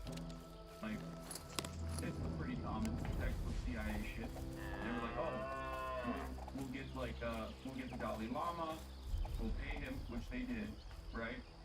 Regularly, and hang that over the head of like have that as a means of creating popular resistance. And there are always going to be plenty of people for real justifiable reasons that are against Chinese governance. Okay? And then outside of that, there are always going to be people that are directly being funded by the CIA because they want to reinstate the former way of business in Tibet. But even America was like, yeah, we should give up on this. So we are now talking about a right-wing movement that the CIA tried to beef up that even they gave up on. It's an attack on culture. You think that abolishing slavery is genocide. So, yeah, I'd say you're quite confused here. And I think basically anything will confuse you. Simply contradicting himself. What? Like, it's easy for us to say Tibet slavery wasn't a part of their culture, but then you have slave-owning states literally saying slavery is part of their culture and their effort to justify it. Yeah, it doesn't matter. Okay? It's like saying that the Israeli culture revolves around the maintenance of an apartheid. That doesn't mean that, like, you can nuke Israel, okay? I don't agree with that. And I think that would be fucking insanely cruel and inhumane. I don't even agree with, like, the forcible displacement of 750,000 people. Like, what are we talking about? I'm too much of a pussy on that front, even. They literally kidnapped the Panchen Lama so that there will not be another Dalai Lama in Tibet. They also have appointed their own Panchen Lama, who I believe is Han Chinese. The Hanification of Tibet is real. I think, wait, no, I thought it was Mongolian. Maybe I'm wrong. Let me explain to you two principles that you can keep with you, coming from a person who's Turkish, okay? When you look at the situation in the Middle East, you look at what the local government is and who the Western forces are. Never align with the Western forces. That's a principle that you can take home with you if you want to actually be moral or if you want to be smart. Okay? That's how we can't actually explain to us how this is wrong. Oh, you just said America, bad America. Now, why do you talk like a... Why do we not make people to actually engage in what is being said and just show clips? Why? You haven't responded to fucking anything this whole video. You just show clips. Again, Hassan, copyright strike this guy. Copyright strike, please. If he contests it, take him to court, and then YouTube has to abide by whatever the court says. And I think there's a pretty good chance that the court would say that this does not constitute legitimate fair use. It's not actually making any criticism of what he's saying. He's just saying, here's what he said and showing clips of it. That is not transformative criticism. It's just like a rage compilation. The way you analyze other countries, that's one basic principle that you can take home with you. Sort of slop content that should be banned on the YouTube service. It should not be. People should not be allowed to make money off just showing clips of other people and not adding anything to them. All of a sudden, people like this should be working in McDonald's, working in the mines, not making tons of money off this shit. Magically, you are above on your foreign policy analysis. You're going to be better off than 90% of people that look at the situation. That's not what an analysis is. That's doing the same thing Sneeko does. It's a sounds always... Why can you actually respond to him? Been this way. He doesn't care. Wait, why did he? You know what? Bad Empanada raised a good point. Why doesn't he ever actually counter anything I'm saying? It's kind of weird. This is like, how many? This is 8 minutes and 47 seconds in, and there's not a single fucking talking point that he has addressed. He just misunderstands things that I'm saying, assumes that I am, adopting a position that I'm not. Oftentimes the exact opposite position that I hold, like with Russia's invasion of Ukraine. And there's not even a single instance where he just like actually has like a valid counterpoint. If you watched this video and you knew the breadth of my perspective on any number of these different issues, you'd be like, I don't understand what the fuck's going on here. If you, on the other hand, watched this and you were like, yeah, I don't really know about this Hassan guy, I kind of don't understand it, maybe you would be like geared towards hating me, I guess. Not trolling him, but I guess the Tibet stands, if you're against imperialism, you're against Chinese imperialism. Okay, we'll get back to the Tibet issue in a little bit. Okay, please. I have to move on. The answer is the D-orbiter. He has no position. That's what's so beautiful about this. He can operate as though he's like completely separate from Destiny, even though very clearly he's just like rehashing bashing whatever fucking thing that he saw on the Destiny subreddit. Principle for being morally consistent. Do I think that this could be a dangerous precedent? Absolutely. But the right has been doing this for a very long time. Yeah, but if you're wrong, that's the point. I know, but no one cares about your practice. No one cares about being morally consistent, or no one cares about. I care about that. I know people do, but in the end of the day, He just wants to decide to win at all costs. It's tournament. Wait, what? That's a debate with Kyle Kalinske about free speech absolutism. And I don't even remember what I'm actually, like, you can see it. You can see it says free speech absolutism. That clip is like 6 years fucking old. I don't even remember what the position that we're talking about. That is so devoid of context. I don't even know what the fuck he's trying to say here. Well, yeah, because his side is actually, a side that actually wants good things, and the Republicans want to institute like bad things. That's probably why it's saying that. Right? It's fucking obvious, right? You'd be sitting there if Biden puts you in a camp. Well, no, you wouldn't put you in a camp. You'd be by his side. But you know what I mean. Like, playing by your morals and principles. Well, people we're literally explaining that people tend to care more about a narrative than the actual truth, which is literally what this loser is taking advantage of right now. Yeah, I don't even know. I think that was just like a regular conversation about like the tolerance, the way that like liberals utilize the tolerance paradox the way that Nazis utilize the liberal tolerance paradox to just, for a whole bunch of intolerant positions and normalize them. Ironically, that's what he is doing here as well to a certain degree. He's utilizing like liberal tendencies to be like, well, there's certain positions that I take as true. There's so many anti-Islam videos like this, and they have their own lore and their own shorthand. A video can just be 100% dogmas like the Reddit post and get 1 million views. Yeah, I know. It's fucking nuts. It's kind of crazy because like he's clip chimping shit from like 6 fucking years ago. So much so that like I don't even know exactly what he's talking about here. Like I've lost the plot on my own fucking commentary. I don't even know what he's disingenuously framing. Play by them. Work to like destroy you. It's probably not a good idea. Running straight up terrorist propaganda from time to time. I'll be begging This segment is like entirely about Rashid. Mark made 5 days ago. This is months after like all of the facts regarding what he actually is in relation to the Houthis and stuff like that were established. Let's see what he says. Let's see if he digs himself a hole that could possibly result in a big, nice payment for our friend in Yemen. In the pizzeria. And some have been rewriting history when it comes to the Houthi terrorists he did propaganda for. Now he's just what makes them terrorists. You never explain to us what terrorism is and why you think they're terrorists. Some random teenager. Random fucking Yemeni teenager. Yemeni kid not connected to the Houthis. He is a 19-year-old Yemeni Kenyan. Not from the Houthi tribe, nor from the Houthi organization. Oh wait, you guys just For months. Not only does it not matter to me if he was or not, it would obviously change the dynamic of the interview if he was. Most people don't know that he isn't a Houthi or have seen his post about respecting Jews. I don't really care. They will just say, oh, he's doing PR. These are all provable lies. When Hassan initially interviewed him, he proved it was framed as him being a terrorist. Bro, are we about to have a Houthi rebel on stream? Yes, brother. What do you mean? Framed as him thinking that. And then he was corrected in the middle of the interview when the guy was like, no, actually, I'm just a random guy. Yeah. Like that's... Why do people just not watch the original content ever? It's not like this shit is... It's not like this shit is not, like, readily available, man. I don't get it. People would much rather just watch, like, something completely fucking clipped out of context instead of just being, like... uploaded TikTok. Excuse me? Of course I'm about that, but I'm a journalist, okay? This is journalism. When Hassan asked if he was Houthi, the guy's not answering. Except referring to the Houthis' justification for pirating some verse of shit. Wait, he did. That's just a lie. He straight up did. And not only did he do that, but every single real news outlet that has covered it since then, even fucking Fox News, openly recognizes that he is not a part of the Ansarullah movement, nor is he a fucking militant. At most they say he is pro the Houthi government. I don't know if he is allowed to speak on this. I don't know if he's like actually a part of the groups at all, or just like simply. He said he doesn't actually know. He said this is just contradicting the clip that you just showed. He didn't actually know.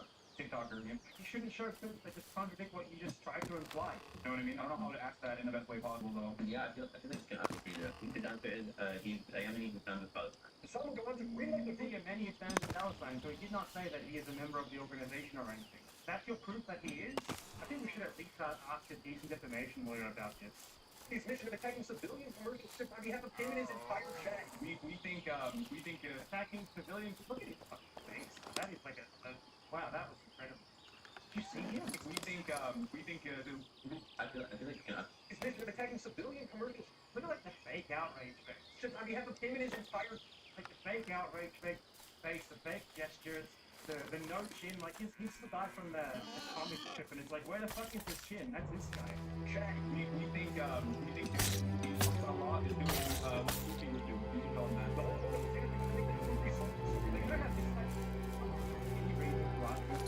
Not just why it's right. It's interesting in your way, Dude, this is like so much of the shit that I rail against are just packaged, sandwiched into one like 35-minute video. Oh my god, it's everything that I fucking despise. Remember how I always talk about Ben Shapiro? Ben Shapiro is a smart propagandist. He is an evil person in general. Okay, his worldview is awful. But he's much smarter than, like, I don't know, the average right-winger who will openly say the quiet part out loud. Okay? How does he do this? He does this by basically pointing to all of the pre-existing oppressive constructs and says, this is common sense, and it's good, and we should do more of it. Okay? That's what he does. And that's precisely the reason why this fucking idiot doesn't have to have any sort of tangible position on Israel, on Yemen, on Palestine, nothing at all. He can just simply go, that's a terrorist, Hassan loves terrorists, and that's it. No explanation of what terrorism is, no explanation of what these movements are, how they actually evolved into what they are now, how they gained prominence or power, okay? What their goals are, and people will just eat it up, and they'll go, wow, that's our man? This guy that's trying to offer context to all this stuff is actually also bad. He's evil. He's bad and evil. I've already been primed into thinking that everyone here is bad and evil if they are outside of the orbit of American influence. From what I can recall from the interview, the king was also forgiving towards Emirati Saudi people's desire their government intervention in Yemen. From my perspective, he seemed like a kid who wanted Sunni Shia, and honestly, just global unity opposed Israeli crimes. Yeah, I mean, that's I think, as far as I understand, that's like the most common, that's the most common Yemeni position now. Yeah. I think, like, ironically enough, none of this actually even touches on the actual ideologies, the actual history, anything whatsoever. It's just packaged in a way to attack the person speaking, okay? If you just say, well, this guy actually is disingenuous because I clipped him out of context over and over again and claimed that he was arguing for certain things when he was arguing against those things, okay? Then, you know, I can just say he's disingenuous and stupid, and people who also are not very knowledgeable on these issues will then just go along with it. Like, there is not a single argument that he's made in any of this. The only argument is basically just him saying, Hassan is disingenuous and inconsistent, which is one, I think, of the funniest things you could say about me, because literally, you can go back basically fucking 10 years, and you will see me advocating for the exact same things back then. Like, that's, I don't know how to get this through people's heads. Like, reason to argue why it is wrong to blockade ships from countries that are supporting genocide. He does not try to argue, you know, how this guy is linked to that, how the group is a terrorist, does not point to any sort of specific anything. He just feels that it's a default that everyone should agree with. When you informed him on this, do you think he could tell you? Like, I'd love to get this guy on stream and say, okay, hands up, show us your hands, no Googling. Explain to us, in 5 minutes or less, how and why the Houthis are terrorists. Not even that guy, how the Houthis are terrorists. I would fucking love to know that. He's just like me and you. One of his viewers would point this out, and some would tell him to shut up. Maybe explain why you're trying to get this type of human information. Okay, shut up, Shatter. Come on, that's not good. That's great. What does he have to say to this dumbass? Yeah. Why am I humanizing? Why am I humanizing a 19-year-old who's only known genocide his entire life? Okay? Yeah, that's really fucked up, dude. Mass is that considered to be a terrorist. What does he think about that? I don't know. In the chat just now. She said, who are they?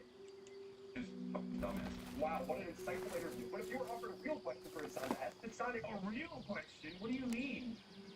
That's not a real question. That's someone being a disingenuous asshole. That's someone being a gross little Islamophobic freak. What the fuck? What the fuck? That's so crazy. Why humanize a person was the inquiry, was the question. Why humanize a 19-year-old whose only understanding of existence is fucking living under genocide? Okay? You only agree with this position if you're a fucking monster, okay? You only agree with this position if you're a monster and that you also have associated this person with whatever fucking false idea that you have of what he represents. Ignores it. Instead of asking about food. Okay, I want to ask. What else do I want to ask? So, like, I mean, he's asking if he would stop going out both if he'll stop the genocide. I mean, yeah, he's gonna say yes, Chapman. I've already said that. That's why the fuck is being carried out. To stop the genocide. And for one, he's not even doing that. He's a guy who considered one of the most prolific fucking tourist attractions that anyone can visit. The organization has straight up said that numerous times. Like, dumbass question. Has he ever had like Western food? Great question. Someone's living in a bad here for that. How dare you? Wait, why would I reassert that same position? Like, does this fucking idiot actually think this dude, who's not even associated with the fucking Ansarallah administration, is going to say, no, we love taking over shit, we're gonna keep doing it? Like, is that what fear? Is that the assumption here? The implication is that, like, I'm afraid that the truth is gonna come out? Is that what you think? Guy from Yemen, like a 19-year-old guy from Yemen, how dare you treat him like a human being? How dare you try to have a conversation with another human being rather than treating him like a terrorist because of his nationality and the fact that he's against Israeli genocide? But if you think a 19-year-old from Yemen is in the cut, and it's like inside the inner workings of the Ansarallah movement, I don't know what to tell you, you're a fucking idiot, you know what I mean? It's like interrogating your 19-year-old cousin about what Trump is gonna do next. The fuck? How's he supposed to know? He doesn't know anything. Also, we already have the answer to that question. The Ansarallah movement has very openly declared that the only reason why they're fucking doing that is because of Israel's genocide in Gaza, and that it would 100% immediately stop as soon as the genocide in Gaza stops. They have said it time and time again. I don't know what else to say about this. How dare you? How dare you? Mr. No-Chin here. He's enraged by this. He can't explain to you how and why this guy is a terrorist. He can't even explain why he's a terrorist. And for the record, this guy is obviously not even connected to them in any formal manner. But how dare you ask normal questions about himself? They are not to be human beings. Allie for this guy. He's not a movie. He's not anti-Semitic. He's basically so anti-Semitic. First of all, he wasn't movie. I asked him. I'm not. You're wrong. The pirate was... Yes, it did. Yes, it did. Wait, what? You showed the clip where he literally said, I'm not a part of any movement. I'm just a Yemeni who wants the genocide to end. What the fuck? You literally showed the clip and then you said, I don't believe it. I was like, this is going to slow roll you into a complex of mistakes again. What? It's kind of funny because, like, the weirdos at DGD were, like, also, I think they had him in a Twitter space or something, Rashid, and they were like, are you part of the Ansarallah movement? Are you part of the Ansarallah movement? And apparently he, like, no, I'm not, or something like, he misunderstood what they were saying and said, like, the people of Yemen support the Ansarallah movement. Of course they're going to say that. It's like their government, okay? Including people who literally had fought in direct combat against the Ansarallah movement since the blockade was implemented, had said, we're putting down our arms, we are now, one. We're all against the genocide in Gaza, and we are all part of the movement. He said, I don't really remember exactly what his response was. Either he said that Houthis are Yemenis, or he said that, like, the people of Yemen stay on Houthis or something. I don't know. But he misunderstood what he was saying, and only used Google Translate to understand what he was talking about. I think he said, he said every Houthi is Yemeni and didn't understand. Yeah, I don't fully remember what it was, because I don't fucking keep up with this person at all until it, is directly put in front of me. But because most people don't fucking speak Arabic, they just basically said, oh, it's proof. He said he's a Houthi, and they ran with it. That is a pirate. So he's a pirate. He's a terrorist. He's all of these things that you would need to actually prove in court. Instagram. He replied, yes. Now his Instagram is banned. Oh, here. This is it. Raised Americans in the community that pro-genocide super Disney as Rashid al-Haddad. Are you a member of Ansarullah? Rashid al-Haddad's response, no, I'm a citizen who stands in Palestine. لا أنا فقط مواطن يمني نعم. What is this? Rashid al-Haddad destroys Ethan Klein. Ethan Klein is a nobody. He's acting like a child. He's speaking nonsense. I swear he does not know anything. He tries to take attention away from what's happening in Palestine. Rashid al-Haddad rejects the allegations against him. We do not hate the Jews. We respect every Jew Christian who stands in Palestine. We do not confuse them with Zionists. These bunks anti-Christian speech Jews. We all know that America is at the head of Israel. Rashid al-Haddad rejects the terrorist label. He's a civilian. He says it's actually Israel who is terrorist and creates war. Raise the Destiny ban as Rashid al-Haddad. What do you think about Palestine? What do you think stands with Palestine? What do you think about community to Palestine? يقول لك جزئية كبيرة في الغرب. هل تدعمكم؟ والله يعني أي شخص يقف معكم يعني اجتماع بإمكان يعني بإمكان تثبيته هذا ما يقتنع به إياه ممكن يوظف مع فلسطين فأجرت عند الله. He said if anyone puts down Palestine, he stands with them, no matter how they identify. So it's kind of crazy that, like, overall, these fucking rabid CDG fans, okay, Nidarelli CDG fans, are just, like, targeting a fucking random 19-year-old in Yemen and trying to talk to him on Twitter, not as, like, a fact-finding mission whatsoever, but just, like, hear him in bad faith. But also, he very clearly is like, nah, dog, which is ironic because he literally said this about Jewish people in America as well, in our conversation. When I asked him about that, the translator of such an American accent sounds like me in Quran memorizing practice when I was 8. Yeah. So one must first ask the question, why are they even doing this? And I know what the reason is because they want to clip him out of context.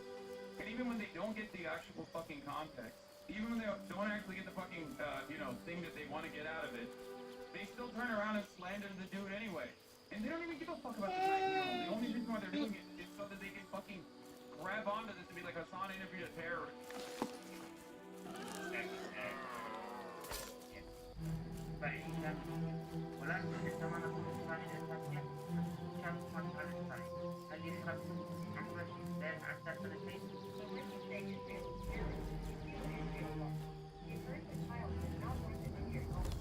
فالشعب اليمني يقول أن يرفعوا الحصار عن فلسطين وأن يذهبوا عنهم بعيدا فقط.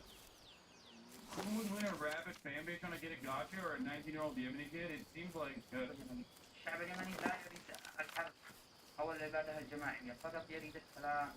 The Yemeni people say about lifting the siege of Palestine and that they should go away from them. This is what the Yemeni people want. The Yemeni people do not want war or genocide. They only want peace. الجميع يريد السلام ولكن إسرائيل هي الإرهابية وهي من تنشئ الحروب وهي من تفعل وتقتل وتنهب وتسرق وتأكل. Everyone wants peace, but Israel is the terrorist, and it is the one who creates wars, and it is the one who does kill, loot, steal, and eat. كلها Okay, I'm done. It's like so fucking ridiculous. This is still documented in news articles. What does it mean if he's a soldier anyway? Let's say that he was a soldier. So okay, let's say that he said that he was a soldier. Could you explain how that makes him a terrorist exactly? Is being a Yemeni and being a soldier terrorist? Because at the time, It goes the current government. He's also said he's a civilian. Like, I think a lot of this also gets lost in fucking translation. He has repeated time and time again that he's a fucking civilian. So that he recognized the legitimate government of Yemen. Thank you for that. Thank you for taking a firm stand against the American foreign policy line. That actually the Saudi-backed, U.S. Israeli-backed government is the real government of Yemen. Thank you for your recognition. We appreciate it. Terrorist? Seeing this line from his Many people said, oh, he's hiding it. He's PR trained, which is really funny to say about like some random. Look at that guy, PR trained. Dude can't speak English. You said that. It was because you wouldn't answer the only 2 serious questions you asked. Oh, okay, that's interesting. I mean, I don't know. I feel like he's very media trained, surprisingly. But okay. Now I used to think aside with that 0 critical thinking skills. Wait. Yeah. In that moment, I thought that like the way that he was communicating was much fucking better than how I would expect a random 19-year-old to communicate. Have you fucking encountered a random 19-year-old? This doesn't mean that he is like a part of the fucking movie PR.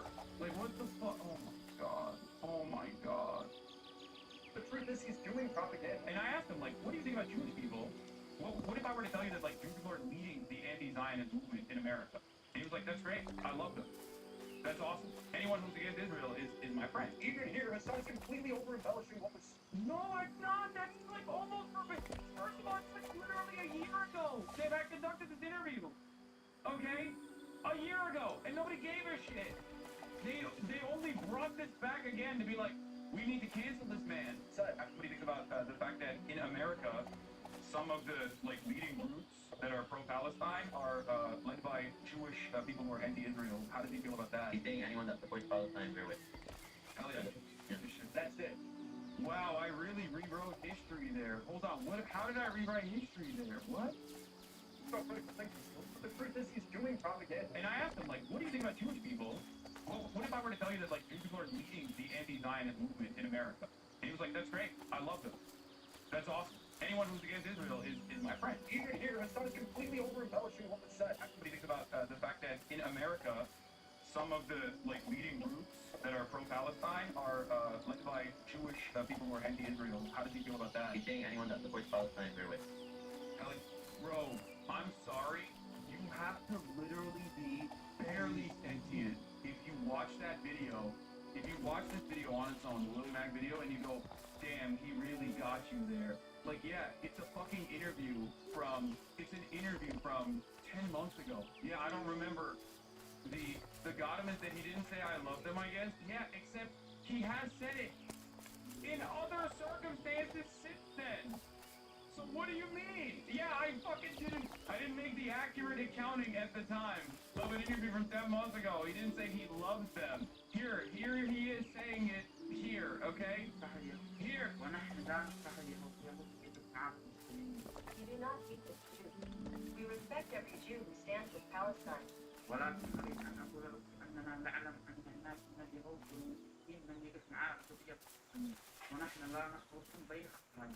want to tell you that we know that there are Jews and Christians who stand with the Palestinian cause, and we do not confuse them with violence.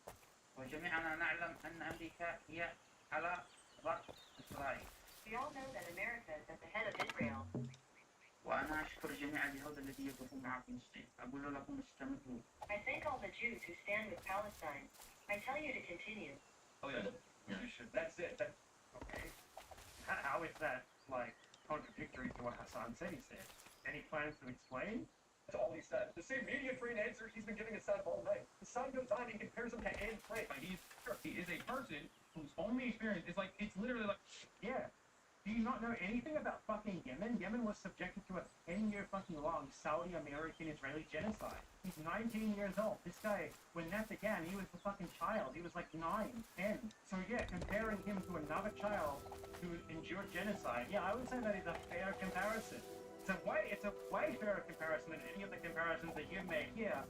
You compare fucking wanting to abolish slavery to wanting to genocide people for having an inferior culture. I don't know. I don't know about your capacity to make apt comparisons here. like talking to Anne Frank, basically, okay? Being able to talk to Anne Frank in real time. Now, I don't remember Anne Frank being part of a militia group that voted commercial vessels and took captive. So if Anne Frank was a part of the Warsaw Ghetto Uprising, do you think that it would be invalid? If I had the capacity to talk to someone who participated in the Warsaw Ghetto Uprising, do you feel like that would be inappropriate?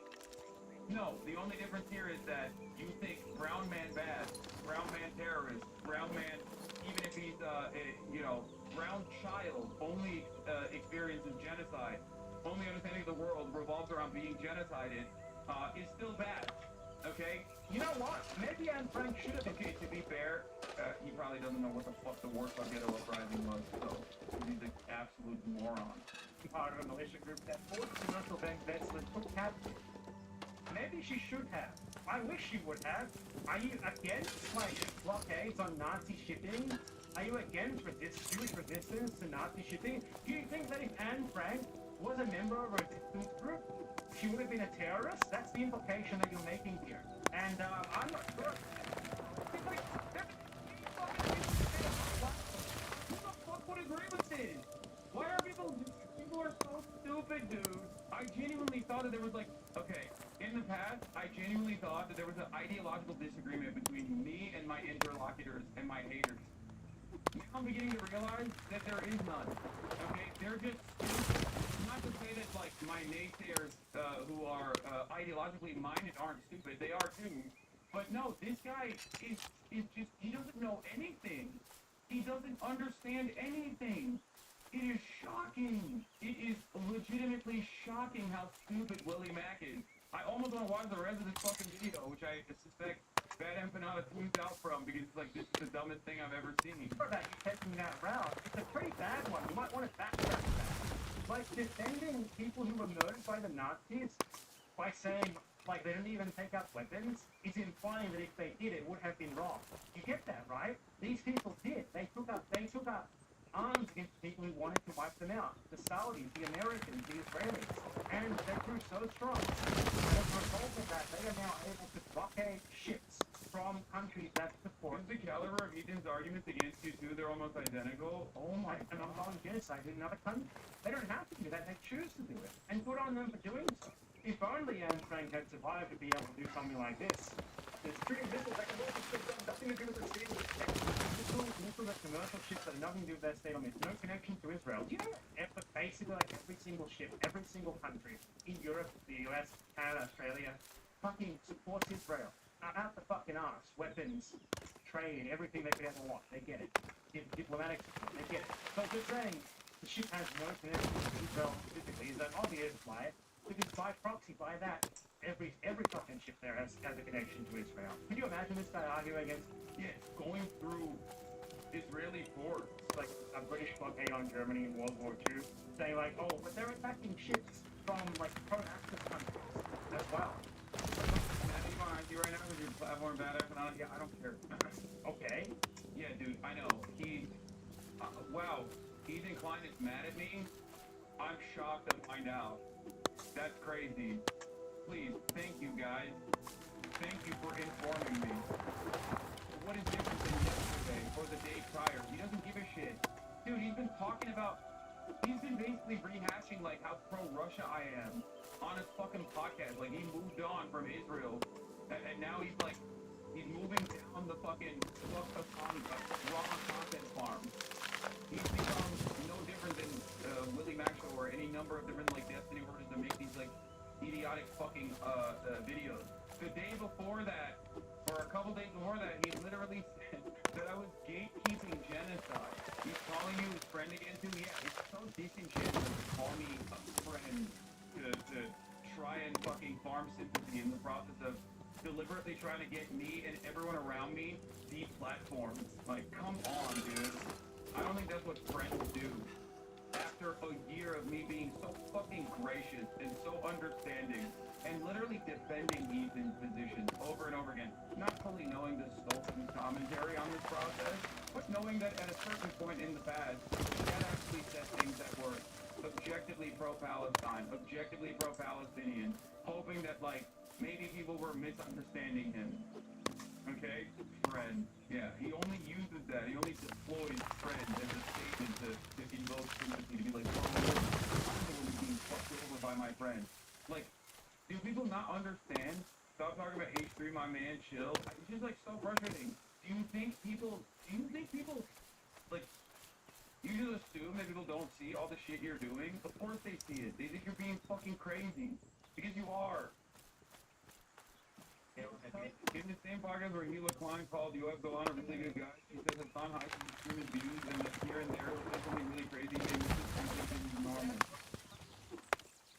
For time is that he doesn't go in full extreme his abuse. He kind of lays the ground and then he maneuvers, and here and there he'll drop like something really crazy, but you may miss that, so you kind of think that it's normal. Well, especially when you go Just the other day, BB fired a really good guy, and you're excusing people being burned alive and kids being murdered. You're saying Israel does that on the daily. Okay? Now, I'm not denying that. Not denying that. So are you in favor of mothering that Palestinians are taught at 2 years old to still American? That's pretty spicy. Yeah. Do we have that one? Like Kabbalah, though. I could add. Yeah, I'm the fucking extremist. Like, that's crazy, man. That's extremism. Also, what do you mean every now and then that people find out, like, how extremist he is? Like, he even knew that I was the American Reserve 9/11 guy. What the fuck are we talking about? He had the charity to comprehend when I said that. He literally, we had a podcast together. What the fuck? I'm not only honest to a fault, but I'm very stubborn about my positions. Like, I won't let it go. A normal person in this process would have probably dropped a random Yemeni teenager from discourse immediately, especially with the full understanding that, like, no matter what I say, people are still going to be like, nah, that's a terrorist dog, and you're a terrorist lover, okay? A person who cares about, does not care about the truth, but cares about, like, optics alone, that wants to, I guess, quote-unquote, grift, would have never talked about that shit. A year later. And? Good on them, honest. Against Israel. But you know, this guy had Twitter, so let's read it. Here's the thing, should be afraid of the Putin unless you're a Jew. They are very afraid of this title. So, one of the things that these people like to do is they like to weaponize the fact that if you're in the Middle East, Jew is synonymous with Israeli. And the reason for that is that the Israelis have made it synonymous. You know, they like that. Israel, Zionists have worked to make Jew synonymous with Israeli all throughout the world. Because they want people to believe that, like, for one, to be Jewish is something incredibly special, and for two, to be Jewish is to be a nice. So, when you are a Yemeni, you have a genocide being conducted against your country for a decade by the Saudis, supported by the US, who is the principal enabler of Israel, and the Israeli. It's a long conversation.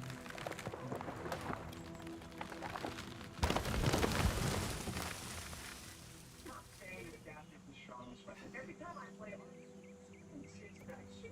Yeah, I'll be sure, yeah. Maybe even an instant late game, but I mean, that sluggish game will even survive long enough to something happen. You can act like that, you get in there, down shots, and but for a steady and mature strategy, you know, to play to be struck to freeze the long enemy, you know,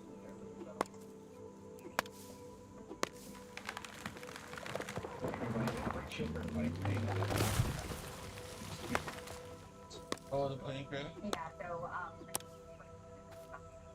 this like collision between a regional jet and a military helicopter. Tell you everything we know this morning. We're also going to take a look at some of the political news coming out of DC. The RFK confirmation yesterday. Tulsi here in New Brunswick today. We're going to see the latest what is going on with the spending freeze. Another judge weighed in there. We're going to try to get in a block. Breaking news. The show is a little bit scrambled. We're going to try to get in a block about 2 months attempt to cull the federal workforce. Jeremy Corbell is going to join. We got an answer from the White House, sort of, on the New Jersey drone situation. Not very satisfying. So Jeremy did a great job breaking that down. And Peter Weinhardt is going to join us to talk about his new book, Being Jewish After the Destruction of Gaza. Let's go ahead and break into that horrific news we got last night. The regional jet, American Airlines regional jet, traveling from Wichita, Kansas, collided last night with a military black box helicopter that was doing a training flight from Belvoir. 64 people were on board that American Airlines jet. 3 were on board the military helicopter, as far as we know. Search and rescue efforts this morning are ongoing in the Potomac River at this point. Yeah, you gotta watch out for the plane. Right, or some kind of miracle. Thus far, as of 8:01 a.m., the latest that we have is that 27 bodies have been recovered of those who were known to be on board, and this is the first major airline accident that we've had in this country since 2009. I'm going to show you a video that was taken from a nearby webcam that shows the midair collision and the explosion. I mean, it is horrifying to watch. There's a awarding before I go ahead and put this up on the screen. But let's go ahead and play this so people can see what we're talking about. This is the explosion mid-air. If you look more closely here, you can actually see the jet and then the helicopter coming right towards it. And you see the moment of impact and this unbelievable flash in the sky. You know, people who were nearby at CCA, literally miles away from where we sit right now, said that they were able to see the explosion. They heard a loud boom. Of course, the airport is completely shuttered at this point in time, and you know, there are going to be a lot of questions about how the hell this happened. But let's take a listen to this is actually an Australian news Helicopter broadcast pilot actually paying attention. breaking down what we know as of relatively recently about the current. This plane was immediately diverted away from the airport. The passengers watching the horrifying news unfolding beneath them on their in-flight screens. The Potomac splits two states, Maryland and Virginia, and Washington, D.C. The White House is just kilometers from the crash site, as well as the Capitol building and some of America's most important national monuments. The Pentagon is just across the river. It's our deep sorrow about these events. This is a difficult day for all of us at American Airlines, and the American Airlines care team has been activated to assist our passengers and their families. So, a little bit of information that was coming out yesterday evening. We have a photo that we can show you here. Some of the wreckage that is being pulled from the Potomac. You can see the airport there in the background. Anyone who's traveled to DC or lives in this area, very familiar with this airport, very familiar with the approach. The airspace around here is tremendously busy. Always take the. That's something we'll return to. I went for the left. The factors Yeah. that contributed to this. Because it has a light rail that goes downtown. And on the CNN airspace up on the screen as well that gives what we It's know more expensive. about It's like what 2 was times more going on expensive at to the go time of to this crash. DC. The headline here, FAA issues ground stop at Reagan National There's Airport a after DC passenger light plane rail. collides mid-air with helicopter. And they say in this article, the passenger plane was American Airlines Flight 5342, operated by CSA Airlines. It was traveling from Wichita, Kansas. I saw some information this morning also that indicated there were a number of kids who were returning from a figure skating camp, who had been, you know, selected to get to go to this camp and were on their way back. The kids and the coaches, some of them were the individuals who were on board. That plane was due to land at the airport outside of D.C. for CNN when it even collided midair with that U.S. Army helicopter as it approached the runway. Flight records showed the plane was expected to land around 9 p.m. local time. DC police said it received calls at 8:53 p.m. about an aircraft crash above the Potomac River, so it was just about to land. The U.S. Army Black Hawk helicopter was on a training flight at the time of the incident. The 12th Aviation Battalion based out of Fort Belvoir, Virginia, provides helicopter transportation and technical rescue support to the National Capital Region. Remains unclear where the Black Hawk took off from before the collision. So that is by and large what we know, Tucker, at this point. Yeah, it's just really horrifying, honestly, to think about. I drove past the crash site this morning. The airport remains sealed. It's a very eerie morning here in Washington. There's no planes up in the sky. As you said, this is one of the busiest airports in the entire country, one of the busiest runways, one of the most congested pieces of airspace. It's very heavily controlled because it is so sensitive, close to the White House, national monuments, Pentagon right there. Pentagon, that's right.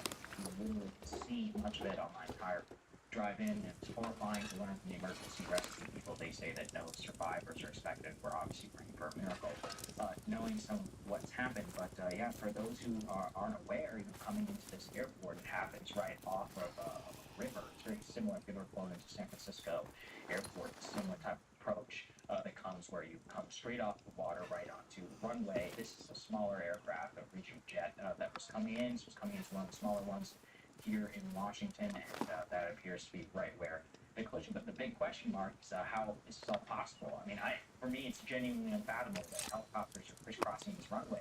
I'm told by the Transportation Secretary, who just did a press conference this morning, he says a routine flight path, of course, which I had speculated a little bit at this time. Some of the aviation experts that I've checked in on basically say that it was a perfect storm of horrible things that happened, where air traffic control called out to the helicopter, told them to watch out for a RJ, which is shorthand for a smaller aircraft, regional jet. There was actually a regional jet that was at the same time. So the speculation is the helicopter pilot to the right, taking off aircraft. Air traffic control tells them, hey, you need to get behind that aircraft. They think that they have plenty of clearance for that takeoff, when meanwhile, what air traffic control really meant was this incoming regional jet that was landing. Final approach, helicopter pilots' eyes are to the right, where the jet is coming in on the left. The other problem is when you're coming down is that the collision lines apparently on the helicopter would have looked just like the landing lights. A lot of other lights is happening here. As you come down, you're literally landing in the midst of a major city and there's lights everywhere. So it would have been difficult for the pilot to distinguish. Also, if you're literally coming out on top of something and your eyes are trained directly on your landing strip or the runway, then you're not necessarily looking for peripheral vision. That's how that happened. Because that's the most shocking part about the video. Just it looks almost like the helicopter is making a beam right for it. Yeah. Now keep in mind, we don't have, look, all the indications right now is an accident. There's full investigation that remains to be had. So we have 3 U.S. Army service members who are on board the helicopter. We have some 60-odd passengers. Apparently, it's if all are confirmed dead, which is very, very likely for it to be a massive rescue, recovery efforts, and demonstrate even more so in over New York State.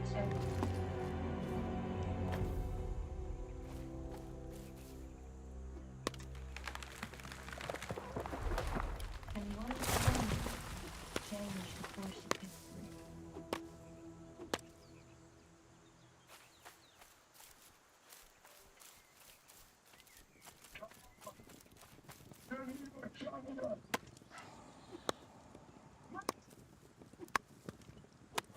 And one aspect of God creates a mystery.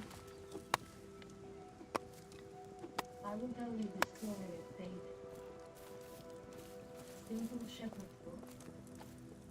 Why do my brother? What?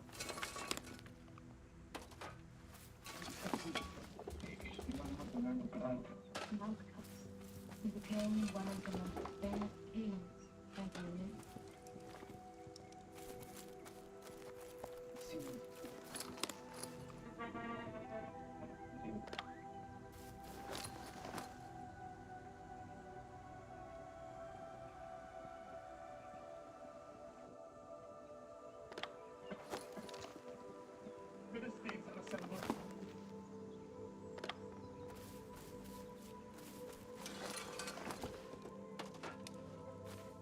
That's all the fit that I have.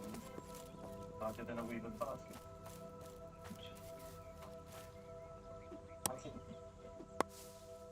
While that is the case, we know, because we've been covering her closely, there have been so many news in the past, seeing people raising red flags about, do we have enough air traffic controllers? Some of this has to do with also, this is unrelated, obviously, to the trust, raised a lot of questions about the manufacturer Boeing. This has been something that has been an ongoing concern because we have never seen horrible tragedy just in the past couple of years, several times.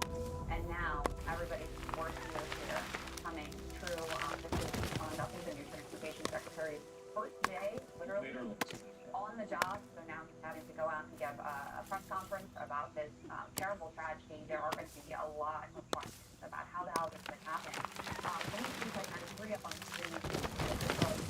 Announcement confirming the crash here from the FAA.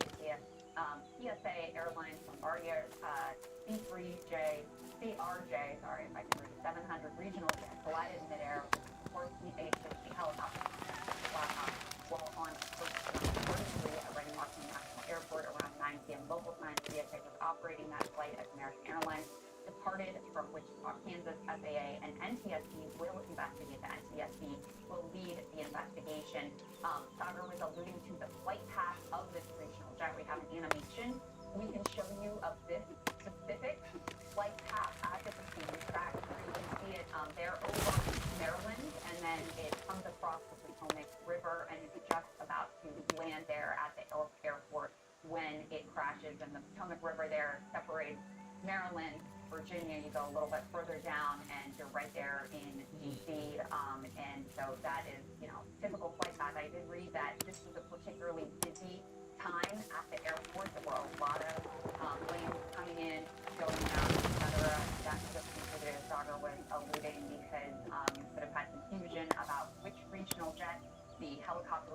warns about. Apparently, air traffic control was in communication both with the regional jet attempting to land and with this military training helicopter. As a layman, I don't know anything, but it does seem crazy these helicopters were there at the time, especially the airport is so incredibly sensitive, so that would be a problem. I've been landing at this airport literally since I was 18 years old, 15 years. I've never seen a helicopter out the window. Maybe I'm not paying attention. I don't know. We do have a statement here from President Trump. Let's put that, please, on the screen. Quote, I have been fully briefed on a terrible accident which just took place for the National Force Southwest Patrol. Thanks to the incredible work being done by our first responders. I'm monitoring the situation. I will provide more details as they arise. So that's really all we know now at this point. Now, the big question marks are about some of the things that we are going to look at for transportation safety and in the background of all of this, all of those near misses that were happening for the last 4 years. Bizarrely, we seem to have weird connections to some of these. I mean, we were on the ground in Austin, I think the very hour that there was one of the nearest misses ever in U.S. history happened. Right there on the runway where they had to abort landing, very, very quickly and avoid a collision there. But this raises big questions about, specifically, really, about the air traffic control, which have all the near misses have highlighted staffing problems, software issues, accusations by the airlines, by the unions, etc. Nobody really knows anything. They're going to be spotlight on aviation safety, and that's the question mark now, because this is, look, it's not necessarily the Trump administration or whatever's fault. They're going to have to deal with it now. Yeah. That this happens, and that's the big question mark. What are they going to do? Because what I would like to say is somebody needs to burn for this. Like, this isn't just some we're throwing into the pilot. If there is imprecise language that is drilled into the heads of aircraft control, if some guy is hired because he's been on for a double shift or something like that, we need to know every single thing about this, because now it looks like 60-odd people are dead as a result of this accident. We need to talk about this helicopter situation. It's true, there are Black Hawks that are circling Washington literally all the time. For what reason? Why? You're supposed to be training. You're supposed to be doing training flights, which is apparently was right there across the airport. Just go 2 miles down the road. Look, again, easy, layman. I don't want to say this, but literally across the airport, landing there millions of times, other people in this area, and most importantly, the families of these people, they will need both answered, and every passenger, that's what Secretary Duffy said. We don't have question marks in the United States. Yeah. It's a point of pride for our FAA, for our to see something like this, where someone's serving some sort of horrible acts of tragedy, if there has to be major news. Yeah, there's no doubt about it. And look, Trump's been in office a week, I think, will be just a lot of people share, some of the moves that he's made. We can put the next piece up on the screen here from the Huffington Post. That, he came in, he gutted a key aviation safety committee, fired the head of the TSA, Coast Guard. Obviously, we're going to try to get to a blog later in the show about this. If you look online and buy on, it's not really a buy on, but they say that people can continue working from home until the fall. They promise to resign at that point, but, an effort to call the federal government. Again, Trump's been in office for a week. However, I do think that this will pass those attempts to strip the federal government down to bare bones in a different way, because it is a reminder that having sufficient personnel of high quality can be a matter of life and death. The air traffic controllers, we'll see whether they are to blame or not. That continues to be an open question. But the functions of the federal government really, really matter. One thing that may be quite relevant here is the Lever News outlet, David Sorota's outlet that we always appreciate their reporting, is out with this report. We can put this up on the screen. So months ago, before this collision, lawmakers brushed off warnings and boosted flights. So despite the fact that there have been mid-flight near misses, dire fees, airline bankrolled lawmakers boosted flight traffic at Washington Disney Airport. Apparently, they just added an additional number of flights to this airport, and both senators from Virginia and Maryland, so 4 senators total, voted against this as a protest, saying this airport is already too busy. It's already dangerous. There are already too many flights going in and out. You can't add 5 more flights to this airport. Everybody else voted for this bill, and was this a contributing factor to this crash? Nobody knows at this point, but certainly potentially the case that the busyness, just the sheer number of flights of the I made an incremental tower specification. Like tower specification, Raid ready, gaming. Raid ready. Raid ready. That being said, going undead, mage, I mean a big black mage.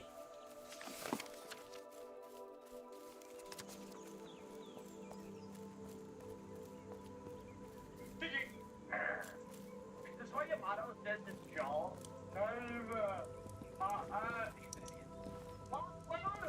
Let's go.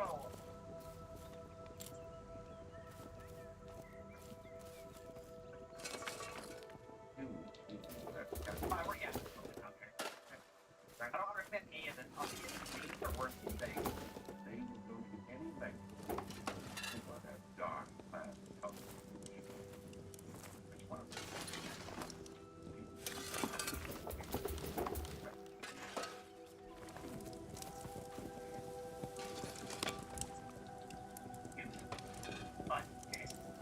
Or otherwise. Alright, reminder guys. This is filler. I'm not making any promises like, oh, I'm gonna make it to 60. We have 3 days, 3 to 5 days where I literally am doing like nothing at football quarter, okay? So we're surviving, playing along, mage is easiest, it'll be fine. For also a reminder, guys, I have never in my life seen anything about a mage, played a mage, say anything. If you recall how bad for a warrior, it's gonna be the same thing. So shut the up with your backseating already. I already know your backseat. We're doing this shit. Shut the stuff. Shut the stuff. Shut the stuff. Shut up. Get rid of this guy. Get up the line. Oh, do I need to buy spring water for mana?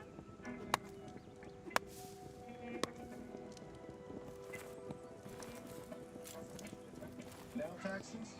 Getting the TurboTax app. Filing your taxes yourself, 100% free if you didn't file with us last year. $0. Filed by 282. All tax forms? All 100% free. Now this is taxes. File free in the app by 218 when you switch to TurboTax, do it yourself. Welcome to Tackling Life with Fred and Sydney, brought to you by Experience. I should have lied to us on their phone. I need copper for what they mean by mana. Great. Drinking starting early, maybe. Oh, I should cast myself.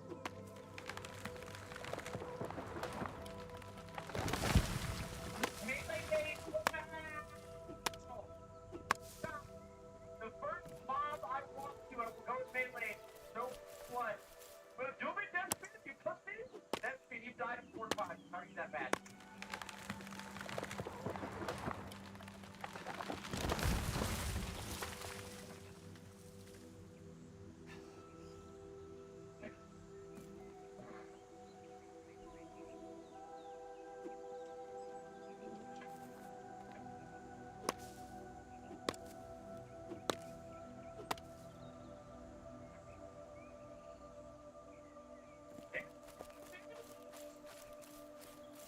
How are you? How you going?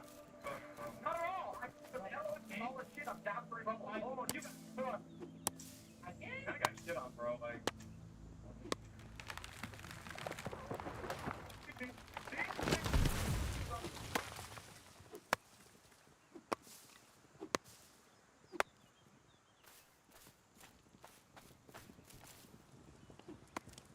Do that? I'm a little something. Come on now. I have like a broad ass. I'll touch you.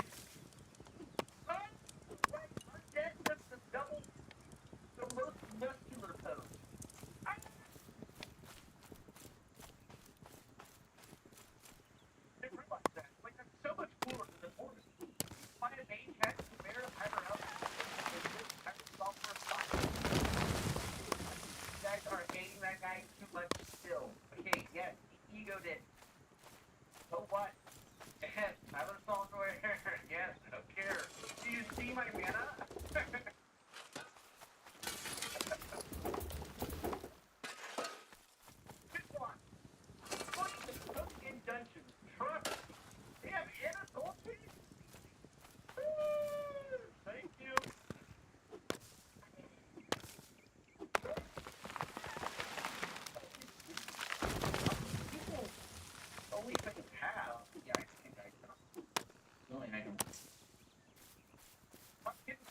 out, Johan.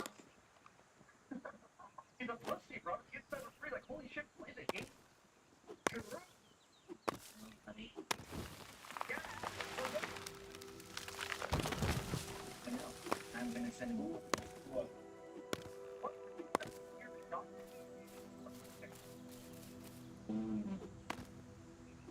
Keep this in the name.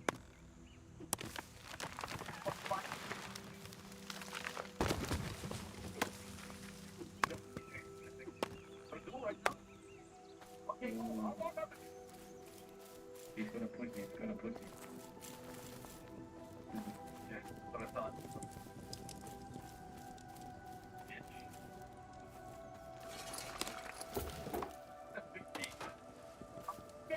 Baby, you're a false.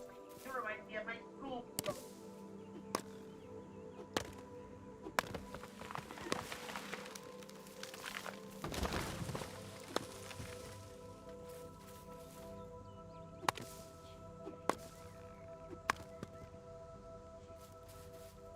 Why have you guys owed Stephanie a 2-pack Colt?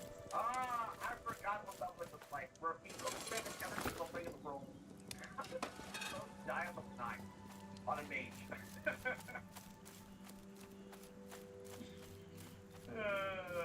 Oh, shit. With Staff of Jordan. And, yeah. Easy.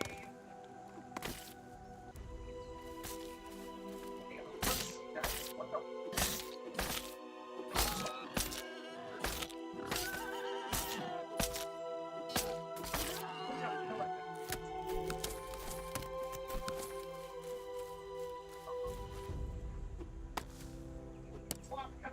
Big eye.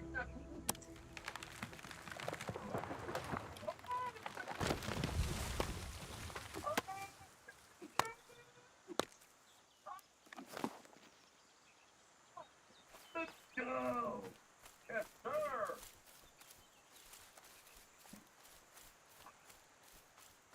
The brown baby. What? Hey,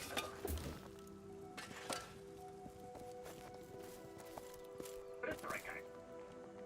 I was pulling the arrow.